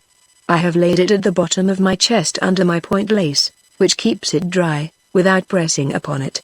But good night, my poor captive gentleman. How? Already? It must be. Coming so late and going so soon. My father might grow impatient not seeing me return, and that precious love might suspect a rival. Here she listened uneasily. What is it? Asked Van Baerle. I thought I heard something. What, then? Something like a step, creaking on the staircase. Surely, said the prisoner, that cannot be Master Griffiths. He is always heard at a distance. No, it is not my father, I am quite sure, but it might be Mynheer Jacob. Rosa rushed toward the staircase, and a door was really heard rapidly to close before the young damsel had got down the first 10 steps. Cornelius was very uneasy about it, but it was after all only a prelude to greater anxieties. The following day passed without any remarkable incident. Griffiths made his 3 visits, and discovered nothing. He never came at the same hours as he hoped thus to discover the secrets of the prisoner. Van Baerle, therefore, had devised a contrivance, a sort of pulley, by means of which he was able to lower or to raise his jug below the ledge of tiles and stone before his window. The strings by which this was effected he had found means to cover with that moss which generally grows on tiles, or in the crannies of the walls. Griffiths suspected nothing, and the device succeeded for 8 days. One morning, however, when Cornelius, absorbed in the contemplation of his bulb, from which a germ of vegetation was already peeping forth, had not heard old Griffiths coming upstairs as a gale of wind was blowing which shook the whole tower, the door suddenly opened. Griffiths, perceiving an unknown and consequently a forbidden object in the hands of his prisoner, pounced upon it with the same rapidity as the hawk on its prey. As ill luck would have it, his coarse, hard hand, the same which he had broken, and which Cornelius Van Baerle had set so well, grasped at once in the midst of the jug, on the spot where the bulb was lying in the soil. What have you got here? He roared. Ah! Have I caught you? And with this he grabbed in the soil. I? Nothing, cried Cornelius. trembling. "Ah! Have I caught you? A jug and earth in it. There is some criminal secret at the bottom of all this." "Oh, my good Master Griffiths," said Van Baerle, imploringly, and anxious as the partridge robbed of her young by the reaper. In fact, Griffiths was beginning to dig the soil with his crooked fingers. "Take care, sir, take care," said Cornelius, growing quite pale. "Care of what? Zoons! Of what?" roared the jailer. "Take care, I say, you will crush it, Master Griffiths." And with a rapid and almost frantic movement he snatched the jug from the hands of Griffiths, and hid it like a treasure under his arms. But Griffiths, obstinate, like an old man, and more convinced that he was discovering here a conspiracy against the Prince of Orange, rushed up to his prisoner, raising his stick, seeing, however, the impassible resolution of the captive to protect his flower pot. He was convinced that Cornelius trembled much less for his head than for his jug. He therefore tried to wrest it from him by force. "Halloa!" said the jailer, furious. "Here, you see, you are rebelling. Leave me my Tulip," cried Van Baerle. Yes, Tulip," replied the old man. "We know well the shifts of prisoners, but I vow to you." "Let go," repeated Griffiths, stamping his foot. "Let go, or I shall call the guard. Call whoever you like. But you shall not have this flower except with my life." Griffiths, exasperated, plunged his finger a second time into the soil, and now he drew out the bulb, which certainly looked quite black, and whilst Van Baerle, quite happy to have saved the vessel, did not suspect that the adversary had possessed himself of its precious contents, Griffiths hurled the softened bulb with all his force on the flags, where almost immediately after it was crushed to atoms under his heavy shoe. Van Baerle saw the work of destruction, got a glimpse of the juicy remains of his darling bulb, and, guessing the cause of the ferocious joy of Griffiths, uttered a cry of agony, which would have melted the heart even of that ruthless jailer who some years before killed Polisson's spider. The idea of striking down this spiteful bully passed like lightning through the brain of the tulip fancier. The blood rushed to his brow, and seemed like fire in his eyes, which blinded him, and he raised in his two hands the heavy jug with all the now useless earth which remained in it. One instant more, and he would have flung it on the bald head of old Griffiths, but a cry stopped him, a cry of agony, uttered by poor Rosa, who, trembling and pale, with her arms raised to heaven, made her appearance behind the grated window, and thus interposed between her father and her friend.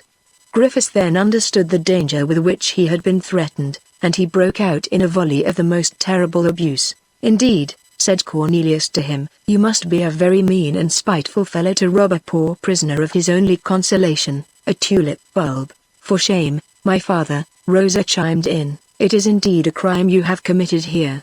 "Ah, is that you, my little chatterbox?" the old man cried, boiling with rage and turning towards her. "Don't you meddle with what don't concern you, but go down as quickly as possible." "Unfortunate me," continued Cornelius, overwhelmed with grief. "After all, it is but a tulip," Griffiths resumed, as he began to be a little ashamed of himself. "You may have as many tulips as you like, I have 300 of them in my loft. To the devil with your tulips!" cried Cornelius. "You are worthy of each other. Had I 100,000 millions of them, I would gladly give them for the one which you have just destroyed." "Oh, so," Griffiths said, in a tone of triumph, "now there we have it. It was not your tulip you cared for. There was in that false bulb some witchcraft, perhaps some means of correspondence with conspirators against His Highness who has granted you your life. I always said they were wrong in not cutting your head off, father, father," cried Rosa. "Yes, yes. It is better as it is now," repeated Griffiths, growing warm. "I have destroyed it, and I'll do the same again, as often as you repeat the trick. Didn't I tell you, my fine fellow, that I would make your life a hard one? A curse on you!"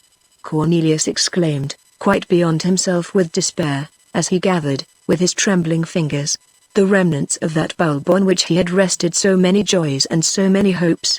"We shall plant the other tomorrow, my dear Mynheer Cornelius," said Rosa, in a low voice, who understood the intense grief of the unfortunate tulip fancier, and who, with the pure sacred love of her innocent heart, poured these kind words, like a drop of balm, on the bleeding wounds of Cornelius. Chapter 18. Rosa's Lover. Rosa had scarcely pronounced these consolatory words when a voice was heard from the staircase asking Griffiths how matters were going on. "Do you hear, father?" said Rosa. "What? Master Jacob calls you, he is uneasy." "There was such a noise," said Griffiths. "Wouldn't you have thought he would murder me, this doctor? They are always very troublesome fellows, these scholars." Then, pointing with his finger towards the staircase, he said to Rosa, "Just lead the way, miss." After this he locked the door and called out, "I shall be with you directly, friend Jacob." Poor Cornelius, thus left alone with his bitter grief, muttered to himself, "Ah, you old hangman. It is me you have trodden underfoot, you have murdered me, I shall not survive it." And certainly the unfortunate prisoner would have fallen ill but for the counterpoise which Providence had granted to his grief, and which was called Rosa. In the evening she came back. Her first words announced to Cornelius that henceforth her father would make no objection to his cultivating flowers. "And how do you know that?" the prisoner asked, with a doleful look. "I know it because he has said so. To deceive me, perhaps. No, he repents. Ah yes. But too late. This repentance is not of himself. And who put it into him? If you only knew how his friend scolded him. Ah, Master Jacob, he does not leave you, then, that Master Jacob? At any rate, he leaves us as little as he can help." Saying this, she smiled in such a way that the little cloud of jealousy which had darkened the brow of Cornelius speedily vanished. "How was it?" asked the prisoner. "Well, being asked by his friend, my father told at supper the whole story of the tulip, or rather of the bulb, and of his own fine exploit of crushing it." Cornelius heaved a sigh, which might have been called a groan. "Had you only seen Master Jacob at that moment," continued Rosa, "I really thought he would set fire to the castle. His eyes were like two flaming torches, his hair stood on end, and he clenched his fist for a moment. I thought he would have strangled my father." "You have done that," he cried. "You have crushed the bulb." "Indeed I have. It is infamous," said Master Jacob. "It is odious. You have committed a great crime." My father was quite dumbfounded. "Are you mad, too?" he asked his friend. "Oh, what a worthy man is this Master Jacob," muttered Cornelius. "An honest soul, an excellent heart that he is. The truth is, that it is impossible to treat a man more rudely than he did my father." He was really quite in despair, repeating over and over again, crushed the bulb. My God, crushed." Then, turning toward me, he asked, "But it was not the only one that he had?" "Did he ask that?" inquired Cornelius, with some anxiety. "You think it was not the only one?" said my father. "Very well, we shall search for the others." "You will search for the others?" cried Jacob, taking my father by the collar, but he immediately loosed him. Then, turning towards me, he continued, asking, "And what did that poor young man say?" I did not know what to answer, as you had so strictly enjoined me never to allow anyone to guess the interest which you are taking in the bulb. Fortunately, my father saved me from the difficulty by chiming in. What did he say?" "Didn't he fume and fret?" I interrupted him, saying, "Was it not natural that B should be furious? You were so unjust and brutal, father." "Well, now, are you mad?" cried my father. "What immense misfortune is it to crush a tulip bulb? You may buy 100 of them in the market of Gorkum. Perhaps some less precious one than that was." I quite incautiously replied. "And what did Jacob say or do at these words?" asked Cornelius. "At these words, if I must say it, his eyes seemed to flash like lightning." "But," said Cornelius, "that was not all. I am sure he said something in his turn." "So, then, my pretty Rosa," he said, with a voice as sweet as honey, "so you think that bulb to have been a precious one?" I saw that I had made a blunder. "What do I know?" I said, negligently. "Do I understand anything of tulips? I only know, as unfortunately it is our lot to live with prisoners, that for them any pastime is of value. This poor Mynheer van Baerle amused himself with this bulb. Well, I think it very cruel to take from him the only thing that he could have amused himself with. But, first of all," said my father, "we ought to know how he has contrived to procure this bulb." I turned my eyes away to avoid my father's look, but I met those of Jacob. It was as if he had tried to read my thoughts at the bottom of my heart. Some little show of anger sometimes saves an answer. I shrugged my shoulders, turned my back, and advanced towards the door. But I was kept by something which I heard, although it was uttered in a very low voice only. Jacob said to my father, "It would not be so difficult to ascertain that." "How so?" "You need only search his person, and if he has the other bulbs, we shall find them, as there usually are 3 suckers. 3 suckers!" cried Cornelius. "Did you say that I have 3? The word certainly struck me just as much as it does you." I turned round. They were both of them so deeply engaged in their conversation that they did not observe my movement. "But," said my father, "perhaps he has not got his bulbs about him? Then take him down, under some pretext or other, and I will search his cell in the meanwhile." "Halloa, halloa," said Cornelius. "But this Mr. Jacob of yours is a villain, it seems." "I am afraid he is." "Tell me, Rosa," continued Cornelius, with a pensive air. "What? Did you not tell me that on the day when you prepared your borders this man followed you?" "So he did." "That he glided like a shadow behind the elder trees?" "Certainly." "That not one of your movements escaped him?" "Not one, indeed, Rosa," said Cornelius, growing quite pale. "Well, it was not you he was after. Who else, then?" "It is not you that he was in love with." "But with whom else?" "He was after my bulb, and is in love with my tulip." "You don't say so."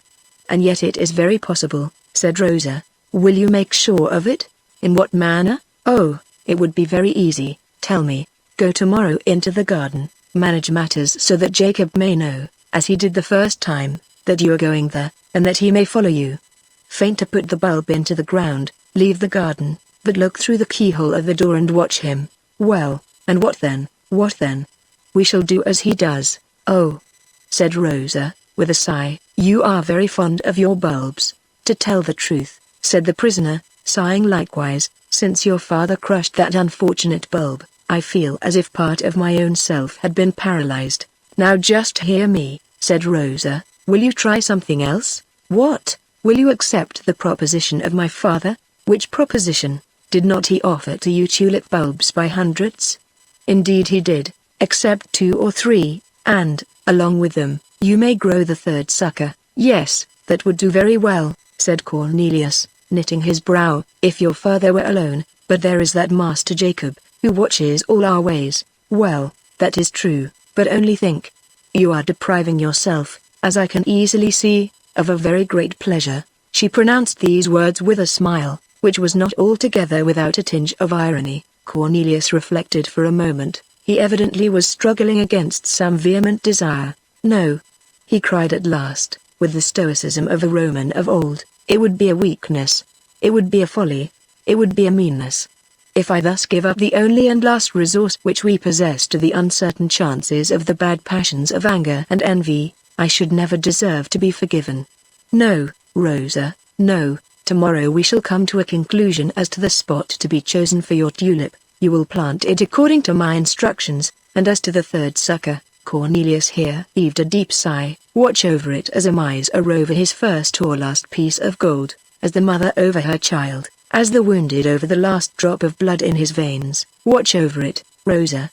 Some voice within me tells me that it will be our saving, that it will be a source of good to us. Be easy, Mynheer Cornelius," said Rosa, with a sweet mixture of melancholy and gravity. "Be easy, your wishes are commands to me.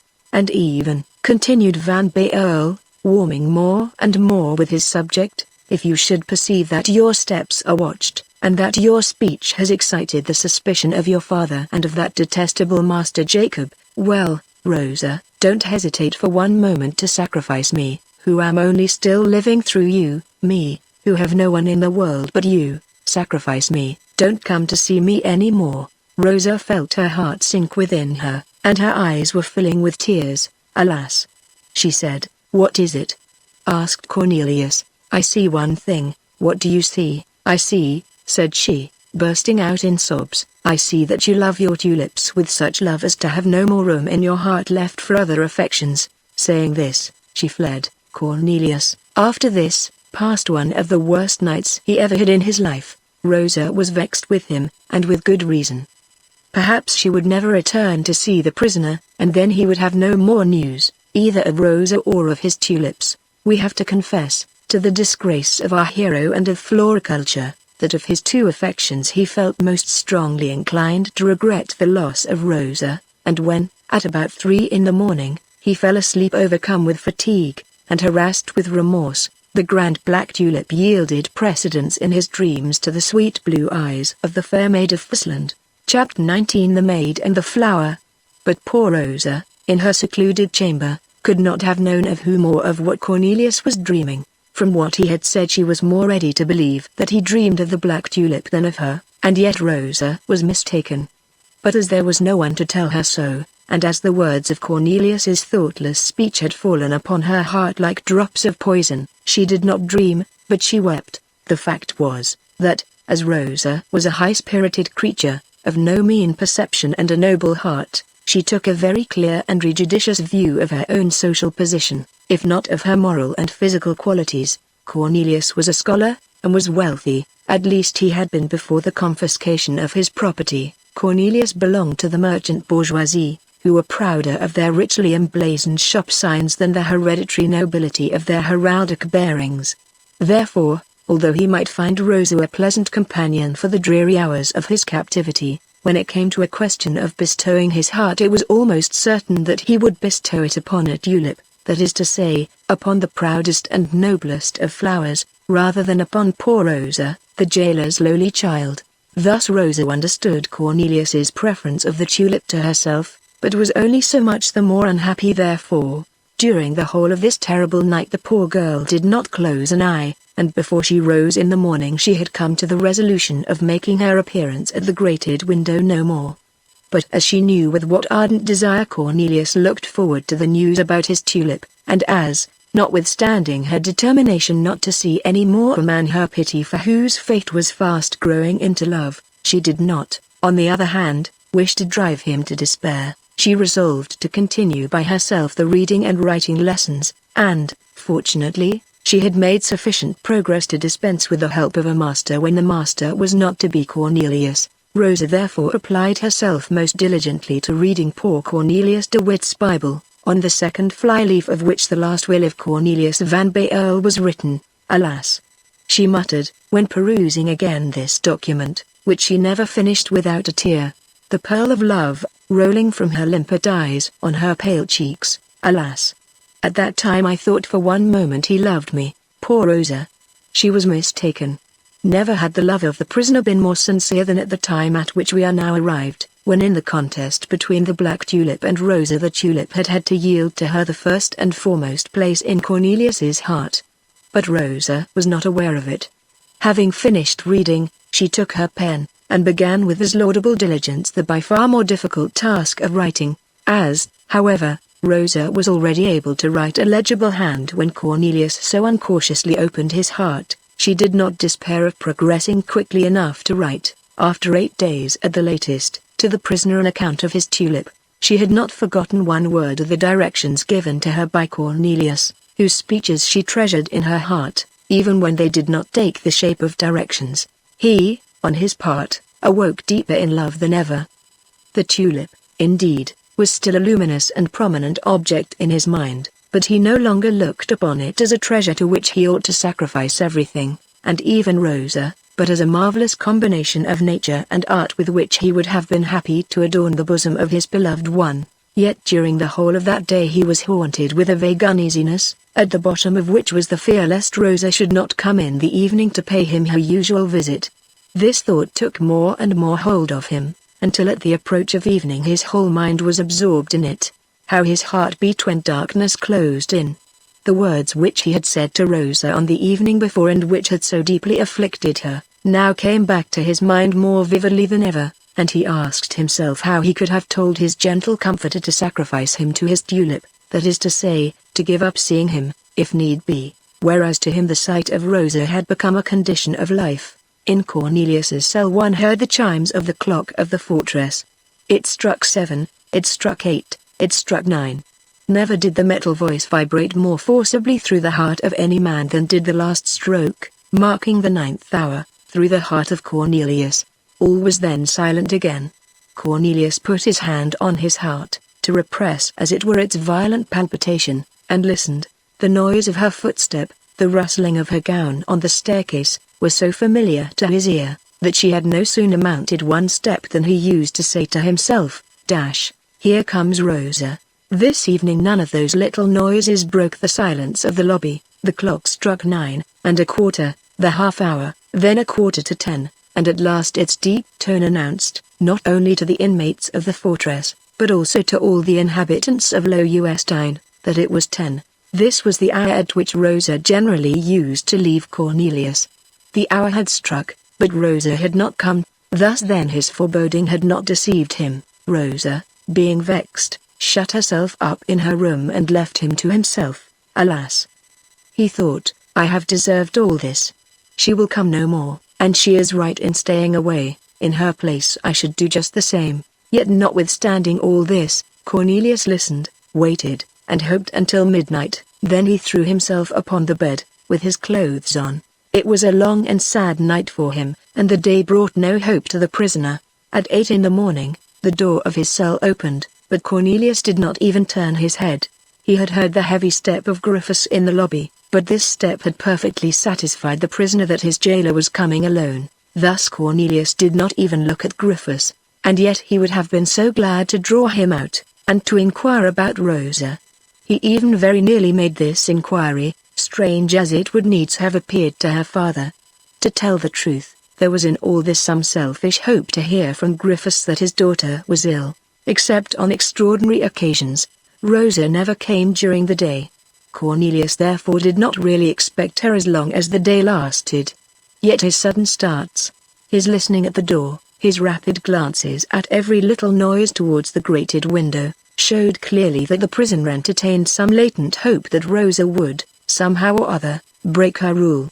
At the second visit of Griffiths, Cornelius, contrary to all his former habits, asked the old jailer, with the most winning voice, about her health, but Griffiths contented himself with giving the laconical answer, "All's well." At the third visit of the day, Cornelius changed his former inquiry, "I hope nobody is ill at Loewestein?" "Nobody," replied, even more laconically, the jailer, shutting the door before the nose of the prisoner. Griffiths, being little used to this sort of civility on the part of Cornelius, began to suspect that his prisoner was about to try and bribe him. Cornelius was now alone once more. It was 7 o'clock in the evening, and the anxiety of yesterday returned with increased intensity. But another time the hours passed away without bringing the sweet vision which lighted up, through the grated window, the cell of poor Cornelius, and which, in retiring, left light enough in his heart to last until it came back again. Van Baerle passed the night in an agony of despair. On the following day Griffiths appeared to him even more hideous, brutal, and hateful than usual. In his mind, or rather in his heart, there had been some hope that it was the old man who prevented his daughter from coming. In his wrath he would have strangled Griffiths. But would not this have separated him forever from Rosa? The evening closing in, his despair changed into melancholy, which was the more gloomy as, involuntarily, Van Baerle mixed up with it the thought of his poor Tulip. It was now just that week in April which the most experienced gardeners point out as the precise time when tulips ought to be planted. He had said to Rosa, "I shall tell you the day when you are to put the bulb in the ground." He had intended to fix, at the vainly hoped for interview, the following day as the time for that momentous operation. The weather was propitious. The air, though still damp, began to be tempered by those pale rays of the April sun which, being the first, appear so congenial, although so pale. How if Rosa allowed the right moment for planting the bulb to pass by, if, in addition to the grief of seeing her no more, he should have to deplore the misfortune of seeing his tulip fail on account of its having been planted too late, or of its not having been planted at all. These two vexations combined might well make him leave off eating and drinking. This was the case on the fourth day. It was pitiful to see Cornelius, dumb with grief, and pale from utter prostration, stretch out his head through the iron bars of his window, at the risk of not being able to draw it back again, to try and get a glimpse of the garden on the left spoken of by Rosa, who had told him that its parapet overlooked the river. He hoped that perhaps he might see, in the light of the April sun, Rosa or the tulip, the two lost objects of his love. In the evening, Griffiths took away the breakfast and dinner of Cornelius, who had scarcely touched them. On the following day he did not touch them at all, and Griffiths carried the dishes away just as he had brought them. Cornelius had remained in bed the whole day. "Well," said Griffiths, coming down from the last visit, "I think we shall soon get rid of our scholar." Rosa was startled. "Nonsense," said Jacob. "What do you mean? He doesn't drink. He doesn't eat. He doesn't leave his bed. He will get out of it, like Mynheer Grotius, in a chest, only the chest will be a coffin." Rosa grew pale as death. "Ah," she said to herself. "He is uneasy about his tulip." And, rising with a heavy heart, she returned to her chamber, where she took a pen and paper, and during the whole of that night busied herself with tracing letters. On the following morning, when Cornelius got up to drag himself to the window, he perceived a paper which had been slipped under the door. He pounced upon it, opened it, and read the following words, in a handwriting which he could scarcely have recognized as that of Rosa, so much had she improved during her short absence of 7 days. "Be easy, your tulip is going on well." Although these few words of Rosa's somewhat soothed the grief of Cornelius, yet he felt not the less the irony which was at the bottom of them. Rosa, then, was not ill. She was offended. She had not been forcibly prevented from coming, but had voluntarily stayed away. Thus Rosa, being at liberty, found in her own will the force not to come and see him, who was dying with grief at not having seen her. Cornelius had paper and a pencil which Rosa had brought to him. He guessed that she expected an answer, but that she would not come before the evening to fetch it. He therefore wrote on a piece of paper, similar to that which he had received, "It was not my anxiety about the tulip that has made me ill, but the grief at not seeing you." After Griffiths had made his last visit of the day, and darkness had set in, he slipped the paper under the door, and listened with the most intense attention, but he neither heard Rosa's footsteps nor the rustling of her gown. He only heard a voice as feeble as a breath, and gentle like a caress, which whispered through the grated little window in the door the word, "Tomorrow." Now tomorrow was the 8th day. For 8 days Cornelius and Rosa had not seen each other. Chapter 20. The events which took place during those 8 days. On the following evening, at the usual hour, Van Baerle heard someone scratch at the grated little window, just as Rosa had been in the habit of doing in the heyday of their friendship. Cornelius, being, as may easily be imagined, not far off from the door, perceived Rosa, who at last was waiting again for him with her lamp in her hand. Seeing him so sad and pale, she was startled, and said, "You are ill, Mynheer Cornelius?" "Yes, I am," he answered, as indeed he was suffering in mind and in body. "I saw that you did not eat," said Rosa. "My father told me that you remained in bed all day. I then wrote to calm your uneasiness concerning the fate of the most precious object of your anxiety." "And I," said Cornelius, "I have answered. Seeing your return, my dear Rosa, I thought you had received my letter. It is true, I have received it. You cannot this time excuse yourself with not being able to read. Not only do you read very fluently, but also you have made marvelous progress in writing. Indeed, I have not only received, but also read your note. Accordingly I am come to see whether there might not be some remedy to restore you to health." "Restore me to health?" cried Cornelius, "but have you any good news to communicate to me?" Saying this, the poor prisoner looked at Rosa, his eyes sparkling with hope. Whether she did not, or would not, understand this look, Rosa answered gravely, "I have only to speak to you about your tulip, which, as I well know, is the object uppermost in your mind." Rosa pronounced those few words in the freezing tone, which cut deeply into the heart of Cornelius. He did not suspect what lay hidden under this appearance of indifference with which the poor girl affected to speak of her rival, the black tulip. "Oh," muttered Cornelius, "again. Have I not told you, Rosa, that I thought but of you? That it was you alone whom I regretted, you whom I missed, you whose absence I felt more than the loss of liberty and of life itself?" Rosa smiled with a melancholy air. "Ah," she said, "your tulip has been in such danger." Cornelius trembled involuntarily, and showed himself clearly to be caught in the trap, if ever the remark was meant as such. "Danger?" he cried, quite alarmed. "What danger?" Rosa looked at him with gentle compassion. She felt that what she wished was beyond the power of this man, and that he must be taken as he was, with his little foible. "Yes," she said, "you have guessed the truth. That suitor and amorous swain, Jacob, did not come on my account. And what did he come for?" Cornelius anxiously asked. "He came for the sake of the tulip." "Alas," said Cornelius, growing even paler at this piece of information than he had been when Rosa, a fortnight before, had told him that Jacob was coming for her sake. Rosa saw this alarm, and Cornelius guessed, from the expression of her face, in what direction her thoughts were running. "Oh, pardon me, Rosa," he said, "I know you, and I am well aware of the kindness and sincerity of your heart.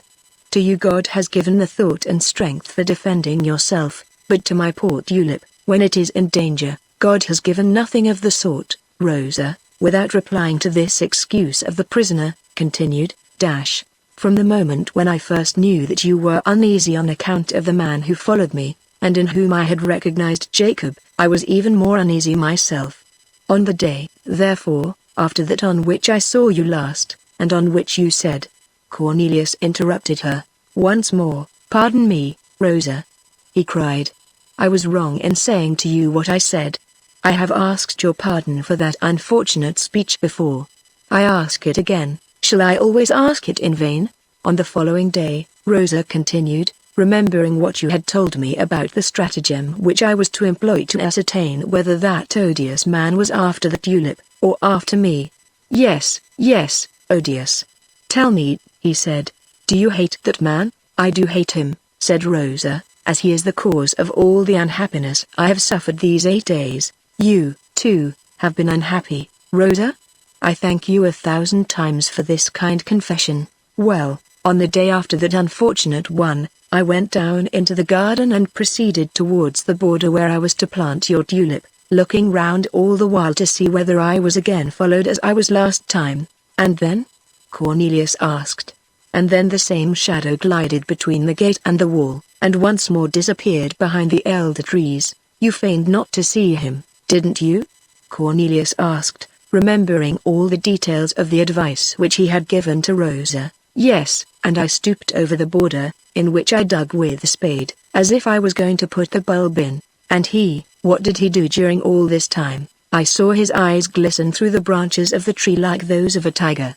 The you see, cried Cornelius. Then, after having finished my make-believe work, I retired, but only behind the garden door, I dare say, so that you might see through the keyhole what he was going to do when you had left.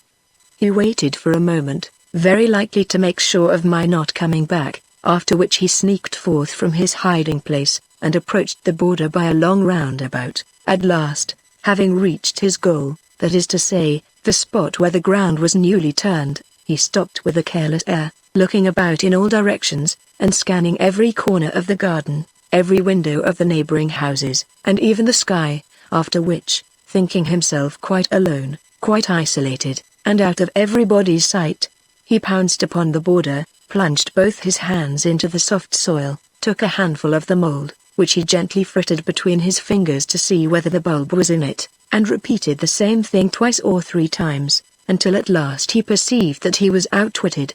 Then, keeping down the agitation which was raging in his breast, he took up the rake, smoothed the ground, so as to leave it on his retiring in the same state as he had found it, and, quite abashed and rueful, walked back to the door, affecting the unconcerned air of an ordinary visitor of the garden. "Oh, the wretch!"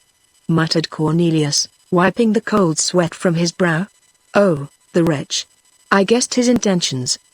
But the bulb, Rosa, what have you done with it? It is already rather late to plant it, the bulb. It has been in the ground for these 6 days. Where? And how?" cried Cornelius. "Good heaven, what imprudence! What is it?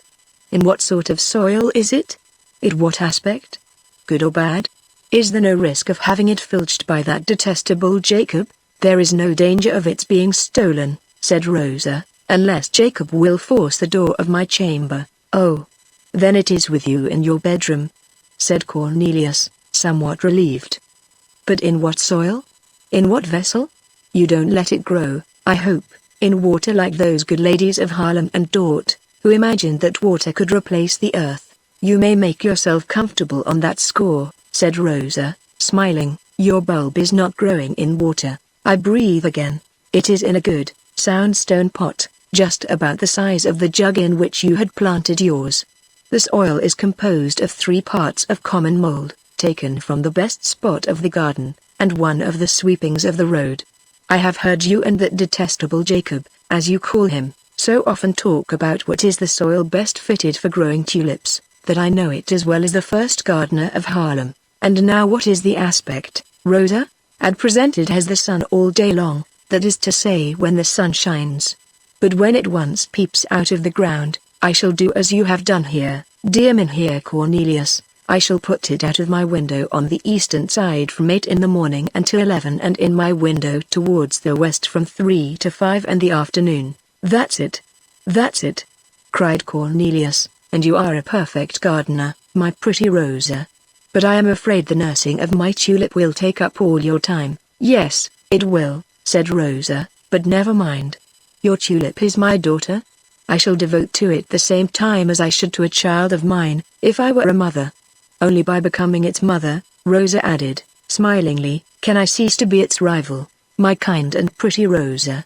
Muttered Cornelius, casting on her a glance in which there was much more of the lover than of the gardener, and which afforded Rosa some consolation. Then, after a silence or some moments, during which Cornelius had grasped through the openings of the grating for the receding hand of Rosa, he said, Do you mean to say that the bulb has now been in the ground for 6 days? Yes, 6 days, Mynheer Cornelius, she answered, and it does not yet show leaf. No, but I think it will tomorrow. Well, then, tomorrow you will bring me news about it, and about yourself, won't you, Rosa?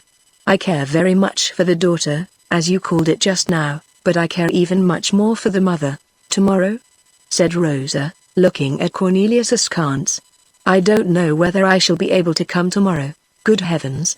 Said Cornelius, why can't you come tomorrow, Mynheer Cornelius? I have lots of things to do, and I have only one, muttered Cornelius. Yes, said Rosa, to love your tulip.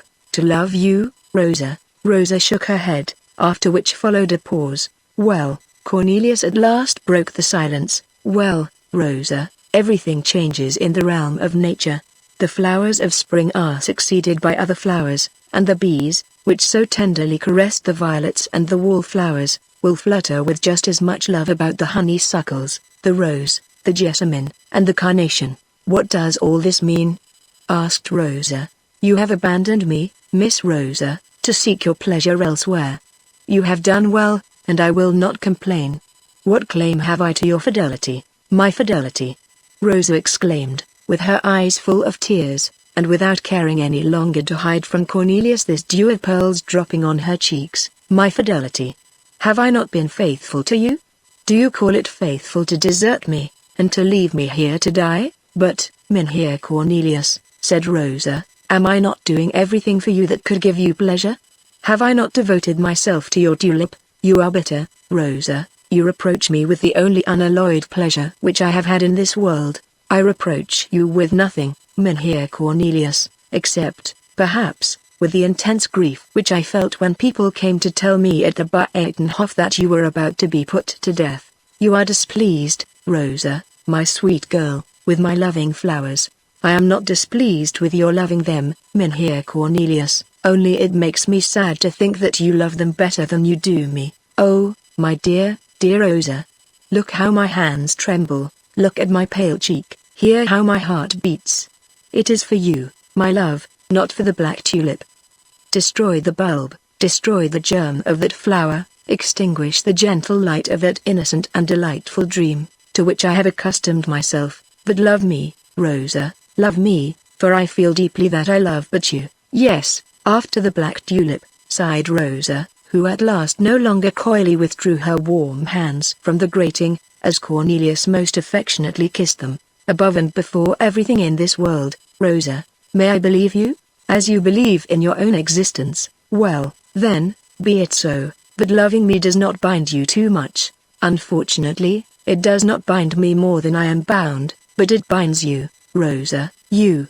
To what? First of all, not to marry. She smiled. That's your way, she said. You are tyrants all of you. You worship a certain beauty, you think of nothing but her. Then you are condemned to death, and whilst walking to the scaffold, you devote to her your last sigh, and now you expect poor me to sacrifice to you all my dreams and my happiness. But who is the beauty you are talking of, Rosa? Said Cornelius, trying in vain to remember a woman to whom Rosa might possibly be alluding. The dark beauty with a slender waist, small feet, and a noble head. In short, I am speaking of your flower. Cornelius smiled. That is an imaginary lady love, at all events, whereas, without counting the tamorous Jacob, you by your own account are surrounded with all sorts of swains eager to make love to you. Do you remember, Rosa, what you told me of the students, officers, and clerks of The Hague? Are there no clerks, officers, or students at Loewestein? Indeed there are, and lots of them, who write letters. They do write, and now, as you know how to read. Here Cornelius heaved a sigh at the thought, that, poor captive as he was, to him alone Rosa owed the faculty of reading the love letters which she received. As to that, said Rosa, I think that in reading the notes addressed to me, and passing the different swains in review who send them to me, I am only following your instructions. How so? My instructions? Indeed, your instructions, sir, said Rosa, sighing in her turn. Have you forgotten the will written by your hand on the Bible of Cornelius Derwit? I have not forgotten it, for now, as I know how to read, I read it every day over and over again. In that will you bid me to love and marry a handsome young man of 26 or 8 years. I am on the lookout for that young man, and as the whole of my day is taken up with your Tulip, you must needs leave me the evenings to find him. But, Rosa, the will was made in the expectation of death, and, thanks to heaven, I am still alive. Well, then, I shall not be after the handsome young man, and I shall come to see you. That's it, Rosa, come. Come. Under one condition, granted beforehand, that the black tulip shall not be mentioned for the next 3 days. It shall never be mentioned any more, if you wish it, Rosa. No, no, the damsel said, laughing, I will not ask for impossibilities. And, saying this, she brought her fresh cheek, as if unconsciously, so near the iron grating, that Cornelius was able to touch it with his lips. Rosa uttered a little scream, which, however, was full of love, and disappeared. Chapter 21. The second bulb. The night was a happy one, and the whole of the next day happier still. During the last few days, the prison had been heavy, dark, and lowering, as it were, with all its weight on the unfortunate captive. Its walls were black, its air chilling. The iron bars seemed to exclude every ray of light, but when Cornelius awoke next morning, a beam of the morning sun was playing about those iron bars. Pigeons were hovering about with outspread wings, whilst others were lovingly cooing on the roof or near the still closed window. Cornelius ran to that window and opened it. It seemed to him as if new life, and joy, and liberty itself were entering with the sunbeam into his cell, which, so dreary of late, was now cheered and irradiated by the light of love. When Griffiths, therefore, came to see his prisoner in the morning, he no longer found him morose and lying in bed, but standing at the window, and singing a little ditty. Halloa! Exclaimed the jailer. How are you this morning? Asked Cornelius. Griffiths looked at him with a scowl. And how is the dog, and Master Jacob, and our pretty Rosa? Griffiths ground his teeth, saying, Dash, here is your breakfast. Thank you, friend Cerberus, said the prisoner. You are just in time. I am very hungry. Oh, you are hungry, are you? Said Griffiths. And why not? Asked Van Baerle. The conspiracy seems to thrive, remarked Griffiths. What conspiracy? Very well, I know what I know, Master Scholar. Just be quiet. We shall be on our guard. Be on your guard, friend Griffiths. Be on your guard as long as you please. My conspiracy, as well as my person, is entirely at your service. We'll see that at noon. Saying this, Griffiths went out. At noon? Repeated Cornelius. What does that mean? Well, let us wait until the clock strikes 12, and we shall see. It was very easy for Cornelius to wait for 12 at midday, as he was already waiting for 9 at night. It struck 12, and there were heard on the staircase not only the steps of Griffiths, but also those of 3 or 4 soldiers, who were coming up with him. The door opened. Griffiths entered, led his men in, and shut the door after them. There, now search. They searched not only the pockets of Cornelius, but even his person, yet they found nothing. They then searched the sheets, the mattress, and the straw mattress of his bed, and again they found nothing. Now, Cornelius rejoiced that he had not taken the third sucker under his own care. Griffiths would have been sure to ferret it out in the search, and would then have treated it as he did the first, and certainly never did prisoner look with greater complacency at a search made in his cell than Cornelius. Griffiths retired with the pencil and the 2 or 3 leaves of white paper which Rosa had given to Van Baerle. This was the only trophy brought back from the expedition. At 6 Griffiths came back again, but alone. Cornelius tried to propitiate him, but Griffiths growled, showed a large tooth like a tusk, which he had in the corner of his mouth, and went out backwards, like a man who is afraid of being attacked from behind. Cornelius burst out laughing, to which Griffiths answered through the grating, "Let him laugh that wins." The winner that day was Cornelius. Rosa came at 9. She was without a lantern. She needed no longer a light, as she could now read. Moreover, the light might betray her, as Jacob was dogging her steps more than ever. And lastly, the light would have shown her blushes. Of what did the young people speak that evening? Of those matters of which lovers speak at the house doors in France, or from a balcony into the street in Spain, or down from a terrace into a garden in the East. They spoke of those things which give wings to the hours. They spoke of everything except the black tulip. At last, when the clock struck 10, they parted as usual. Cornelius was happy, as thoroughly happy as a tulip fancier would be to whom one has not spoken of his tulip. He found Rosa pretty, good, graceful, and charming. But why did Rosa object to the tulip being spoken of? This was indeed a great defect in Rosa. Cornelius confessed to himself, sighing, that woman was not perfect. Part of the night he thought of this imperfection, that is to say, so long as he was awake he thought of Rosa. After having fallen asleep, he dreamed of her. But the Rosa of his dreams was by far more perfect than the Rosa of real life. Not only did the Rosa of his dreams speak of the tulip, but also brought to him a black one in a china vase. Cornelius then awoke, trembling with joy, and muttering, "Rosa, Rosa, I love you." And as it was already day, he thought it right not to fall asleep again, and he continued following up the line of thought in which his mind was engaged when he awoke.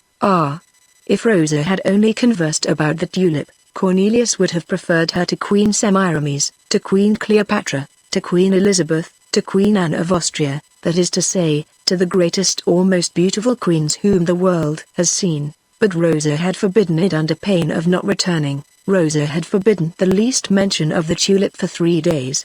That meant 72 hours given to the lover to be sure, but it was 72 hours stolen from the horticulturist. There was one consolation: of the 72 hours during which Rosa would not allow the tulip to be mentioned, 36 had passed already, and the remaining 36 would pass quickly enough, 18 with waiting for the evening's interview, and 18 with rejoicing in its remembrance. Rosa came at the same hour, and Cornelius submitted most heroically to the pangs which the compulsory silence concerning the tulip gave him. His fair visitor, however, was well aware that, to command on the one point, people must yield on another. She therefore no longer drew back her hands from the grating, and even allowed Cornelius tenderly to kiss her beautiful golden tresses. Poor girl!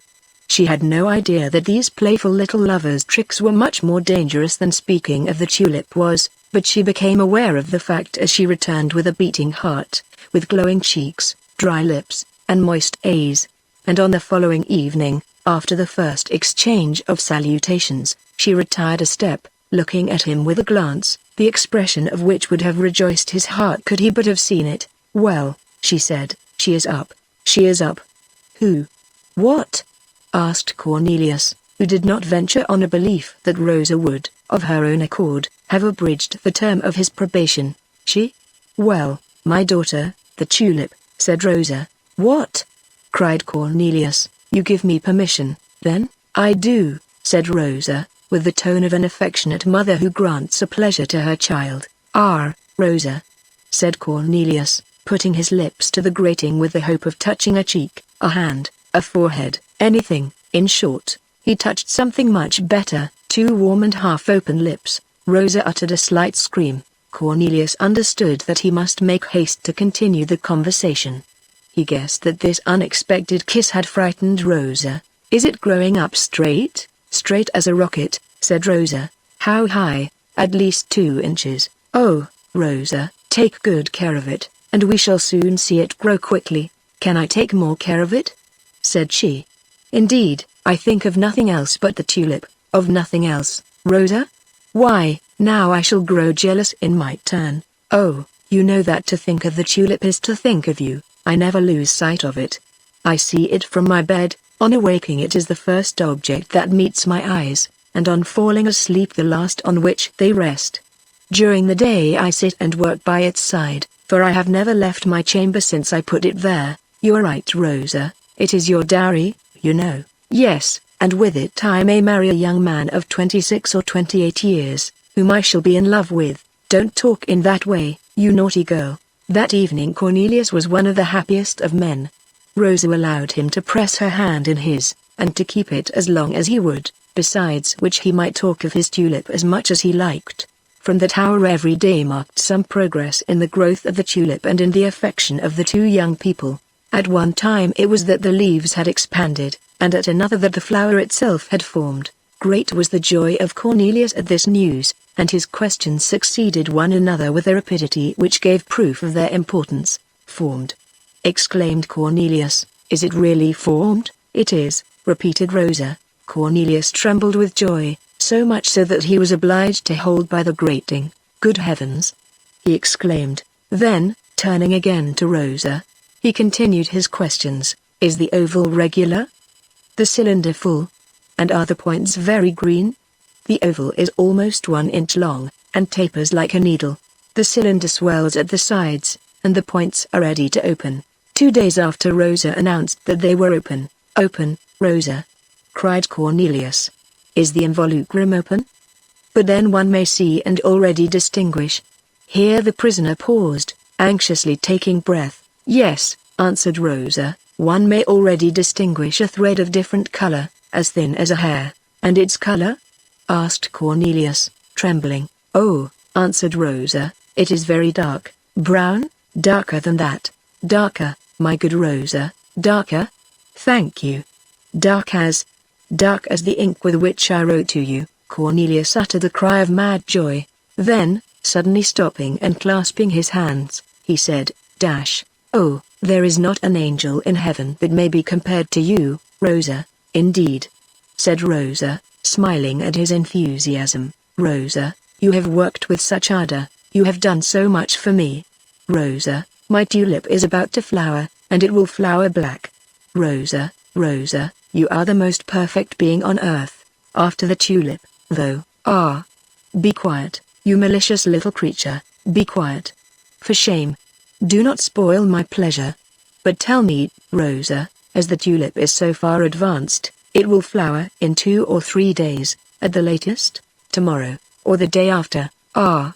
And I shall not see it," cried Cornelius, starting back. "I shall not kiss it, as a wonderful work of the Almighty, as I kiss your hand and your cheek, Rosa, when by chance they are near the grating." Rosa drew near, not by accident, but intentionally, and Cornelius kissed her tenderly. "Faith, I shall cull it, if you wish it." "Oh, no, no, Rosa.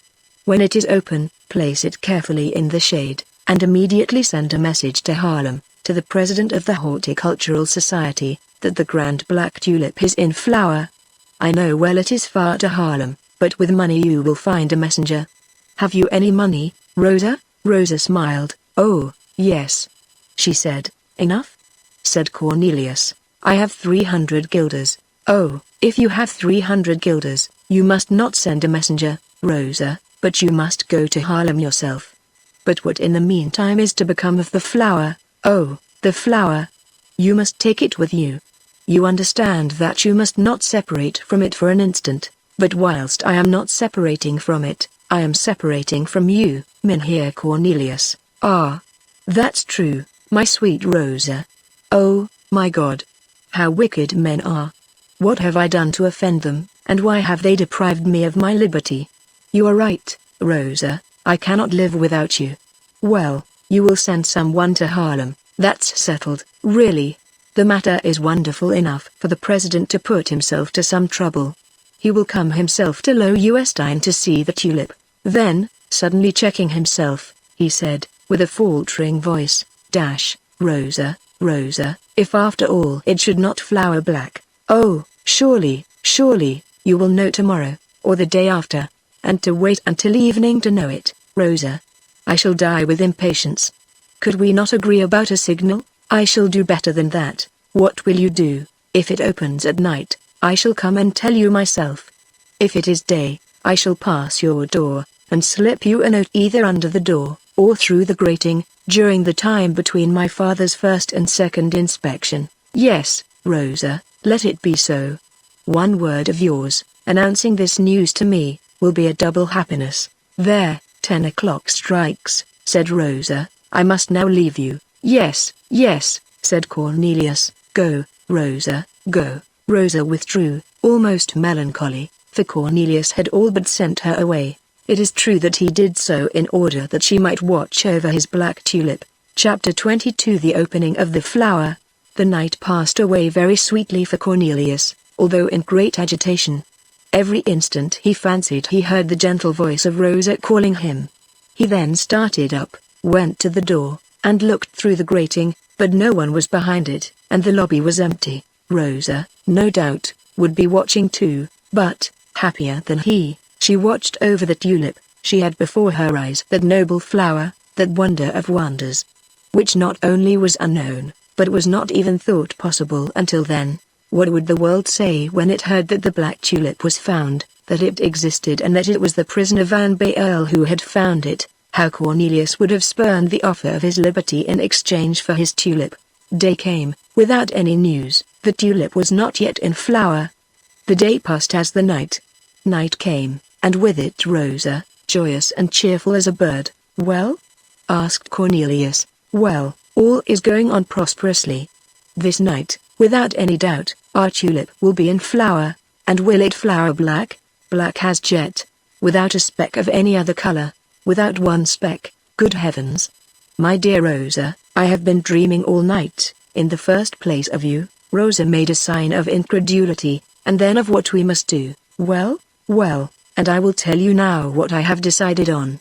The tulip once being in flower, and it being quite certain that it is perfectly black, you must find a messenger. If it is no more than that, I have a messenger quite ready. Is he safe? One for whom I will answer. He is one of my lovers. I hope not Jacob. No, be quiet. It is the ferryman of Lowenstein, a smart young man of 25. By Jove, be quiet, said Rosa, smiling. He is still underage, as you have yourself fixed it from 26 to 28. In fine, do you think you may rely on this young man, as on myself? He would throw himself into the Wall or the Meuse if I bade him. Well, Rosa, this lad may be at Haarlem in 10 hours. You will give me paper and pencil, and, perhaps better still, pen and ink, and I will write, or rather, on second thoughts, you will, for if I did, being a poor prisoner, people might, like your father, see a conspiracy in it. You will write to the president of the Horticultural Society, and I am sure he will come. But if he tarries, well, let us suppose that he tarries 1 day, or even 2, but it is impossible. A tulip fancier like him will not tarry 1 hour, not 1 minute, not 1 second, to set out to see the 8th wonder of the world. But, as I said, if he tarried 1 or even 2 days, the tulip will still be in its full splendor. The flower once being seen by the president, and the protocol being drawn up, all is in order. You will only keep a duplicate of the protocol, and entrust the tulip to him. Ah! If we had been able to carry it ourselves, Rosa, it would never have left my hands but to pass into yours. But this is a dream, which we must not entertain, continued Cornelius with a sigh. The eyes of strangers will see it flower to the last. And above all, Rosa, before the president has seen it, let it not be seen by anyone. Alas! If anyone saw the black tulip, it would be stolen. Oh! Did you not tell me yourself of what you apprehended from your lover Jacob? People will steal 1 guilder, why not 100,000? I shall watch. Be quiet. But if it opened whilst you were here, the whimsical little thing would indeed be quite capable of playing such a trick. said Rosa. "And if on your return you find it open, well, oh, Rosa, whenever it opens, remember that not a moment must be lost in apprising the president, and in apprising you." "Yes, I understand," Rosa sighed, yet without any bitter feeling, but rather like a woman who begins to understand a foible, and to accustom herself to it. "I return to your tulip, Mynheer van Baerle, and as soon as it opens I will give you news, which being done the messenger will set out immediately. Rosa, Rosa, I don't know to what wonder under the sun I shall compare you. Compare me to the black tulip, and I promise you I shall feel very much flattered. Good night, then, till we meet again, Mynheer Cornelius." "Oh, say good night, my friend." "Good night, my friend," said Rosa, a little consoled. "Say, my very dear friend." "Oh, my friend. Very dear friend, I entreat you, say very dear, Rosa, very dear, very dear." "Yes, very dear," said Rosa, with a beating heart, beyond herself with happiness. "And now that you have said very dear, dear Rosa, say also most happy, say happier and more blessed than ever man was under the sun. I only lack one thing, Rosa. And that is, your cheek, your fresh cheek, your soft, rosy cheek. Oh, Rosa, give it me of your own free will, and not by chance." "Ah." The prisoner's prayer ended in a sigh of ecstasy. His lips met those of the maiden, not by chance, nor by stratagem, but as Saint Triux's was to meet the lips of Julia 100 years later. Rosa made her escape. Cornelius stood with his heart upon his lips, and his face glued to the wicket in the door. He was fairly choking with happiness and joy. He opened his window, and gazed long, with swelling heart, at the cloudless vault of heaven, and the moon, which shone like silver upon the twofold stream flowing from far beyond the hills. He filled his lungs with the pure, sweet air, while his brain dwelt upon thoughts of happiness, and his heart overflowed with gratitude and religious fervor. "O thou art always watching from on high, my God," he cried, half prostrate, his glowing eyes fixed upon the stars. "Forgive me that I almost doubted thy existence during these latter days, for thou didst hide thy face behind the clouds, and wert for a moment lost to my sight. O thou merciful God, thou pitying Father everlasting. But today, this evening, and tonight, again I see thee in all thy wondrous glory in the mirror of thy heavenly abode, and more clearly still in the mirror of my grateful heart." He was well again, the poor invalid. The wretched captive was free once more. During part of the night Cornelius, with his heart full of joy and delight, remained at his window, gazing at the stars, and listening for every sound. Then casting a glance from time to time towards the lobby, "Down there," he said, "is Rosa, watching like myself, and waiting from minute to minute. Down there, under Rosa's eyes, is the mysterious flower, which lives, which expands, which opens. Perhaps Rosa holds in this moment the stem of the tulip between her delicate fingers. Touch it gently, Rosa. Perhaps she touches with her lips its expanding chalice. Touch it cautiously, Rosa, your lips are burning. Yes, perhaps at this moment the two objects of my dearest love caress each other under the eye of heaven. At this moment, a star blazed in the southern sky, and shot through the whole horizon, falling down, as it were, on the fortress of Loewestein. Cornelius felt a thrill run through his frame. "Ah," he said, "here is heaven sending a soul to my flower." And as if he had guessed correctly, nearly at that very moment the prisoner heard in the lobby a step light as that of a sylph, and the rustling of a gown, and a well-known voice, which said to him, "Cornelius, my friend, my very dear friend, and very happy friend, come quickly." Cornelius started with one spring from the window to the door. His lips met those of Rosa, who told him, with a kiss, "It is open, it is black, here it is." "How? Here it is?" exclaimed Cornelius. Yes, we ought indeed to run some little risk to give a great joy. Here it is, take it." And with one hand she raised to the level of the grating a dark lantern, which she had lit in the meanwhile, whilst with the other she held to the same height the miraculous tulip. Cornelius uttered a cry, and was nearly fainting. "Oh," muttered he, my God, thou dost reward me for my innocence and my captivity, as thou hast allowed two such flowers to grow at the grated window of my prison."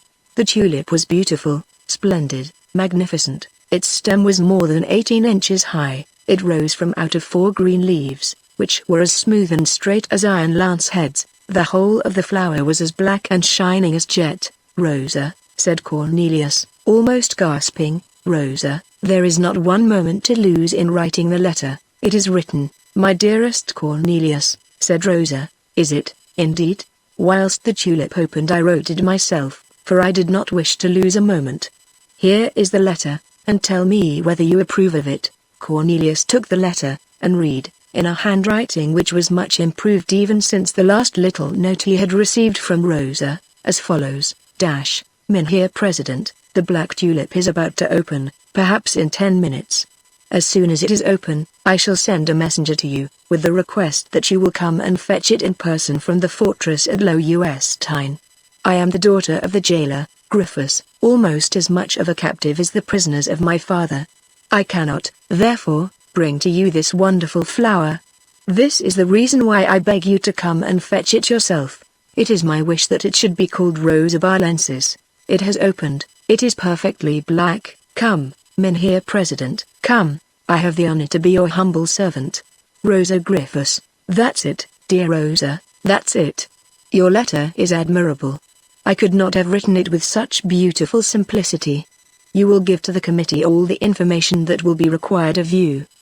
They will then know how the tulip has been grown, how much care and anxiety, and how many sleepless nights, it has cost. But for the present not a minute must be lost. The messenger. The messenger. What's the name of the president? Give me the letter, I will direct it." "Oh, he is very well known. It is Mynheer van Sistens, the burgomaster of Haarlem. Give it to me, Rosa, give it to me." And with a trembling hand Cornelius wrote the address, "to Mynheer Peter van Sistens, burgomaster, and president of the Horticultural Society of Haarlem." "And now, Rosa, go, said Cornelius, "and let us implore the protection of God, who has so kindly watched over us until now." Chapter 23 The Rival. And in fact the poor young people were in great need of protection. They had never been so near the destruction of their hopes as at this moment, when they thought themselves certain of their fulfillment. The reader cannot but have recognized in Jacob our old friend, or rather enemy, Isaac Boxtel, and has guessed, no doubt, that this worthy had followed from the Buitenhof to Loewestein the object of his love and the object of his hatred, the black tulip and Cornelius van Baerle. What no one but a tulip fancier, and an envious tulip fancier, could have discovered. The existence of the bulbs and the endeavors of the prisoner, jealousy had enabled Boxtel, if not to discover, at least to guess. We have seen him, more successful under the name of Jacob than under that of Isaac, gain the friendship of Griffiths, which for several months he cultivated by means of the best Geneva ever distilled from the Texel to Antwerp, and he lulled the suspicion of the jealous turnkey by holding out to him the flattering prospect of his designing to marry Rosa. Besides thus offering a bait to the ambition of the father, he managed, at the same time, to interest his zeal as a jailer, picturing to him in the blackest colors the learned prisoner whom Griffiths had in his keeping, and who, as the sham Jacob had it, was in league with Satan, to the detriment of His Highness the Prince of Orange. At first he had also made some way with Rosa, not, indeed, in her affections, but inasmuch as, by talking to her of marriage and of love, he had evaded all the suspicions which he might otherwise have excited. We have seen how his imprudence in following Rosa into the garden had unmasked him in the eyes of the young damsel, and how the instinctive fears of Cornelius had put the two lovers on their guard against him. The reader will remember that the first cause of uneasiness was given to the prisoner by the rage of Jacob when Griffiths crushed the first bulb.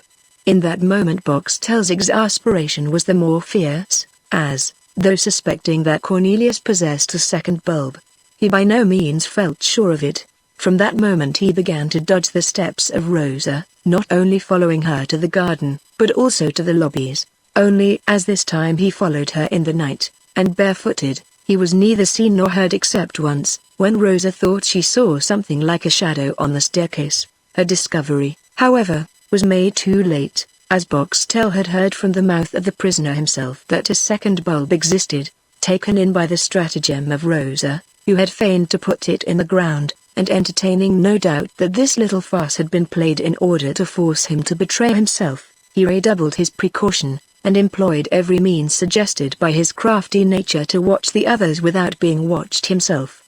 He saw Rosa conveying a large flower pot of white earthenware from her father's kitchen to her bedroom. He saw Rosa washing in pails of water her pretty little hands, begrimed as they were with the mold which she had handled, to give her tulip the best soil possible. And at last he had, just opposite Rosa's window, a little attic, distant enough not to allow him to be recognized with the naked eye, but sufficiently near to enable him, with the help of his telescope, to watch everything that was going on at the low Uestine in Rosa's room, just as at Dort he had watched the dry room of Cornelius. He had not been installed more than 3 days in his attic before all his doubts were removed. From morning to sunset the flower pot was in the window, and, like those charming female figures of Mieres and Matisse, Rosa appeared at that window as in a frame, formed by the first budding sprays of the wild vine and the honeysuckle encircling her window. Rosa watched the flower pot with an interest which betrayed to Boxtel the real value of the object enclosed in it. This object could not be anything else but the second bulb, that is to say, the quintessence of all the hopes of the prisoner. When the nights threatened to be too cold, Rosa took in the flower pot. Well, it was then quite evident she was following the instructions of Cornelius, who was afraid of the bulb being killed by frost. When the sun became too hot, Rosa likewise took in the pot from 11 in the morning until 2 in the afternoon. Another proof, Cornelius was afraid lest the soil should become too dry. But when the first leaves peeped out of the earth, Boxtel was fully convinced, and his telescope left him no longer in any uncertainty before they had grown 1 inch in height. Cornelius possessed 2 bulbs, and the second was entrusted to the love and care of Rosa, for it may well be imagined that the tender secret of the 2 lovers had not escaped the prying curiosity of Boxtel. The question, therefore, was how to wrest the second bulb from the care of Rosa. Certainly this was no easy task. Rosa watched over her tulip as a mother over her child, or a dove over her eggs. Rosa never left her room during the day, and, more than that, strange to say, she never left it in the evening. For 7 days Boxtel in vain watched Rosa. She was always at her post. This happened during those 7 days which made Cornelius so unhappy, depriving him at the same time of all news of Rosa and of his tulip. Would the coolness between Rosa and Cornelius last forever? This would have made the theft much more difficult than Menhir Isaac had at first expected. We say the theft, for Isaac had simply made up his mind to steal the tulip, and as it grew in the most profound secrecy, and as, moreover, his word, being that of a renowned tulip grower, would any day be taken against that of an unknown girl without any knowledge of horticulture, or against that of a prisoner convicted of high treason, he confidently hoped that, having once got possession of the bulb, he would be certain to obtain the prize, and then the tulip, instead of being called Tulipa nigra barlensis, would go down to posterity under the name of Tulipa nigra boxtelensis or boxteli. Menhir Isaac had not yet quite decided which of these 2 names he would give to the tulip, but, as both meant the same thing, this was, after all, not the important point. The point was to steal the tulip. But in order that Boxtel might steal the tulip, it was necessary that Rosa should leave her room. Great therefore was his joy when he saw the usual evening meetings of the lovers resumed. He first of all took advantage of Rosa's absence to make himself fully acquainted with all the peculiarities of the door of her chamber.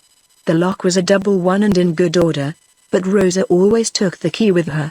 Boxtel at first entertained an idea of stealing the key, but it soon occurred to him, not only that it would be exceedingly difficult to abstract it from her pocket, but also that, when she perceived her loss, she would not leave her room until the lock was changed, and then Boxtel's first theft would be useless.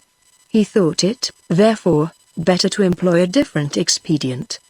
He collected as many keys as he could, and tried all them during one of those delightful hours which Rosa and Cornelius passed together at the grating of the cell. 2 of the keys entered the lock, and one of them turned round once, but not the second time. There was, therefore, only a little to be done to this key. Boxtel covered it with a slight coat of wax, and when he thus renewed the experiment, the obstacle which prevented the key from being turned a second time left its impression on the wax. It cost Boxtel 2 days more to bring his key to perfection. With the aid of a small file, Rosa's door thus opened without noise and without difficulty. and Boxtel found himself in her room alone with the tulip. The first guilty act of Boxtel had been to climb over a wall in order to dig up the tulip, the second, to introduce himself into the dry room of Cornelius, through an open window, and the third, to enter Rosa's room by means of a false key. Thus envy urged Boxtel on with rapid steps in the career of crime. Boxtel, as we have said, was alone with the tulip. A common thief would have taken the pot under his arm, and carried it off. But Boxtel was not a common thief, and he reflected, it was not yet certain, although very probable, that the tulip would flower black. If, therefore, he stole it now, he not only might be committing a useless crime, but also the theft might be discovered in the time which must elapse until the flower should open. He therefore, as being in possession of the key, he might enter Rosa's chamber whenever he liked, thought it better to wait and to take it either an hour before or after opening, and to start on the instant to Harlem, where the tulip would be before the judges of the committee before anyone else could put in a reclamation. Should anyone then reclaim it, Boxtel would in his turn charge him or her with theft. This was a deep-laid scheme, and quite worthy of its author. Thus, every evening during that delightful hour which the two lovers passed together at the grated window, Boxtel entered Rosa's chamber to watch the progress which the black tulip had made towards flowering. On the evening at which we have arrived he was going to enter according to custom, but the two lovers, as we have seen, only exchanged a few words before Cornelius sent Rosa back to watch over the tulip. Seeing Rosa enter her room 10 minutes after she had left it, Boxtel guessed that the tulip had opened, or was about to open. During that night, therefore, the great blow was to be struck. Boxtel presented himself before Griffiths with a double supply of Ginevra, that is to say, with a bottle in each pocket. Griffiths being once fuddled, Boxtel was very nearly master of the house. At 11 o'clock Griffiths was dead drunk. At 2 in the morning Boxtel saw Rosa leaving the chamber, but evidently she held in her arms something which she carried with great care. He did not doubt that this was the black tulip which was in flower, but what was she going to do with it? Would she set out that instant to Harlem with it? It was not possible that a young girl should undertake such a journey alone during the night. Was she only going to show the tulip to Cornelius? This was more likely. He followed Rosa in his stocking feet, walking on tiptoe. He saw her approach the grated window. He heard her calling Cornelius. By the light of the dark lantern he saw the tulip open, and black as the night in which he was hidden. He heard the plan concerted between Cornelius and Rosa to send a messenger to Harlem. He saw the lips of the lovers meet, and then heard Cornelius send Rosa away. He saw Rosa extinguish the light and return to her chamber. 10 minutes after, he saw her leave the room again, and lock it twice. Boxtel, who saw all this whilst hiding himself on the landing place of the staircase above, descended step by step from his story as Rosa descended from hers, so that, when she touched with her light foot the lowest step of the staircase, Boxtel touched with a still lighter hand the lock of Rosa's chamber, and in that hand, it must be understood, he held the false key which opened Rosa's door as easily as did the real one, and this is why, in the beginning of the chapter, we said that the poor young people were in great need of the protection of God. Chapter 24 The Black Tulip changes masters. Cornelius remained standing on the spot where Rosa had left him. He was quite overpowered with the weight of his twofold happiness. Half an hour passed away. Already did the first rays of the sun enter through the iron grating of the prison, when Cornelius was suddenly startled at the noise of steps which came up the staircase, and of cries which approached nearer and nearer. Almost at the same instant he saw before him the pale and distracted face of Rosa. He started, and turned pale with fright. "Cornelius, Cornelius!" she screamed, gasping for breath. "Good heaven! What is it?" asked the prisoner. "Cornelius." "The tulip." "Well, how shall I tell you? Speak, speak, Rosa." "Someone has stolen it from us." "Stolen, taken?"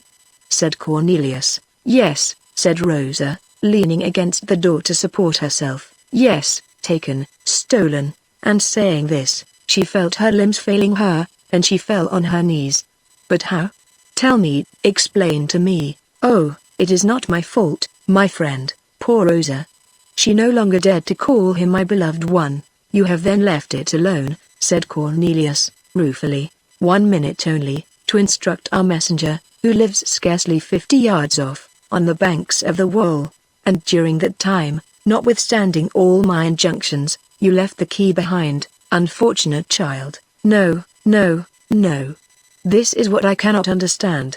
The key was never out of my hands. I clenched it as if I were afraid it would take wings. But how did it happen, then? That's what I cannot make out. I had given the letter to my messenger. He started before I left his house. I came home, and my door was locked. Everything in my room was as I had left it, except the tulip, that was gone. Someone must have had a key for my room, or have got a false one made on purpose. She was nearly choking with sobs, and was unable to continue. Cornelius, immovable and full of consternation, heard almost without understanding, and only muttered, "Stolen, stolen, and I am lost. Oh Cornelius, forgive me, it will kill me." Seeing Rosa's distress, Cornelius seized the iron bars of the grating, and furiously shaking them, called out, "Rosa, Rosa, we have been robbed, it is true. But shall we allow ourselves to be dejected for all that? No, no, the misfortune is great, but it may perhaps be remedied. Rosa, we know the thief. Alas! What can I say about it? But I say that it is no one else but that infamous Jacob. Shall we allow him to carry to Harlem the fruit of our labor, the fruit of our sleepless nights, the child of our love? Rosa, we must pursue, we must overtake him. But how can we do all this, my friend, without letting my father know we were in communication with each other? How should I, a poor girl, with so little knowledge of the world and its ways, be able to attain this end, which perhaps you could not attain yourself? Rosa, Rosa, open this door to me, and you will see whether I will not find the thief, whether I will not make him confess his crime and beg for mercy." "Alas!" cried Rosa, sobbing, "can I open the door for you? Have I the keys? If I had had them, would not you have been free long ago? Your father has them, your wicked father, who has already crushed the first bulb of my tulip. Oh, the wretch! He is an accomplice of Jacob. Don't speak so loud, for heaven's sake." "Oh, Rosa, if you don't open the door to me," Cornelius cried in his rage, "I shall force these bars, and kill everything I find in the prison. Be merciful, my friend. I tell you, Rosa, that I shall demolish this prison, stone for stone."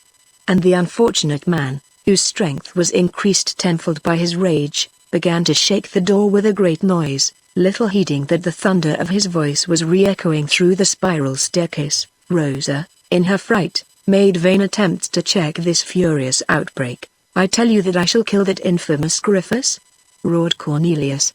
"I tell you I shall shed his blood as he did that of my black tulip." The wretched prisoner began really to rave. "Well, then, yes," said Rosa, all in a tremble. "Yes, yes, only be quiet. Yes, yes, I will take his keys, I will open the door for you. Yes, only be quiet, my own dear Cornelius."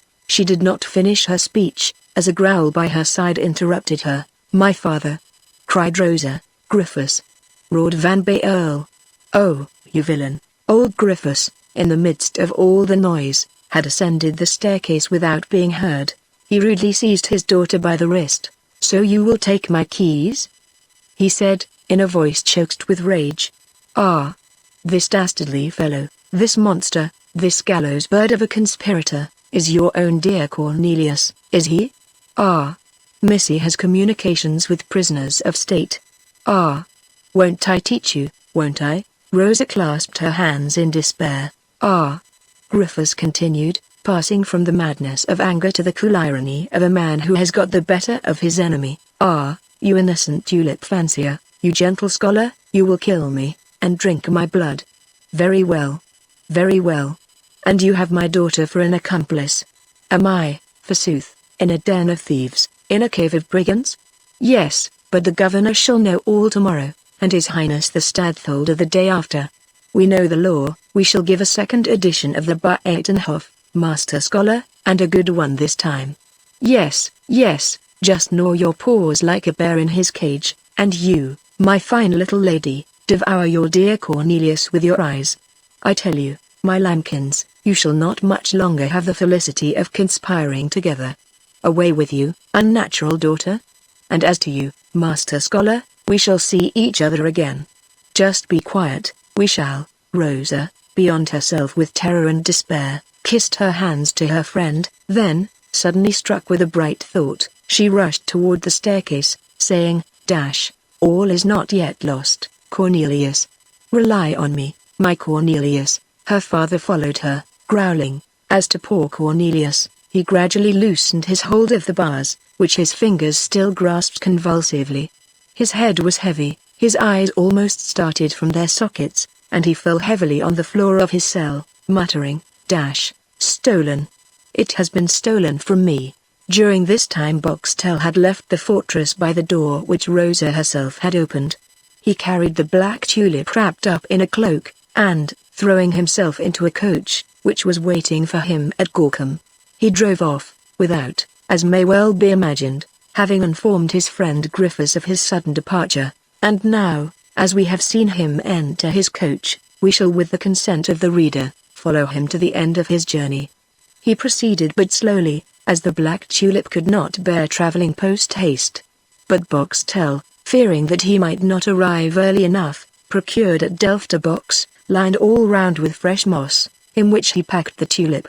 The flower was so lightly pressed upon all sides, with a supply of air from above, that the coach could now travel full speed without any possibility of injury to the tulip. He arrived next morning at Haarlem, fatigued but triumphant, and, to do away with every trace of the theft, he transplanted the tulip, and, breaking the original flower pot, threw the pieces into the canal.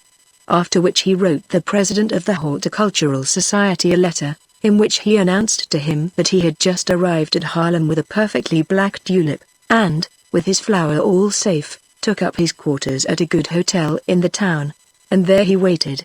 Chapter 25. The President Van Sistens, Rosa, on leaving Cornelius, had fixed on her plan, which was no other than to restore to Cornelius the stolen tulip, or never to see him again. She had seen the despair of the prisoner, and she knew that it was derived from a double source, and that it was incurable. On the one hand, separation became inevitable, Griffiths having at the same time surprised the secret of their love and of their secret meetings. On the other hand, all the hopes on the fulfillment of which Cornelius Van Baerle had rested his ambition for the last 7 years were now crushed. Rosa was one of those women who are dejected by trifles, but who in great emergencies are supplied by the misfortune itself with the energy for combating or with the resources for remedying it. She went to the room, and cast a last glance about her to see whether she had not been mistaken, and whether the tulip was not stowed away in some corner where it had escaped her notice. But she sought in vain. The tulip was still missing. The tulip was indeed stolen. Rosa made up a little parcel of things indispensable for a journey, took her 300 guilders, that is to say, all her fortune, fetched the third bulb from among her lace, where she had laid it up, and carefully hid it in her bosom, after which she locked her door twice to disguise her flight as long as possible, and, leaving the prison by the same door which an hour before had let out Boxtel, she went to a stable keeper to hire a carriage. The man had only a 2-wheel chaise, and this was the vehicle which Boxtel had hired since last evening, and in which he was now driving along the road to Delft, for the road from Loewestein to Haarlem, owing to the many canals, rivers, and rivulets intersecting the country, is exceedingly circuitous. Not being able to procure a vehicle, Rosa was obliged to take a horse, with which the stable keeper readily entrusted her. Knowing her to be the daughter of the jailer of the fortress, Rosa hoped to overtake her messenger, a kind-hearted and honest lad, whom she would take with her, and who might at the same time serve her as a guide and a protector. And in fact she had not proceeded more than a league before she saw him hastening along one of the side paths of a very pretty road by the river. Setting her horse off at a canter, she soon came up with him. The honest lad was not aware of the important character of his message. Nevertheless, he used as much speed as if he had known it, and in less than an hour he had already gone a league and a half. Rosa took from him the note, which had now become useless, and explained to him what she wanted him to do for her.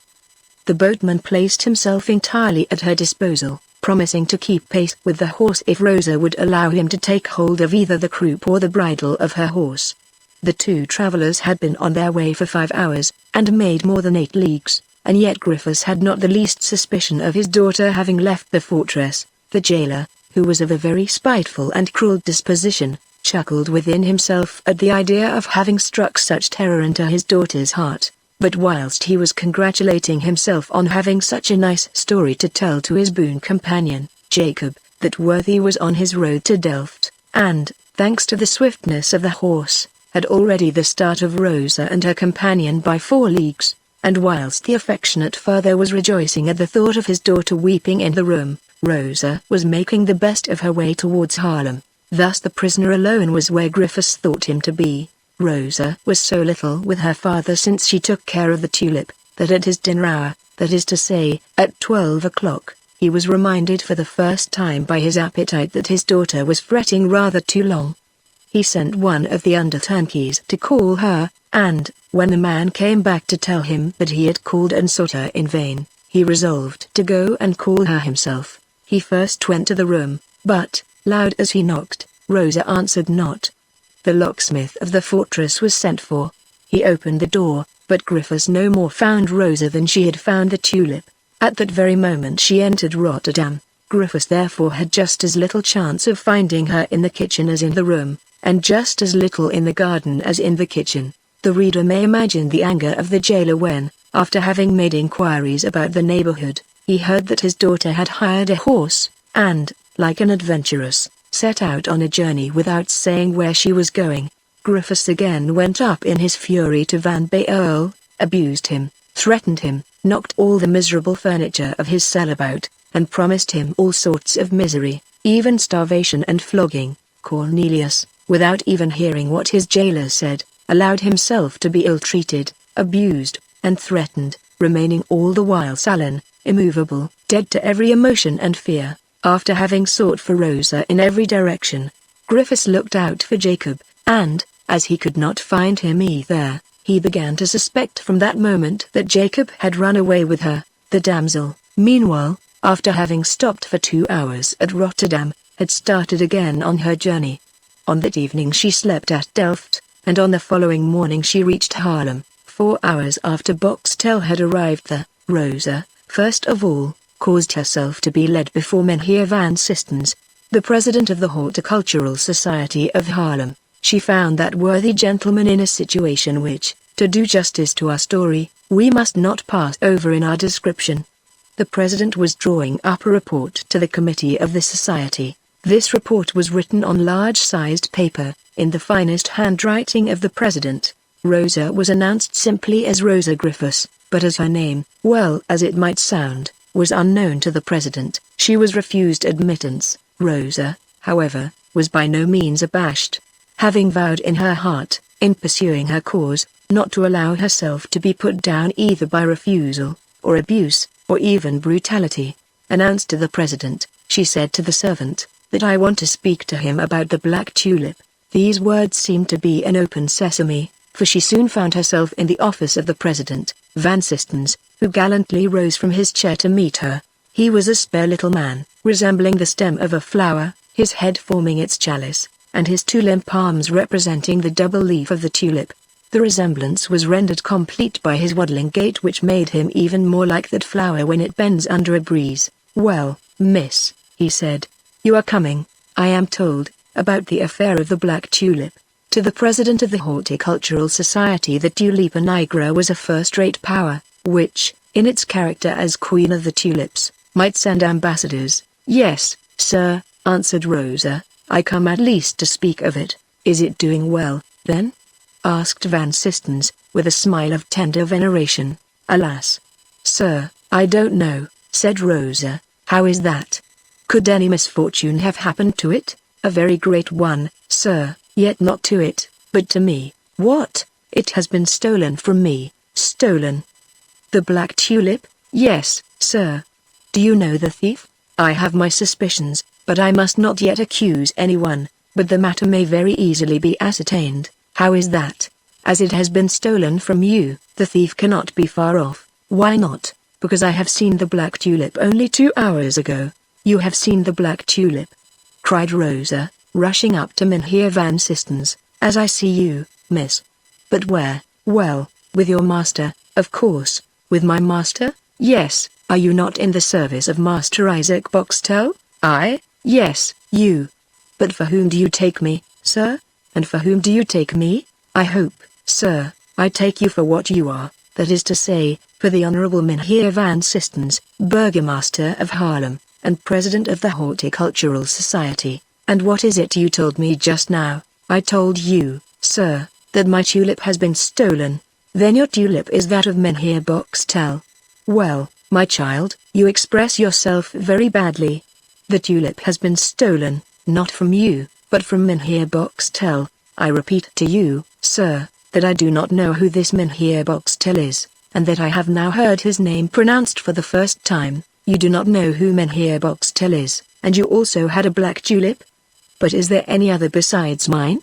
Asked Rosa, trembling. Yes, that of Mynheer Boxtel. How is it? Black, of course, without speck, without a single speck, or even point. And you have this tulip, you have it deposited here? No, but it will be, as it has to be exhibited before the committee previous to the prize being awarded. Oh, sir, cried Rosa, this Boxtel, this Isaac Boxtel, who calls himself the owner of the black tulip. And who is its owner? Is he not a very thin man? Bald? Yes, with sunken eyes, I think he has, restless, stooping, and bow-legged. In truth, you draw Master Boxtel's portrait feature by feature. And the tulip, sir? Is it not in a pot of white and blue earthenware, with yellowish flowers in a basket on 3 sides? Oh, as to that I am not quite sure. I looked more at the flower than at the pot. Oh, sir, that's my tulip, which has been stolen from me. I came here to reclaim it before you and from you. Oh, said Van Sistens, looking at Rosa. What? You are here to claim the tulip of Master Boxtel? Well, I must say, you are cool enough, honored sir, a little put out by this apostrophe. I do not say that I am coming to claim the tulip of Master Boxtel, but to reclaim my own. Yours? Yes, the one which I have myself planted and nursed. Well, then, go and find out Master Boxtel, at the White Swan Inn, and you can then settle matters with him. As for me, considering that the cause seems to me as difficult to judge as that which was brought before King Solomon, and that I do not pretend to be as wise as he was, I shall content myself with making my report, establishing the existence of the black tulip, and ordering the 100,000 guilders to be paid to its grower. Goodbye, my child. Oh, sir, said Rosa, imploringly. Only, my child, continued Van Sistens, as you are young and pretty, and as there may be still some good in you, I'll give you some good advice. Be prudent in this matter, for we have a court of justice and a prison here at Haarlem, and, moreover, we are exceedingly ticklish as far as the honor of our tulips is concerned. Go, my child, go, remember, Master Isaac Boxtel at the White Swan Inn. And Mynheer Van Sistens, taking up his fine pen, resumed his report, which had been interrupted by Rosa's visit. Chapter 26. A member of the Horticultural Society. Rosa, beyond herself and nearly mad with joy and fear at the idea of the black tulip being found again, started for the White Swan, followed by the boatman, a stout lad from Frisier, who was strong enough to knock down a dozen Boxtels single-handed. He had been made acquainted in the course of the journey with the state of affairs, and was not afraid of any encounter, only he had orders, in such a case, to spare the tulip. But on arriving in the great marketplace Rosa at once stopped. A sudden thought had struck her, just as Homer's Minerva seizes Achilles by the hair at the moment when he is about to be carried away by his anger. Good heaven! She muttered to herself, I have made a grievous blunder. It may be I have ruined Cornelius, the tulip, and myself. I have given the alarm, and perhaps awakened suspicion. I am but a woman. These men may league themselves against me, and then I shall be lost. If I am lost, that matters nothing, but Cornelius and the tulip, she reflected for a moment. If I go to that Boxtel, and do not know him, if that Boxtel is not my Jacob, but another fancier, who has also discovered the black tulip, or if my tulip has been stolen by someone else, or has already passed into the hands of a third person, if I do not recognize the man, only the tulip, how shall I prove that it belongs to me? On the other hand, if I recognize this Boxtel as Jacob, who knows what will come out of it? Whilst we are contesting with each other, the tulip will die. In the meanwhile, a great noise was heard, like the distant roar of the sea, at the other extremity of the marketplace. People were running about, doors opening and shutting. Rosa alone was unconscious of all this hubbub among the multitude. "We must return to the president," she muttered. "Well, then, let us return," said the boatman. They took a small street, which led them straight to the mansion of Mynheer van Systens, who with his best pen in his finest hand continued to draw up his report. Everywhere on her way Rosa heard people speaking only of the Black Tulip, and the prize of 100,000 guilders. The news had spread like wildfire through the town. Rosa had not a little difficulty in penetrating a second time into the office of Mynheer van Systens, who, however, was again moved by the magic name of the Black Tulip. But when he recognized Rosa, whom in his own mind he had set down as mad, or even worse, he grew angry, and wanted to send her away. Rosa, however, clasped her hands, and said with that tone of honest truth which generally finds its way to the hearts of men, "For heaven's sake, sir, do not turn me away, listen to what I have to tell you, and if it be not possible for you to do me justice, at least you will not one day have to reproach yourself before God for having made yourself the accomplice of a bad action." Van Systens stamped his foot with impatience. It was the second time that Rosa interrupted him in the midst of a composition which stimulated his vanity, both as a burgomaster and as president of the Horticultural Society. "But my report," he cried. "My report on the Black Tulip, Mynheer van Systens," Rosa continued, with the firmness of innocence and truth. "Your report on the Black Tulip will, if you don't hear me, be based on crime or on falsehood. I implore you, sir, let this Master Boxtel, whom I assert to be Master Jacob, be brought here before you and me, and I swear that I will leave him in undisturbed possession of the tulip if I do not recognize the flower and its holder." "Well, I declare, here is a proposal," said Van Systens. "What do you mean? I ask you what can be proved by your recognizing them?" "After all," said Rosa, in her despair, "you are an honest man, sir. How would you feel if one day you found out that you had given the prize to a man for something which he not only had not produced, but which he had even stolen?" Rosa's speech seemed to have brought a certain conviction into the heart of Van Systens, and he was going to answer her in a gentler tone, when at once a great noise was heard in the street, and loud cheers shook the house. "What is this?" cried the burgomaster. "What is this? Is it possible? Have I heard aright?" And he rushed towards his anteroom, without any longer heeding Rosa, whom he left in his cabinet. Scarcely had he reached his anteroom when he cried out loud on seeing his staircase invaded, up to the very landing place, by the multitude, which was accompanying, or rather following, a young man, simply clad in a violet-colored velvet, embroidered with silver, who, with a certain aristocratic slowness, ascended the white stone steps of the house. In his wake followed two officers, one of the navy, and the other of the cavalry. Van Systens, having found his way through the frightened domestics, began to bow, almost to prostrate himself before his visitor, who had been the cause of all this stir. "Monseigneur," he called out, "Monseigneur, what distinguished honor is your highness bestowing forever on my humble house by your visit?" "Dear Mynheer van Systens," said William of Orange, with a serenity which, with him, took the place of a smile, "I am a true Hollander. I am fond of the water, of beer, and of flowers, sometimes even of that cheese the flavor of which seems so grateful to the French. The flower which I prefer to all others is, of course, the tulip. I heard at Leiden that the city of Haarlem at last possessed the Black Tulip, and, after having satisfied myself of the truth of news which seemed so incredible, I have come to know all about it from the president of the Horticultural Society." "Oh, Monseigneur," said Van Systens, "what glory to the society if its endeavors are pleasing to your highness." "Have you got the flower here?" said the prince, who, very likely, already regretted having made such a long speech. "I am sorry to say we have not." "And where is it?" "With its owner." "Who is he?" "An honest tulip grower of Dort." "His name?" "Boxtel." "His quarters?"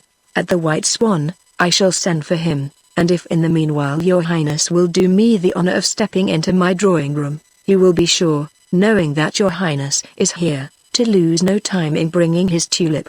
"Very well, send for him." "Yes, your highness, but what is it?" "Oh, nothing of any consequence. Munson. Everything is of consequence, Mynheer van Sistens. Well, then, Munson, if it must be said, a little difficulty has presented itself. What difficulty? This tulip has already been claimed by usurpers.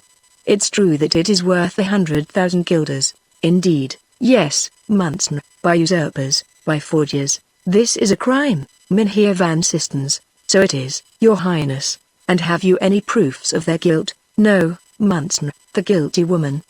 The guilty woman, sir? I ought to say, the woman who claims the tulip, Munson, is here in the room close by. And what do you think of her? I think, Munson, that the bait of 100,000 guilders may have tempted her. And so she claims the tulip? Yes, Munson. And what proof does she offer? I was just going to question her when your highness came in. Question her, Mynheer van Sistens, question her. I am the first magistrate of the country. I will hear the case and administer justice. I have found my King Solomon, said van Sistens, bowing, and showing the way to the prince. His highness was just going to walk ahead, but, suddenly recollecting himself, he said, "Go before me, and call me plain Mynheer." The two then entered the cabinet. Rosa was still standing at the same place, leaning on the windows, and looking through the panes into the garden. "Ah, a Frisian girl," said the prince, as he observed Rosa's gold brocade headdress and red petticoat. At the noise of their footsteps she turned round, but scarcely saw the prince, who seated himself in the darkest corner of the apartment. All her attention, as may be easily imagined, was fixed on that important person who was called Van Sistens, so that she had no time to notice the humble stranger who was following the master of the house, and who, for aught she knew, might be somebody or nobody.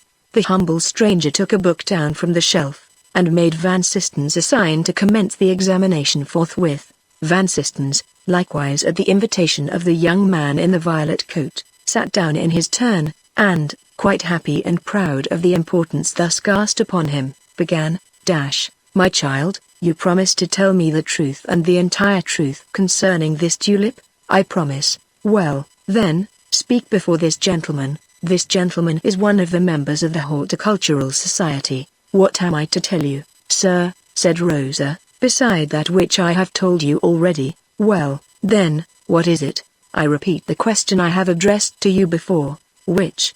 "That you will order MagneonBooks tell to come here with his tulip." "If I do not recognize it as mine, I will frankly tell it, but if I do recognize it, I will reclaim it, even if I go before His Highness the Stadtholder himself, with my proofs in my hands." "You have, then, some proofs, my child?" "God, who knows my good right, will assist me to some." Van Sistens exchanged a look with the prince, who, since the first words of Rosa, seemed to try to remember her, as if it were not for the first time that this sweet voice rang in his ears. An officer went off to fetch Boxtel, and Van Sistens in the meanwhile continued his examination. "And with what do you support your assertion that you are the real owner of the black tulip?" "With the very simple fact of my having planted and grown it in my own chamber." "In your chamber? Where was your chamber?" "At Loewestein." "You are from Loewestein?" "I am the daughter of the jailer of the fortress." The prince made a little movement, as much as to say, "Well, that's it, I remember now." And, all the while feigning to be engaged with his book, he watched Rosa with even more attention than he had before. "And you are fond of flowers?" continued Mynheer van Sistens. "Yes, sir." "Then you are an experienced florist, I dare say?" Rosa hesitated a moment, then with a tone which came from the depth of her heart, she said, "Gentlemen, I am speaking to men of honor." There was such an expression of truth in the tone of her voice, that Van Sistens and the prince answered simultaneously by an affirmative movement of their heads. "Well, then, I am not an experienced florist, I am only a poor girl, one of the people, who, 3 months ago, knew neither how to read nor how to write. No, the black tulip has not been found by myself." "But by whom else?" "By a poor prisoner of Loewestein." "By a prisoner of Loewestein?" repeated the prince. The tone of his voice startled Rosa, who was sure she had heard it before. "By a prisoner of state, then," continued the prince, "as there are none else there." Having said this, he began to read again, at least in appearance. "Yes," said Rosa, with a faltering voice, "yes, by a prisoner of state."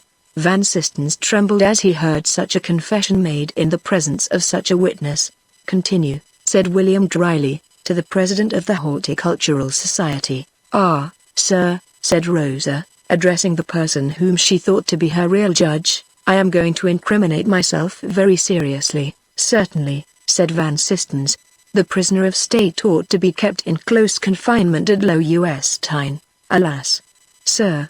And from what you tell me, you took advantage of your position, as daughter of the jailer, to communicate with a prisoner of state about the cultivation of flowers." "So it is, sir," Rosa murmured in dismay. "Yes, I'm bound to confess, I saw him every day." "Unfortunate girl!"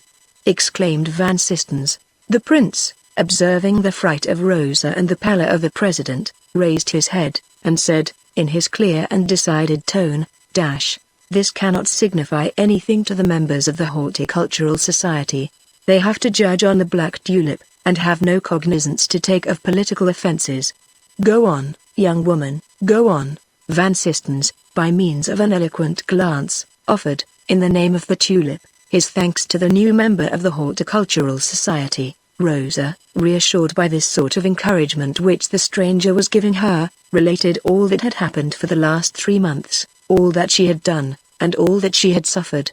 She described the cruelty of Griffiths, the destruction of the first bulb, the grief of the prisoner, the precautions taken to ensure success of the second bulb, the patience of the prisoner and his anxiety during their separation, how he was about to starve himself because he had no longer any news of his tulip, his joy when she went to see him again, and, lastly, their despair when they found that the tulip which had come into flower was stolen just 1 hour after it had opened.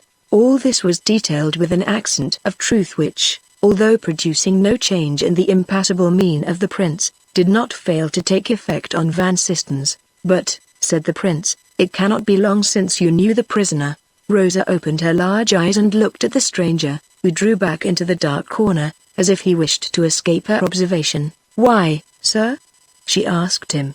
"Because it is not yet 4 months since the jailer Griffiths and his daughter were removed to Low U.S. Tyne." "That is true, sir, otherwise, you must have solicited the transfer of your father, in order to be able to follow some prisoner who may have been transported from The Hague to Low U.S. Tyne." "Sir," said Rosa, blushing. "Finish what you have to say," said William. "I confess I knew the prisoner at The Hague." "Happy prisoner," said William, smiling. At this moment the officer who had been sent for Boxtel returned, and announced to the prince that the person whom he had been to fetch was following on his heels with his tulip. Chapter 27. The third bulb. Boxtel's return was scarcely announced, when he entered in person the drawing-room of Mynheer Van Sistens, followed by 2 men, who carried in a box their precious burden and deposited it on a table. The prince, on being informed, left the cabinet, passed into the drawing-room, admired the flower, and silently resumed his seat in the dark corner, where he had himself placed his chair. Rosa, trembling, pale and terrified, expected to be invited in her turn to see the tulip. She now heard the voice of Boxtel. "It is he!" she exclaimed. The prince made her a sign to go and look through the open door into the drawing-room. "It is my tulip," cried Rosa, "I recognize it. Oh, my poor Cornelius!" And saying this she burst into tears. The prince rose from his seat, went to the door, where he stood for some time with the full light falling upon his figure. As Rosa's eyes now rested upon him, she felt more than ever convinced that this was not the first time she had seen the stranger. "Master Boxtel," said the prince, "come in here, if you please." Boxtel eagerly approached, and, finding himself face to face with William of Orange, started back. "His Highness!" he called out. "His Highness!" Rose repeated in dismay. Hearing this exclamation on his left, Boxtel turned round, and perceived Rosa. At this sight the whole frame of the thief shook as if under the influence of a galvanic shock. "Ah!" muttered the prince to himself, "he is confused." But Boxtel, making a violent effort to control his feelings, was already himself again. "Master Boxtel," said William, "you seem to have discovered the secret of growing the black tulip?" "Yes, Your Highness," answered Boxtel, in a voice which still betrayed some confusion. It is true his agitation might have been attributable to the emotion which the man must have felt on suddenly recognizing the prince, but, continued the stadtholder, here is a young damsel who also pretends to have found it. Boxtel, with a disdainful smile, shrugged his shoulders. William watched all his movements with evident interest and curiosity. Then you don't know this young girl? Said the prince. No, your highness. And you, child, do you know Master Boxtel? No, I don't know Master Boxtel, but I know Master Jacob. What do you mean?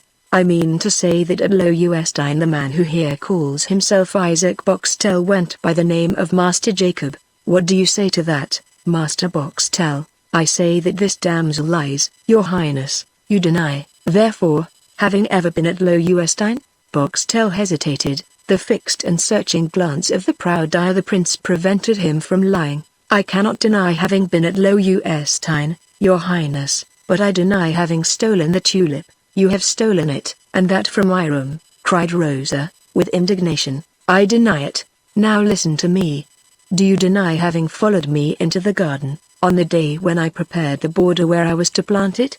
Do you deny having followed me into the garden when I pretended to plant it?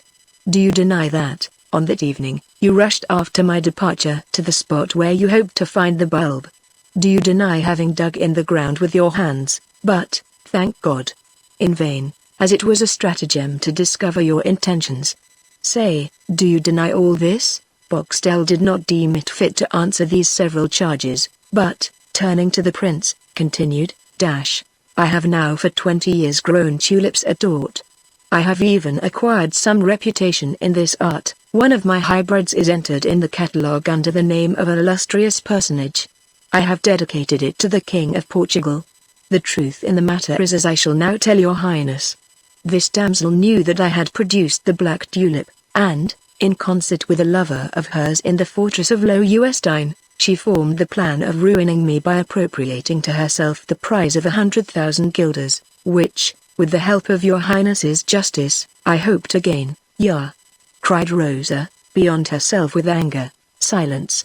Said the prince. Then, turning to Boxtel, he said, And who is that prisoner to whom you allude as the lover of this young woman? Rosa nearly swooned, for Cornelius was designated as a dangerous prisoner, and recommended by the prince to the especial surveillance of the jailer. Nothing could have been more agreeable to Boxtel than this question. This prisoner, he said, is a man whose name in itself will prove to your highness what trust you may place in his probity.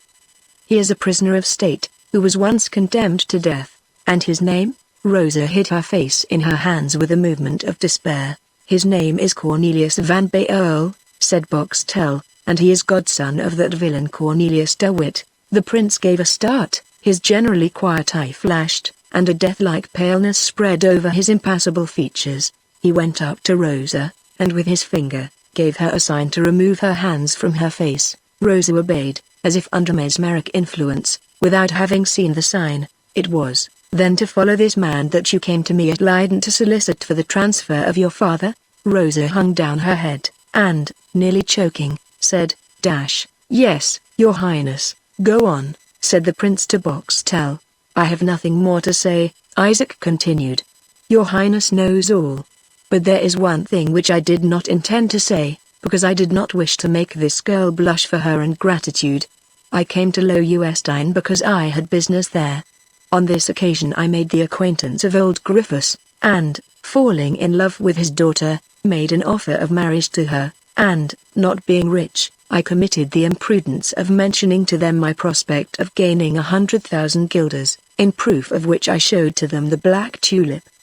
Her lover having himself made a show at Dort of cultivating tulips to hide his political intrigues, they now plotted together for my ruin. On the eve of the day when the flower was expected to open, the tulip was taken away by this young woman. She carried it to the room, from which I had the good luck to recover it at the very moment when she had the impudence to dispatch a messenger to announce to the members of the Horticultural Society that she had produced the grand black tulip. But she did not stop there.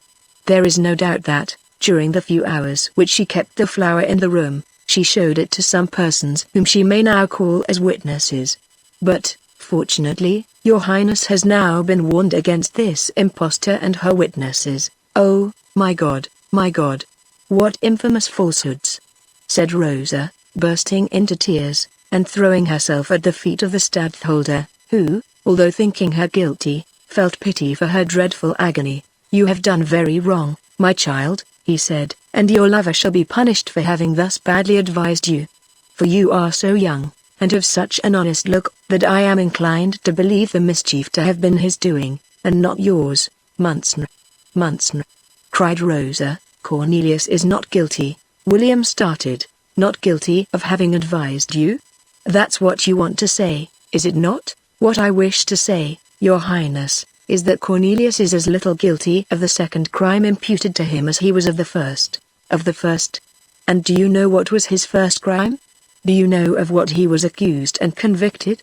"Of having, as an accomplice of Cornelius de Witt, concealed the correspondence of the Grand Pensionary and the Marquis de Louvres." "Well, sir, he was ignorant of this correspondence being deposited with him, completely ignorant. I am as certain as of my life, that, if it were not so, he would have told me, for how could that pure mind have harbored a secret without revealing it to me? No, no, Your Highness, I repeat it, and even at the risk of incurring your displeasure, Cornelius is no more guilty of the first crime than of the second, and of the second no more than of the first. Oh, would to heaven that you knew my Cornelius, Monstre. He is a de Witt," cried Boxtel. "His Highness knows only too much of him, having once granted him his life." "Silence," said the prince. "All these affairs of state, as I have already said, are completely out of the province of the Horticultural Society of Haarlem." Then, knitting his brow, he added, "As to the tulip, make yourself easy, Master Boxtel, you shall have justice done to you." Boxtel bowed with a heart full of joy, and received the congratulations of the president. "You, my child," William of Orange continued, "you were going to commit a crime.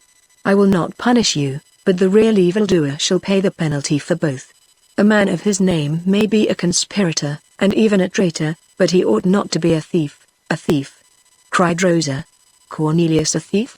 Pray, Your Highness, do not say such a word. It would kill him, if he knew it. If theft there has been, I swear to you, sir, no one else but this man has committed it." "Prove it," Boxtel coolly remarked. "I shall prove it. With God's help I shall." Then, turning towards Boxtel, she asked, "The tulip is yours?" "It is." "How many bulbs were there of it?" Boxtel hesitated for a moment, but after a short consideration he came to the conclusion that she would not ask this question if there were none besides the 2 bulbs of which he had known already. He therefore answered, 3. "What has become of these bulbs?" "Oh, what has become of them?" "Well, one was failed, the second has produced the black tulip. And the third?" The third, where is it?" "I have it at home," said Boxtel, quite confused. "At home? Where? At Loewestein, or at Dort?" "At Dort," said Boxtel. "You lie," cried Rosa. "Monstre," she continued, whilst turning round to the prince, "I will tell you the true story of these 3 bulbs. The first was crushed by my father in the prisoner's cell, and this man is quite aware of it, for he himself wanted to get hold of it, and, being balked in his hope, he very nearly fell out with my father, who had been the cause of his disappointment. The second bulb, planted by me, has produced the black tulip, and the third and last." Saying this, she drew it from her bosom. "Here it is, in the very same paper in which it was wrapped up together with the 2 others. When about to be led to the scaffold, Cornelius van Baerle gave me all the 3. Take it, Monstre, take it." And Rosa, unfolding the paper, offered the bulb to the prince, who took it from her hands and examined it. "But, Monstre, this young woman may have stolen the bulb, as she did the tulip," Boxtel said, with a faltering voice, and evidently alarmed at the attention with which the prince examined the bulb, and even more at the movements of Rosa, who was reading some lines written on the paper which remained in her hands. Her eyes suddenly lighted up. She read, with breathless anxiety, the mysterious paper over and over again, and at last, uttering a cry, held it out to the prince and said, "Read, Monstre, for heaven's sake, read." William handed the 3rd bulb to Van Sistens, took the paper, and read. No sooner had he looked at it than he began to stagger, his hand trembled, and very nearly let the paper fall to the ground, and the expression of pain and compassion in his features was really frightful to see. It was that flyleaf, taken from the Bible, which Cornelius de Witt had sent to Dort by Craig, the servant of his brother John, to request Van Baerle to burn the correspondence of the Grand Pensionary with the Marquis de Louvres. This request, as the reader may remember, was couched in the following terms: My dear godson, burn the parcel which I have entrusted to you. Burn it without looking at it, and without opening it, so that its contents may forever remain unknown to yourself. Secrets of this description are death to those with whom they are deposited. Burn it, and you will have saved John and Cornelius de Witt. Farewell, and love me, Cornelius de Witt. August 20, 1672. This slip of paper offered the proofs both of Van Baerle's innocence and of his claim to the property of the Tulip. Rosa and the stadtholder exchanged one look only. That of Rosa was meant to express, "Here, you see yourself." That of the stadtholder signified, "Be quiet, and wait."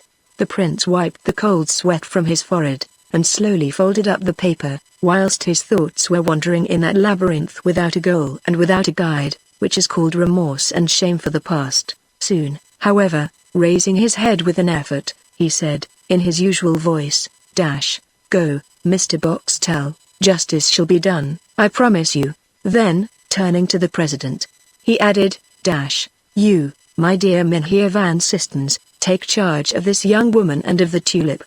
Goodbye." All bowed, and the prince left, among the deafening cheers of the crowd outside. Boxtel returned to his inn, rather puzzled and uneasy, tormented by misgivings about that paper which William had received from the hand of Rosa, and which His Highness had read, folded up, and so carefully put in his pocket. What was the meaning of all this? Rosa went up to the Tulip, tenderly kissed its leaves and, with a heart full of happiness and confidence in the ways of God, broke out in the words, "Thou knowest best for what end thou madest my good Cornelius teach me to read." Chapter 28. The Hymn of the Flowers. Whilst the events we have described in our last chapter were taking place, the unfortunate Van Baerle, forgotten in his cell in the fortress of Loewestein, suffered at the hands of Griffiths all that a prisoner can suffer when his jailer has formed the determination of playing the part of hangman. Griffiths, not having received any tidings of Rosa or of Jacob, persuaded himself that all that had happened was the devil's work, and that Dr. Cornelius Van Baerle had been sent on earth by Satan. The result of it was, that, one fine morning, the third after the disappearance of Jacob and Rosa, he went up to the cell of Cornelius in even a greater rage than usual, the latter, leaning with his elbows on the window-sill and supporting his head with his two hands, whilst his eyes wandered over the distant hazy horizon where the windmills of Dort were turning their sails, was breathing the fresh air, in order to be able to keep down his tears and to fortify himself in his philosophy. The pigeons were still there, but hope was not there. There was no future to look forward to. Alas! Rosa, being watched, was no longer able to come. Could she not write? And if so, could she convey her letters to him? No, no. He had seen during the 2 preceding days too much fury and malignity in the eyes of old Griffiths to expect that his vigilance would relax, even for one moment. Moreover, had not she to suffer even worse torments than those of seclusion and separation? Did this brutal, blaspheming, drunken bully take revenge on his daughter, like the ruthless fathers of the Greek drama?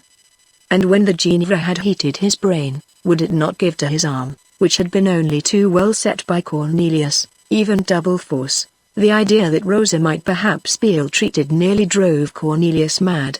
He then felt his own powerlessness. He asked himself whether God was just in inflicting so much tribulation on 2 innocent creatures. And certainly in these moments he began to doubt the wisdom of Providence. It is one of the curses of misfortune that it thus begets doubt. Van Baerle had proposed to write to Rosa, but where was she? He also would have wished to write to The Hague to be beforehand with Griffiths, who, he had no doubt, would by denouncing him do his best to bring new storms on his head. But how should he write? Griffiths had taken the paper and pencil from him, and even if he had both, he could hardly expect Griffiths to dispatch his letter. Then Cornelius revolved in his mind all those stratagems resorted to by unfortunate prisoners. He had thought of an attempt to escape, a thing which never entered his head whilst he could see Rosa every day, but the more he thought of it, the more clearly he saw the impracticability of such an attempt. He was one of those choice spirits who abhor everything that is common, and who often lose a good chance through not taking the way of the vulgar, that high road of mediocrity which leads to everything. "How is it possible," said Cornelius to himself, "that I should escape from Loewestein, as Grotius has done the same thing before me? Has not every precaution been taken since? And not the windows barred?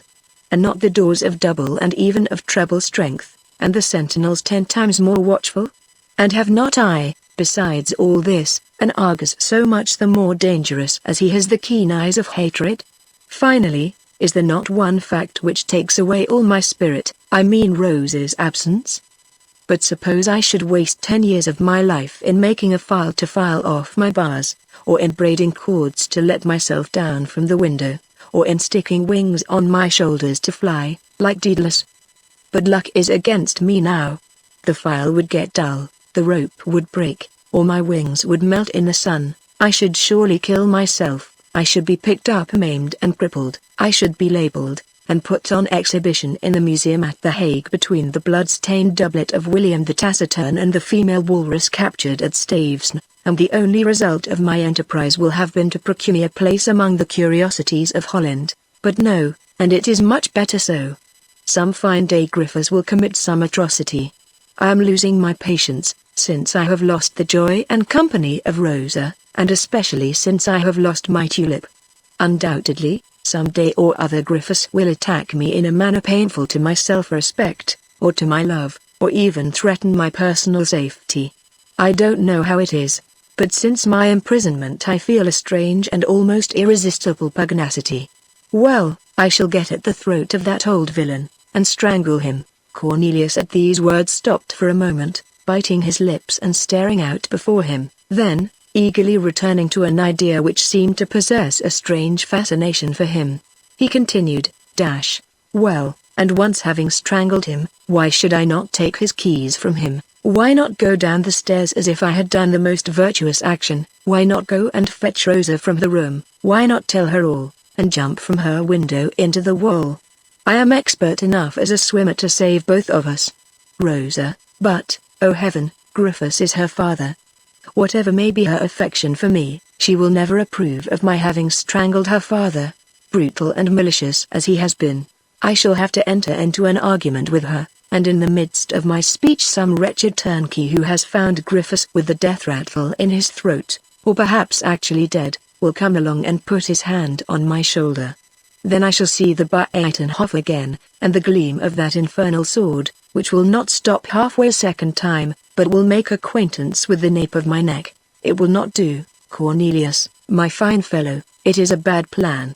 But, then, what is to become of me, and how shall I find Rosa again?" Such were the cogitations of Cornelius 3 days after the sad scene of separation from Rosa, at the moment when we find him standing at the window. And at that very moment Griffiths entered.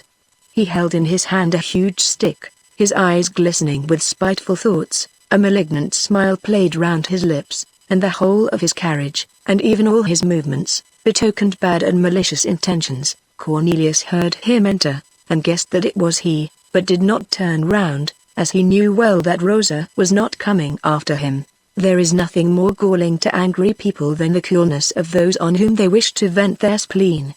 The expense being once incurred, one does not like to lose it, one's passion is roused, and one's blood boiling, so it would be labor lost not to have at least a nice little row. Griffiths, therefore, on seeing that Cornelius did not stir, tried to attract his attention by a loud umph.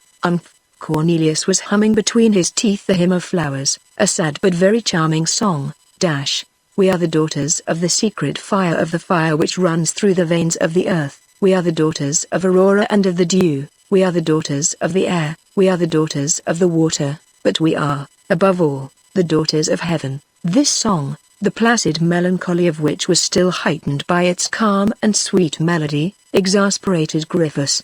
He struck his stick on the stone pavement of the cell, and called out, "Halloa! My wobbling gentleman, don't you hear me?" Cornelius turned round, merely saying, "Good morning," and then began his song again, "Men defile us and kill us while loving us, we hang to the earth by a thread, This thread is our root, that is to say, our life, but we raise on high our arms towards heaven. Ah, you accursed sorcerer! You are making game of me, I believe, roared Griffiths. Cornelius continued, For heaven is our home, our true home, as from thence comes our soul, as thither our soul returns, our soul, that is to say, our perfume. Griffiths went up to the prisoner and said, But you don't see that I have taken means to get you under, and to force you to confess your crimes. Are you mad, my dear Master Griffiths?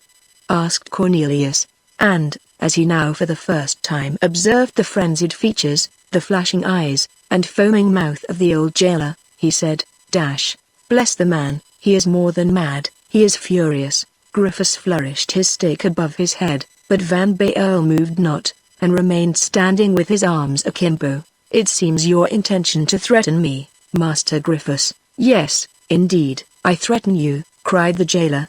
And with what? First of all, look at what I have in my hand. I think that's a stick, said Cornelius calmly, but I don't suppose you will threaten me with that. Oh, you don't suppose? Why not? Because any jailer who strikes a prisoner is liable to 2 penalties, the first laid down in Article 9 of the regulations at Low US Tyne, Any jailer, inspector, or turnkey who lays hands upon any prisoner of state will be dismissed. Yes, who lays hands, said Griffiths, mad with rage, but there is not a word about a stick in the regulation. And the second, continued Cornelius, which is not written in the regulation, but which is to be found elsewhere, Whosoever takes up the stick will be thrashed by the stick. Griffiths, growing more and more exasperated by the calm and sententious tone of Cornelius, brandished his cudgel, but at the moment when he raised it Cornelius rushed at him, snatched it from his hands, and put it under his own arm. Griffiths fairly bellowed with rage. Hush, my good man, said Cornelius, don't do anything to lose your place. Ah, you sorcerer. I'll pinch you worse, roared Griffiths. I wish you may. Don't you see my hand is empty? Yes, I see it, and I am glad of it. You know that it is not generally so when I come upstairs in the morning. It's true, you generally bring me the worst soup, and the most miserable rations one can imagine. But that's not a punishment to me. I eat only bread, and the worse the bread is to your taste, the better it is to mine. How so? Oh, it's a very simple thing. Well, tell it me, said Griffiths. Very willingly. I know that in giving me bad bread you think you do me harm. Certainly, I don't give it you to please you, you brigand. Well, then, I, who am a sorcerer, as you know, change your bad into excellent bread, which I relish more than the best cake, and then I have the double pleasure of eating something that gratifies my palate, and of doing something that puts you in a rage. Griffiths answered with a growl. Oh. You confess, then, that you are a sorcerer. Indeed, I am one. I don't say it before all the world, because they might burn me for it, but as we are alone, I don't mind telling you. Well, answered Griffiths. But if a sorcerer can change black bread into white, won't he die of hunger if he has no bread at all? What's that? Said Cornelius. Consequently, I shall not bring you any bread at all, and we shall see how it will be after 8 days. Cornelius grew pale. And, continued Griffiths, we'll begin this very day. As you are such a clever sorcerer, why, you had better change the furniture of your room into bread. As to myself, I shall pocket the 18 sous which are paid to me for your board. But that's murder, cried Cornelius, carried away by the first impulse of the very natural terror with which this horrible mode of death inspired him. Well, Griffiths went on, in his jeering way, as you are a sorcerer, you will live. Notwithstanding, Cornelius put on a smiling face again, and said, Have you not seen me make the pigeons come here from Dort? Well? Said Griffiths. Well, a pigeon is a very dainty morsel, and a man who eats one every day would not starve, I think. And how about the fire? Said Griffiths. Fire. But you know that I'm in league with the devil. Do you think the devil will leave me without fire? Why, fire is his proper element. A man, however healthy his appetite may be, would not eat a pigeon every day. Wagers have been laid to do so, and those who made them gave them up. Well, but when I am tired of pigeons, I shall make the fish of the wall and of the mews come up to me. Griffiths opened his large eyes, quite bewildered. I am rather fond of fish, continued Cornelius, "you never let me have any. Well, I shall turn your starving me to advantage, and regale myself with fish." Griffiths nearly fainted with anger and with fright, but he soon rallied, and said, putting his hand in his pocket, "Well, as you force me to it," and with these words he drew forth a clasp knife and opened it. "Halloa! A knife!" said Cornelius, preparing to defend himself with his stick. Chapter 29, in which Van Baerle, before leaving Loewestein, settles accounts with Griffiths. The two remained silent for some minutes, Griffiths on the offensive, and Van Baerle on the defensive. Then, as the situation might be prolonged to an indefinite length, Cornelius, anxious to know something more of the causes which had so fiercely exasperated his jailer, spoke first by putting the question, "Well, what do you want, after all?" "I'll tell you what I want," answered Griffiths. "I want you to restore to me my daughter Rosa." "Your daughter?" cried Van Baerle. "Yes, my daughter Rosa, whom you have taken from me by your devilish magic. Now, will you tell me where she is?" And the attitude of Griffiths became more and more threatening. "Rosa is not at Loewestein?" cried Cornelius. "You know well she is not. Once more, will you restore her to me?" "I see," said Cornelius. "This is a trap you are laying for me. Now, for the last time, will you tell me where my daughter is?" "Guess it, you rogue, if you don't know it." Only wait," growled Griffiths, white with rage, and with quivering lips, as his brain began to turn. "Ah, you will not tell me anything? Well, I'll unlock your teeth." He advanced a step towards Cornelius, and said, showing him the weapon which he held in his hands, "Do you see this knife?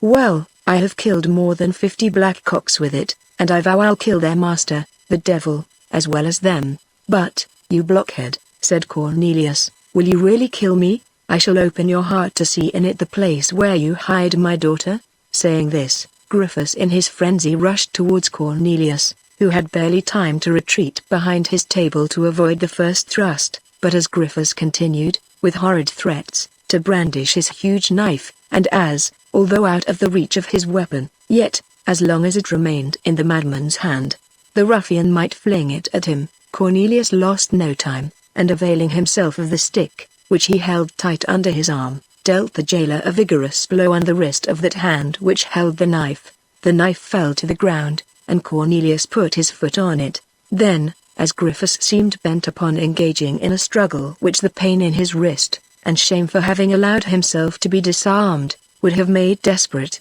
Cornelius took a decisive step, belaboring his jailer with the most heroic self-possession, and selecting the exact spot for every blow of the terrible cudgel. It was not long before Griffiths begged for mercy. But before begging for mercy, he had lustily roared for help, and his cries had roused all the functionaries of the prison. 2 turnkeys, an inspector, and 3 or 4 guards, made their appearance all at once, and found Cornelius still using the stick, with the knife under his foot. At the sight of these witnesses, who could not know all the circumstances which had provoked and might justify his offense, Cornelius felt that he was irretrievably lost. In fact, appearances were sadly against him. In one moment Cornelius was disarmed, and Griffiths raised and supported, and, bellowing with rage and pain, he was able to count on his back and shoulders the bruises which were beginning to swell like the hills dotting the slopes of a mountain ridge. A protocol of the violence practiced by the prisoner against his jailer was immediately drawn up, and as it was made on the depositions of Griffiths, it certainly could not be said to be too tame. The prisoner being charged with neither more nor less than with an attempt to murder, for a long time premeditated, with open rebellion. Whilst the charge was made out against Cornelius, Griffiths, whose presence was no longer necessary after having made his depositions, was taken down by his turnkeys to his lodge, groaning and covered with bruises. During this time, the guards who had seized Cornelius busied themselves in charitably informing their prisoner of the usages and customs of Loewestein, which however he knew as well as they did. The regulations had been read to him at the moment of his entering the prison, and certain articles in them remained fixed in his memory.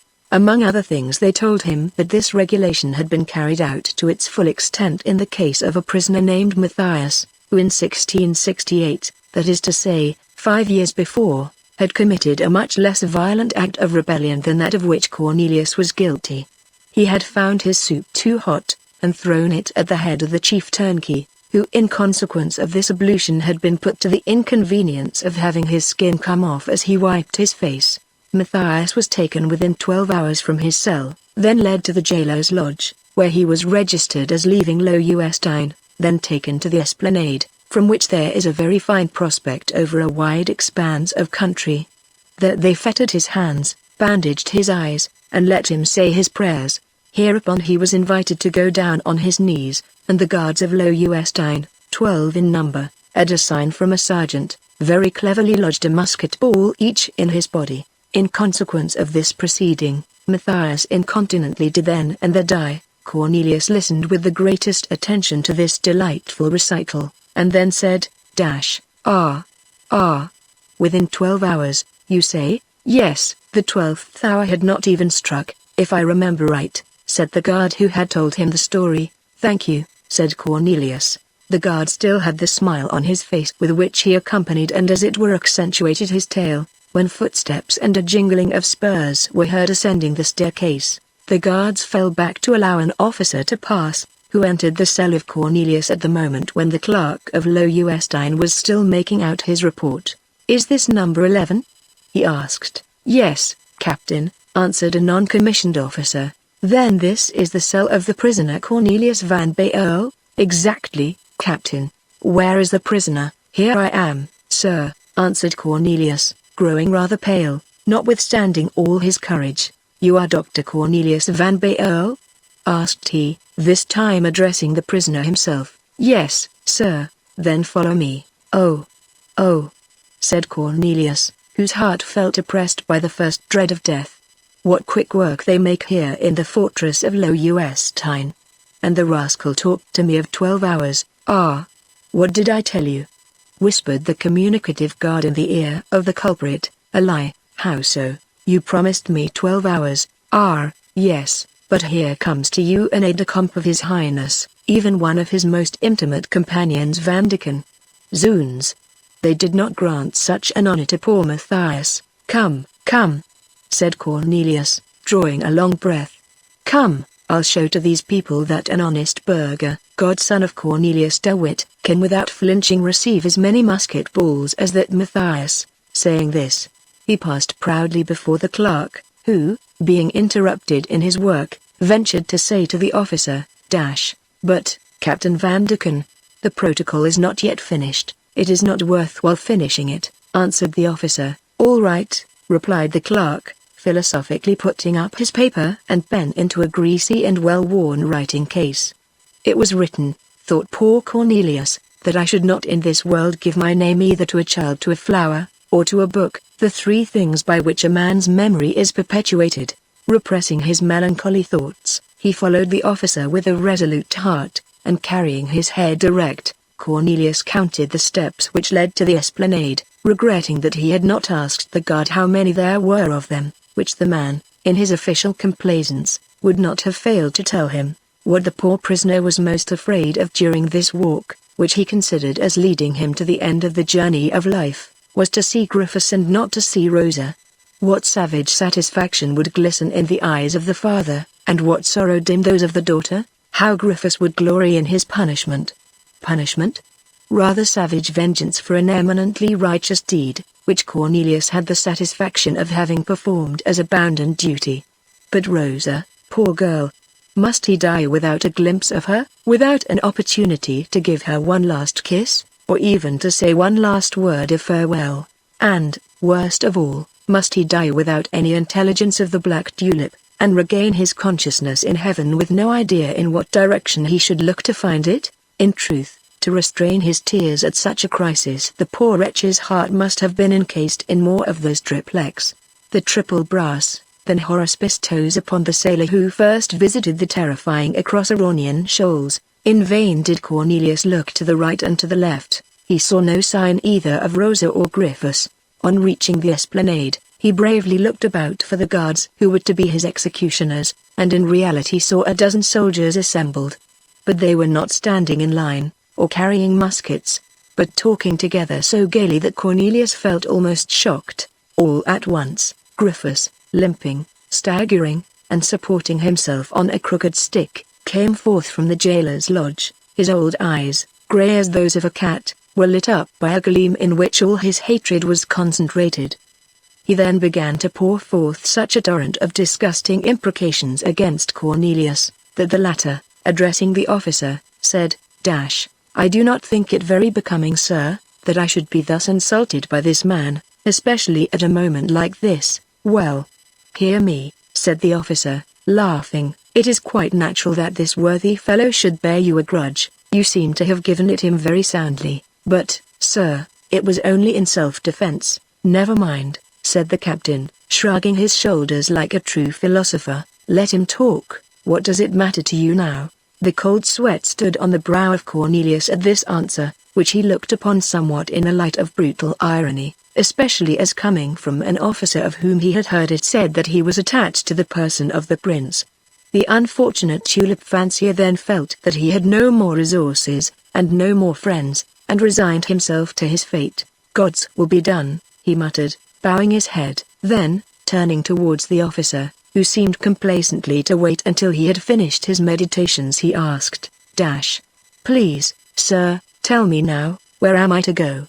The officer pointed to a carriage, drawn by 4 horses, which reminded him very strongly of that which, under similar circumstances, had before attracted his attention at Baetenhof. "Enter," said the officer. "Ah," muttered Cornelius to himself, "it seems they are not going to treat me to the honors of the esplanade." He uttered these words loud enough for the chatty guard, who was at his heels, to overhear him. That kind soul very likely thought it his duty to give Cornelius some new information, for, approaching the door of the carriage, whilst the officer, with one foot on the step, was still giving some orders, he whispered to Van Baerle, "Condemned prisoners have sometimes been taken to their own town to be made an example of, and have then been executed before the door of their own house. It's all according to circumstances." Cornelius thanked him by signs, and then said to himself, "Well, here is a fellow who never misses giving consolation whenever an opportunity presents itself. In truth, my friend, I'm very much obliged to you. Goodbye." The carriage drove away. "Ah, you villain, you brigand," roared Griffiths, clenching his fists at the victim who was escaping from his clutches. "Is it not a shame that this fellow gets off without having restored my daughter to me? If they take me to Dort," thought Cornelius, "I shall see, in passing my house, whether my poor boarders have been much spoiled." Chapter 30, wherein the reader begins to guess the kind of execution that was awaiting Van Baerle. The carriage rolled on during the whole day. It passed on the right of Dort, went through Rotterdam, and reached Delft. At 5 o'clock in the evening, at least 20 leagues had been travelled. Cornelius addressed some questions to the officer, who was at the same time his guard and his companion, but, cautious as were his inquiries, he had the disappointment of receiving no answer. Cornelius regretted that he had no longer by his side the chatty soldier, who would talk without being questioned.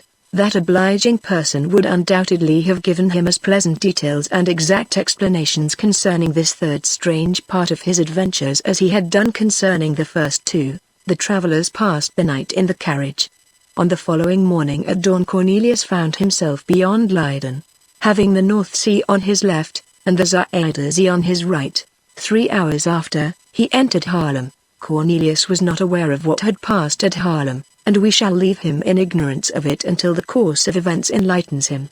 But the reader has a right to know all about it even before our hero, and therefore we shall not make him wait. We have seen that Rosa and the Tulip, like 2 orphan sisters, had been left by Prince William of Orange at the house of the President Van Sistens. Rosa did not hear again from the stadtholder until the evening of that day on which she had seen him face to face.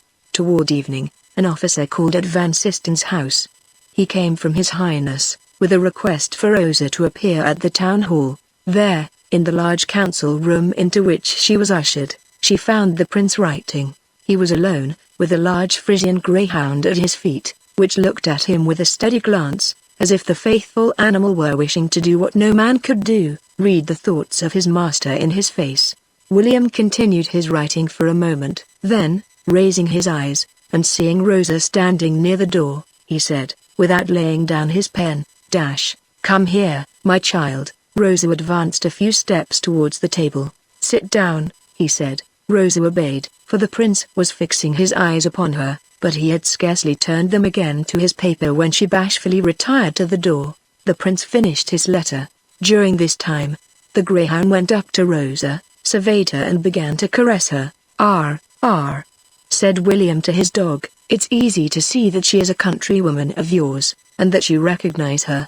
Then, turning towards Rosa, and fixing on her his scrutinizing, and at the same time impenetrable glance, he said, "Now, my child." The prince was scarcely 23, and Rosa 18 or 20. He might therefore perhaps better have said, "My sister." "My child," he said, with that strangely commanding accent which chilled all those who approached him. "We are alone, let us speak together." Rosa began to tremble, and yet there was nothing but kindness in the expression of the prince's face. "Monseigneur," she stammered, "you have a father at Loewestein?" "Yes, your highness." "You do not love him?" "I do not, at least, not as a daughter ought to do, Monseigneur. It is not right not to love one's father, but it is right not to tell a falsehood." Rosa cast her eyes to the ground. "What is the reason of your not loving your father?" "He is wicked." "In what way does he show his wickedness?" "He ill-treats the prisoners." "All of them?" "All." "But don't you bear him a grudge for ill-treating someone in particular?" "My father ill-treats in particular Mynheer van Baerle." Who is your lover?" Rosa started back a step. "Whom I love, Monseigneur," she answered proudly. "Since when?" asked the prince. "Since the day when I first saw him." "And when was that?" "The day after that on which the Grand Pensionary John and his brother Cornelius met with such an awful death." The prince compressed his lips, and knit his brow, and his eyelids dropped so as to hide his eyes for an instant. After a momentary silence, he resumed the conversation. "But to what can it lead to love a man who is doomed to live and die in prison? It will lead, if he lives and dies in prison, to my aiding him in life and in death." "And would you accept the lot of being the wife of a prisoner?" "As the wife of Mynheer van Baerle, I should, under any circumstances, be the proudest and happiest woman in the world, but—" "But what?" "I dare not say, Monseigneur. There is something like hope in your tone. What do you hope?" She raised her moist and beautiful eyes, and looked at William with a glance full of meaning, which was calculated to stir up in the recesses of his heart the clemency which was slumbering there. "Ah, I understand you," he said. Rosa, with a smile, clasped her hands. "You hope in me?" said the prince. "Yes, Monseigneur." The prince sealed the letter which he had just written, and summoned one of his officers, to whom he said, "Captain Vanderken, carry this dispatch to Loewestein. You will read the orders which I give to the governor, and execute them as far as they regard you." The officer bowed, and a few minutes afterwards the gallop of a horse was heard resounding in the vaulted archway. "My child," continued the prince, "the feast of the Tulip will be on Sunday next, that is to say, the day after tomorrow. Make yourself smart with these 500 guilders, as I wish that day to be a great day for you." "How does your highness wish me to be dressed?"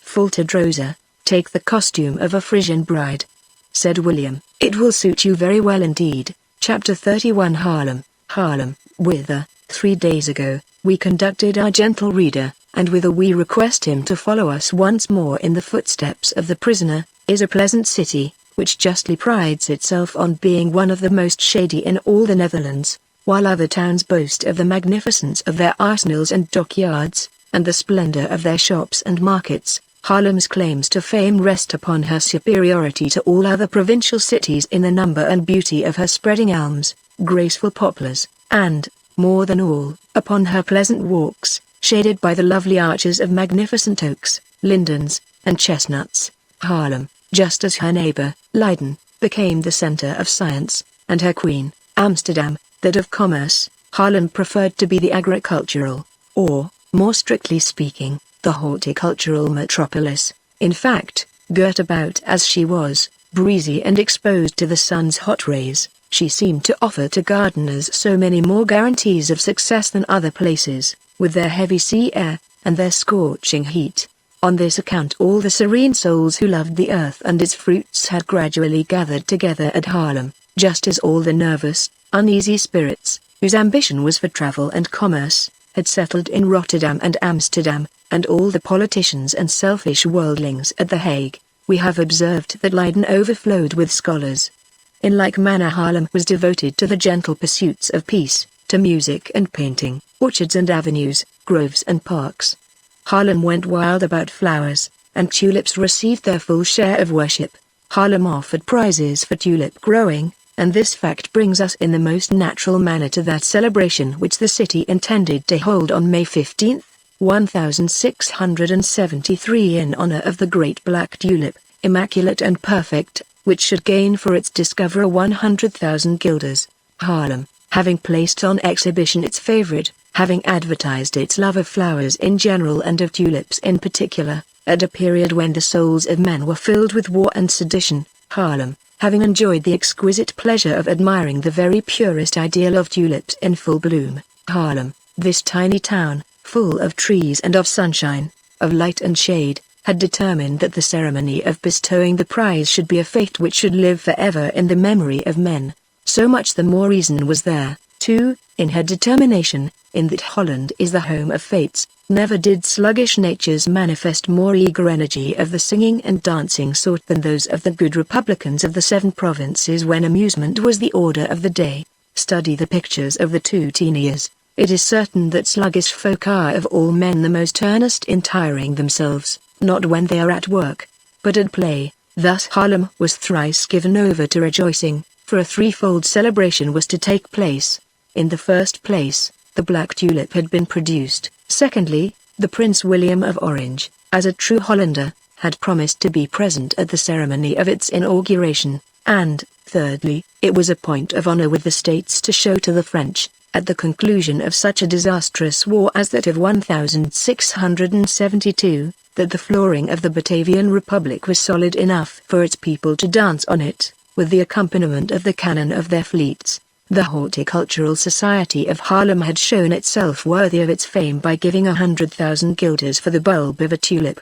The town, which did not wish to be outdone, voted a like sum, which was placed in the hands of that notable body to solemnize the auspicious event, and indeed on the Sunday fixed for this ceremony there was such a stir among the people, and such an enthusiasm among the townsfolk, that even a Frenchman, who laughs at everything at all times, could not have helped admiring the character of those honest Hollanders, who were equally ready to spend their money for the construction of a man of war, that is to say, for the support of national honor, as they were to reward the growth of a new flower, destined to bloom for one day, and to serve during that day to divert the ladies, the learned, and the curious.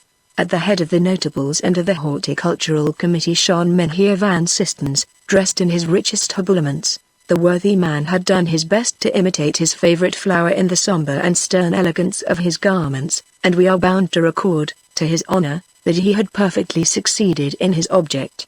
Dark crimson velvet, dark purple silk, and jet black cloth, with linen of dazzling whiteness, composed the festive dress of the president, who marched at the head of his committee carrying an enormous nosegay, like that which 121 years later, Monsieur de Robespierre displayed at the festival of the Supreme Being. There was, however, a little difference between the two, very different from the French tribune, whose heart was so full of hatred and ambitious vindictiveness, was the honest president, who carried in his bosom a heart as innocent as the flowers which he held in his hand.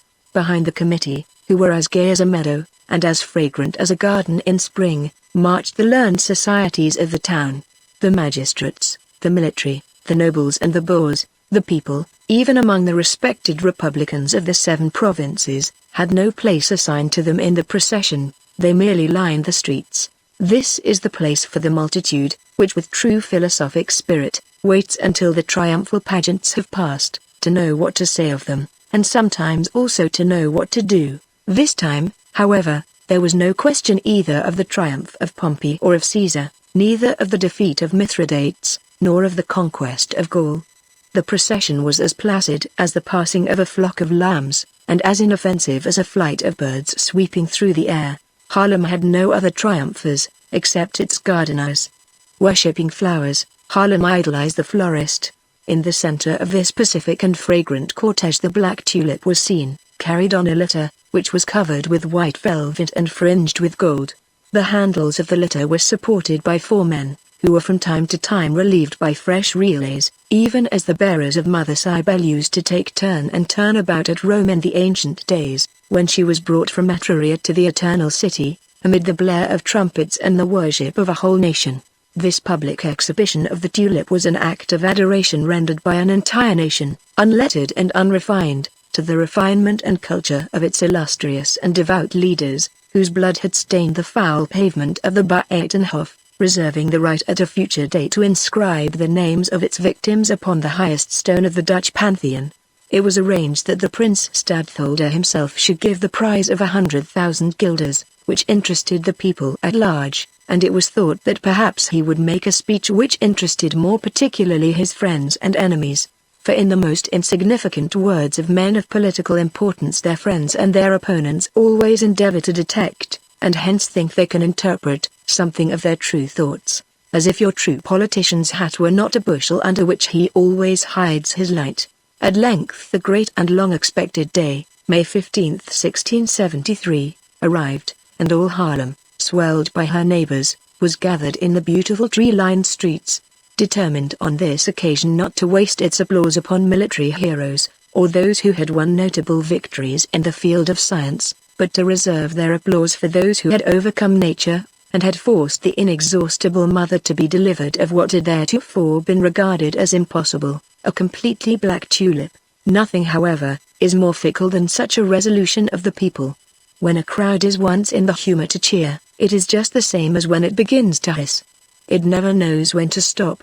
It therefore, in the first place, cheered Van Systens and his nosegay, then the corporation, then followed a cheer for the people, and, at last, and for once with great justice, there was one for the excellent music with which the gentlemen of the town councils generously treated the assemblage at every halt. Every eye was looking eagerly for the heroine of the festival, that is to say, the black tulip, and for its hero in the person of the one who had grown it.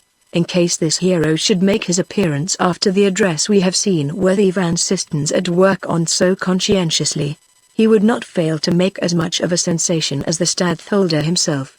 But the interest of the day's proceedings for us is centered neither in the learned discourse of our friend Van Systens, however eloquent it might be, nor in the young dandies, resplendent in their Sunday clothes, and munching their heavy cakes, nor in the poor young peasants, gnawing smoked eels as if they were sticks of vanilla sweetmeat. Neither is our interest in the lovely Dutch girls, with red cheeks and ivory bosoms, nor in the fat, round menheers, who had never left their homes before, nor in the sallow, thin travelers from Ceylon or Java, nor in the thirsty crowds, who quenched their thirst with pickled cucumbers. No, so far as we are concerned, the real interest of the situation, the fascinating, dramatic interest, is not to be found here.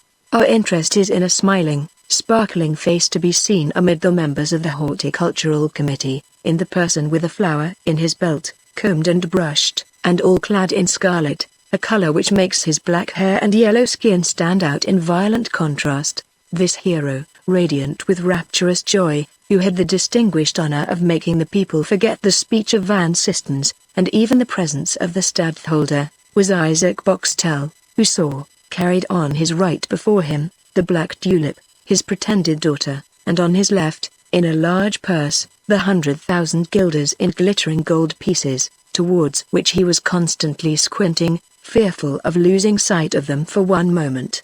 Now and then Boxtel quickened his step to rub elbows for a moment with Van Systens. He borrowed the little importance from everybody to make a kind of false importance for himself, as he had stolen Rose's tulip to effect his own glory, and thereby make his fortune. Another quarter of an hour and the prince will arrive and the procession will halt for the last time, after the tulip is placed on its throne. The prince, yielding precedence to this rival for the popular adoration, will take a magnificently emblazoned parchment, on which is written the name of the grower, and His Highness, in a loud and audible tone, will proclaim him to be the discoverer of a wonder, that Holland, by the instrumentality of him, Boxtel, has forced nature to produce a black flower, which shall henceforth be called Tulipa nigra boxteli. From time to time, however, Boxtel withdrew his eyes for a moment from the tulip and the purse, timidly looking among the crowd, for more than anything he dreaded to descry the pale face of the pretty Frisian girl, She would have been a spectre spoiling the joy of the festival for him, just as Banquo's ghost did that of Macbeth. And yet, if the truth must be told, this wretch, who had stolen what was the boast of man, and the dowry of a woman, did not consider himself as a thief. He had so intently watched this tulip, followed it so eagerly from the drawer in Cornelius's dry room to the scaffold of the Buitenhof, and from the scaffold to the fortress of Loewestein. He had seen it bud and grow in Rosa's window, and so often warmed the air round it with his breath, that he felt as if no one had a better right to call himself its producer than he had, and anyone who would now take the black tulip from him would have appeared to him as a thief. Yet he did not perceive Rosa, his joy therefore was not spoiled. In the center of a circle of magnificent trees, which were decorated with garlands and inscriptions, the procession halted, amidst the sounds of lively music, and the young damsels of Haarlem made their appearance to escort the tulip to the raised seat which it was to occupy on the platform, by the side of the gilded chair of His Highness the Stadtholder, and the proud tulip, raised on its pedestal, soon overlooked the assembled crowd of people, who clapped their hands, and made the old town of Haarlem re-echo with their tremendous cheers. Chapter 32 A Last Request. At this solemn moment, and whilst the cheers still resounded, a carriage was driving along the road on the outskirts of the green on which the scene occurred. It pursued its way slowly, on account of the flocks of children who were pushed out of the avenue by the crowd of men and women. This carriage, covered with dust, and creaking on its axles, the result of a long journey, enclosed the unfortunate Van Baerle, who was just beginning to get a glimpse through the open window of the scene which we have tried, with poor success, no doubt, to present to the eyes of the reader. The crowd and the noise and the display of artificial and natural magnificence were as dazzling to the prisoner as a ray of light flashing suddenly into his dungeon. Notwithstanding the little readiness which his companion had shown in answering his questions concerning his fate, he ventured once more to ask the meaning of all this bustle, which at first sight seemed to be utterly disconnected with his own affairs. "What is all this, pray, Mynheer Lieutenant?"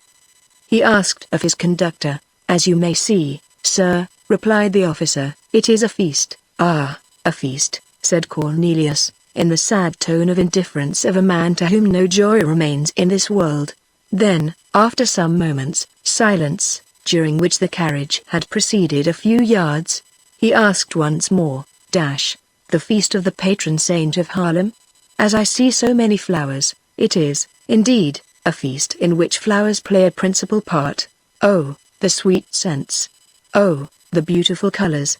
cried Cornelius. "Stop, that the gentleman may see," said the officer, with that frank kindliness which is peculiar to military men, to the soldier who was acting as postilion. "Oh, thank you, sir, for your kindness," replied Van Baerle, in a melancholy tone. "The joy of others pains me. Please spare me this pang." "Just as you wish. Drive on." I ordered the driver to stop because I thought it would please you, as you are said to love flowers, and especially that the feast of which is celebrated today. "And what flower is that?"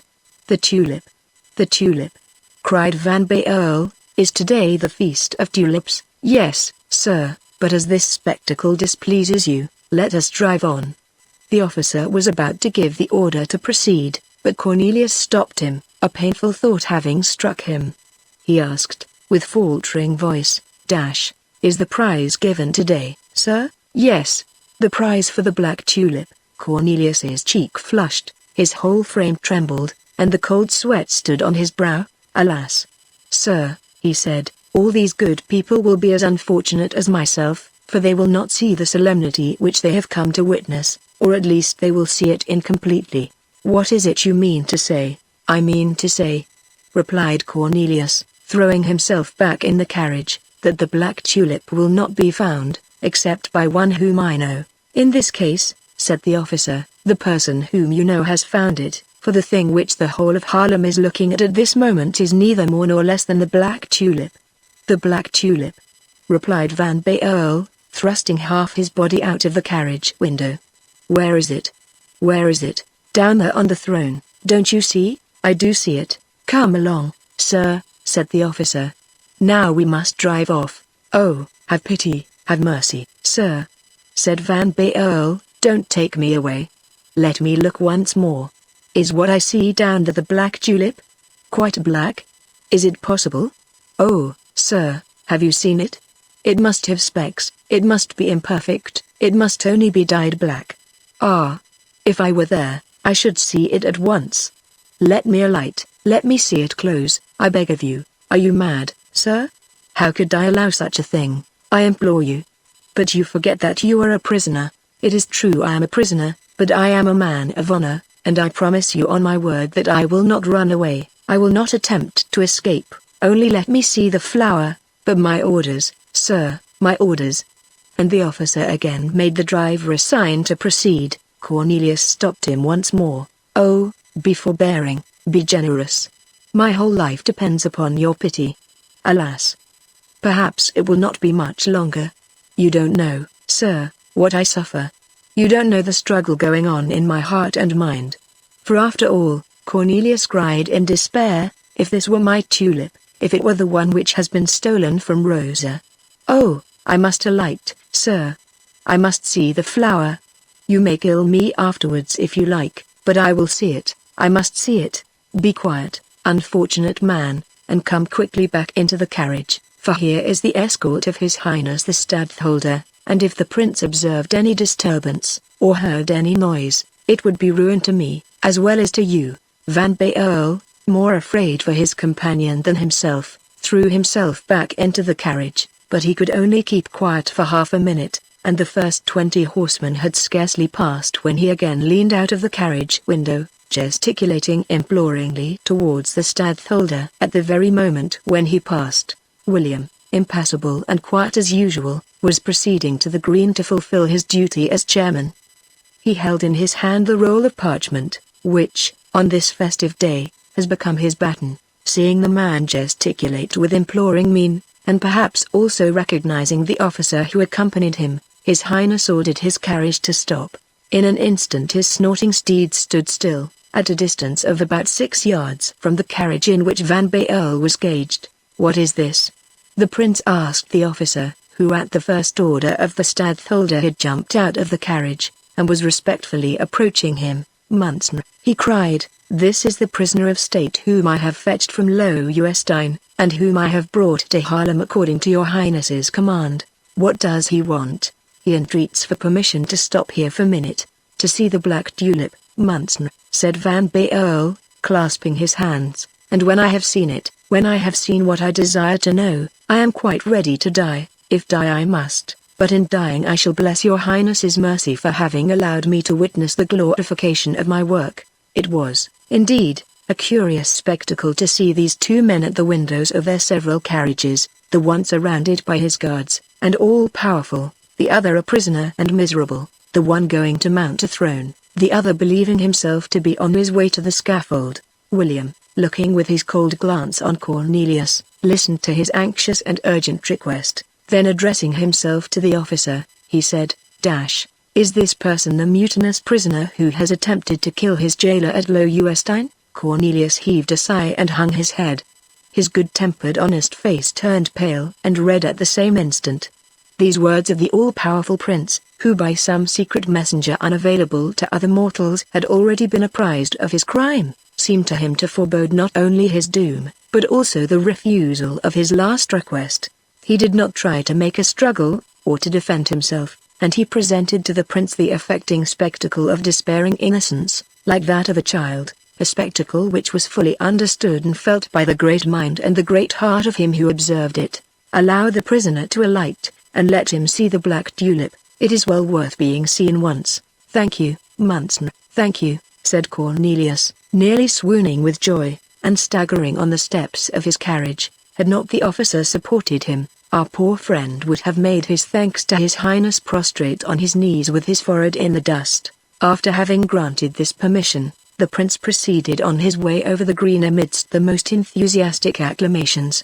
He soon arrived at the platform, and the thunder of cannon shook the air. Chapter 33 Conclusion. Van Baerle, led by 4 guards, who pushed their way through the crowd, sidled up to the black tulip, towards which his gaze was attracted with increasing interest the nearer he approached to it.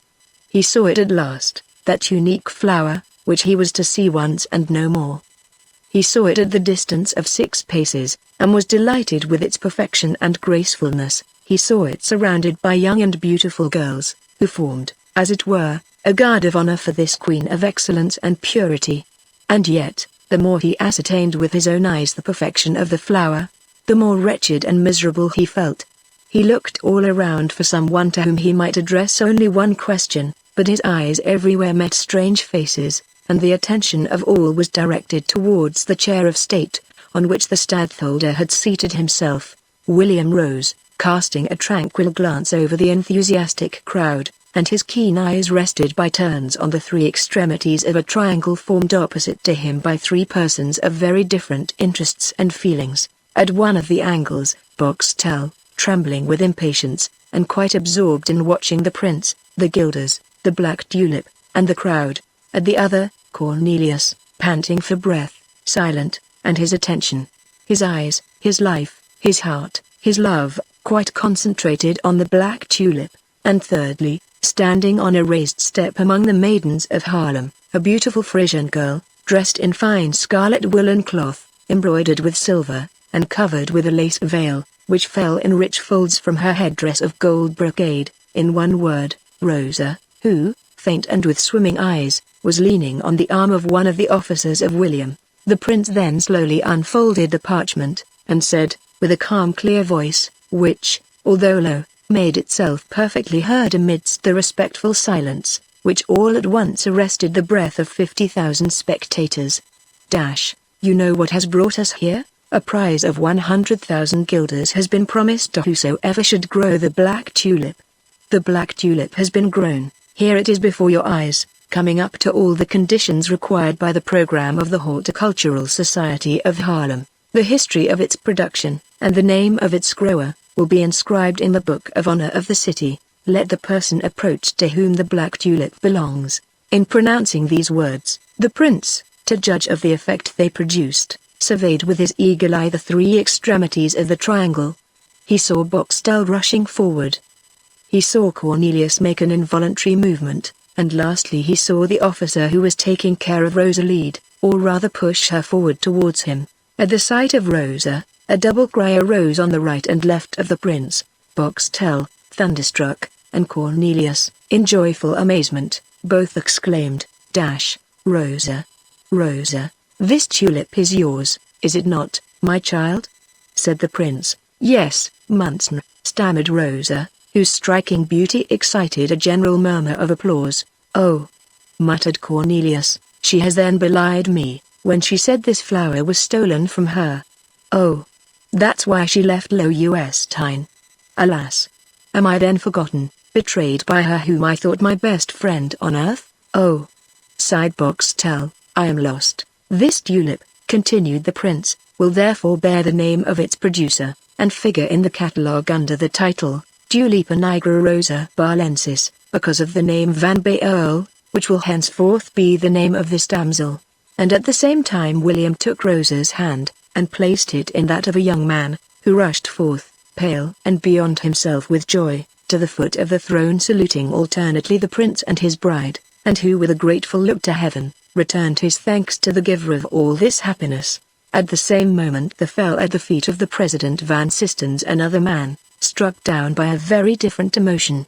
Boxtel, crushed by the failure of his hopes, lay senseless on the ground. When they raised him, and examined his pulse and his heart, he was quite dead. This incident did not much disturb the festival, as neither the prince nor the president seemed to mind it much. Cornelius started back in dismay, when in the thief, in the pretended Jacob, he recognized his neighbor, Isaac Boxtel, whom, in the innocence of his heart, he had not for one instant suspected of such a wicked action. Then, to the sound of trumpets, the procession marched back without any change in its order, except that Boxtel was now dead, and that Cornelius and Rosa were walking triumphantly side by side and hand in hand. On their arriving at the Hotel de Ville, the prince, pointing with his finger to the purse with the 100,000 guilders, said to Cornelius, It is difficult to say by whom this money is gained, by you or by Rosa, for if you have found the black tulip, she has nursed it and brought it into flower. It would therefore be unjust to consider it as her dowry. It is the gift of the town of Haarlem to the tulip. Cornelius wondered what the prince was driving at. The latter continued, I give to Rosa the sum of 100,000 guilders, which she has fairly earned, and which she can offer to you. They are the reward of her love, her courage, and her honesty. As to you, sir, thanks to Rosa again, who has furnished the proofs of your innocence."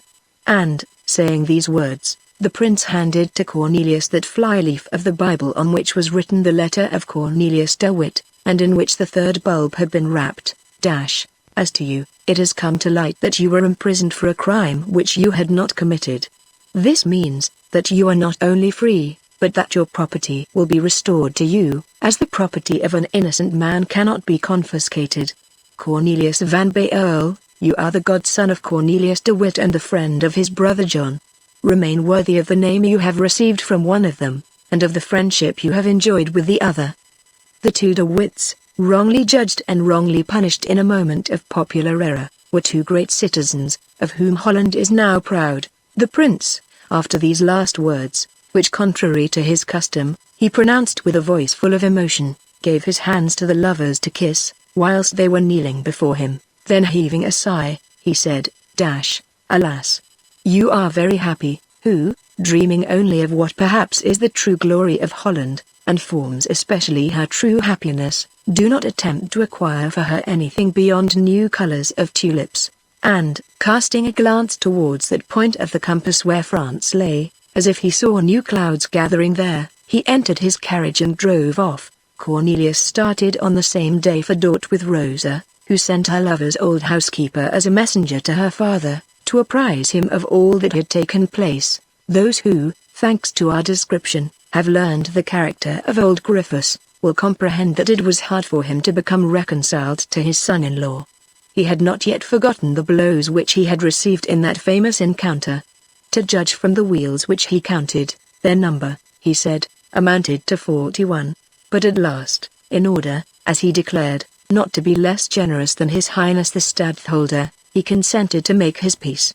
Appointed to watch over the tulips, the old man made the rudest keeper of flowers in the whole of the 7 provinces. It was indeed a sight to see him watching the obnoxious moths and butterflies, killing slugs, and driving away the hungry bees, as he had heard Boxtel's story, and was furious at having been the dupe of the pretended Jacob. He destroyed the sycamore behind which the envious Isaac had spied into the garden, for the plot of ground belonging to him had been bought by Cornelius, and taken into his own garden. Rosa, growing not only in beauty, but in wisdom also, after 2 years of her married life, could read and write so well that she was able to undertake by herself the education of 2 beautiful children which she had borne in 1674 and 1675, both in May, the month of flowers.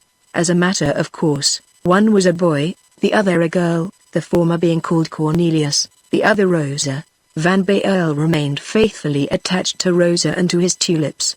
The whole of his life was devoted to the happiness of his wife and the culture of flowers, in the latter of which occupations he was so successful that a great number of his varieties found a place in the catalogue of Holland. The 2 principal ornaments of his drawing-room were those 2 leaves from the Bible of Cornelius de Witt, in large golden frames, one of them containing the letter in which his godfather enjoined him to burn the correspondence of the Marquis de Louvres, and the other his own will, in which he bequeathed to Rosa his bulbs under condition that she should marry a young man of from 26 to 28 years, who loved her and whom she loved, a condition which was scrupulously fulfilled, although, or rather because, Cornelius did not die, and to ward off any envious attempts of another Isaac Boxtel, he wrote over his door the lines which Grotius had, on the day of his flight, scratched on the walls of his prison. Sometimes one has suffered so much that he has the right never to be able to say, "I am too happy."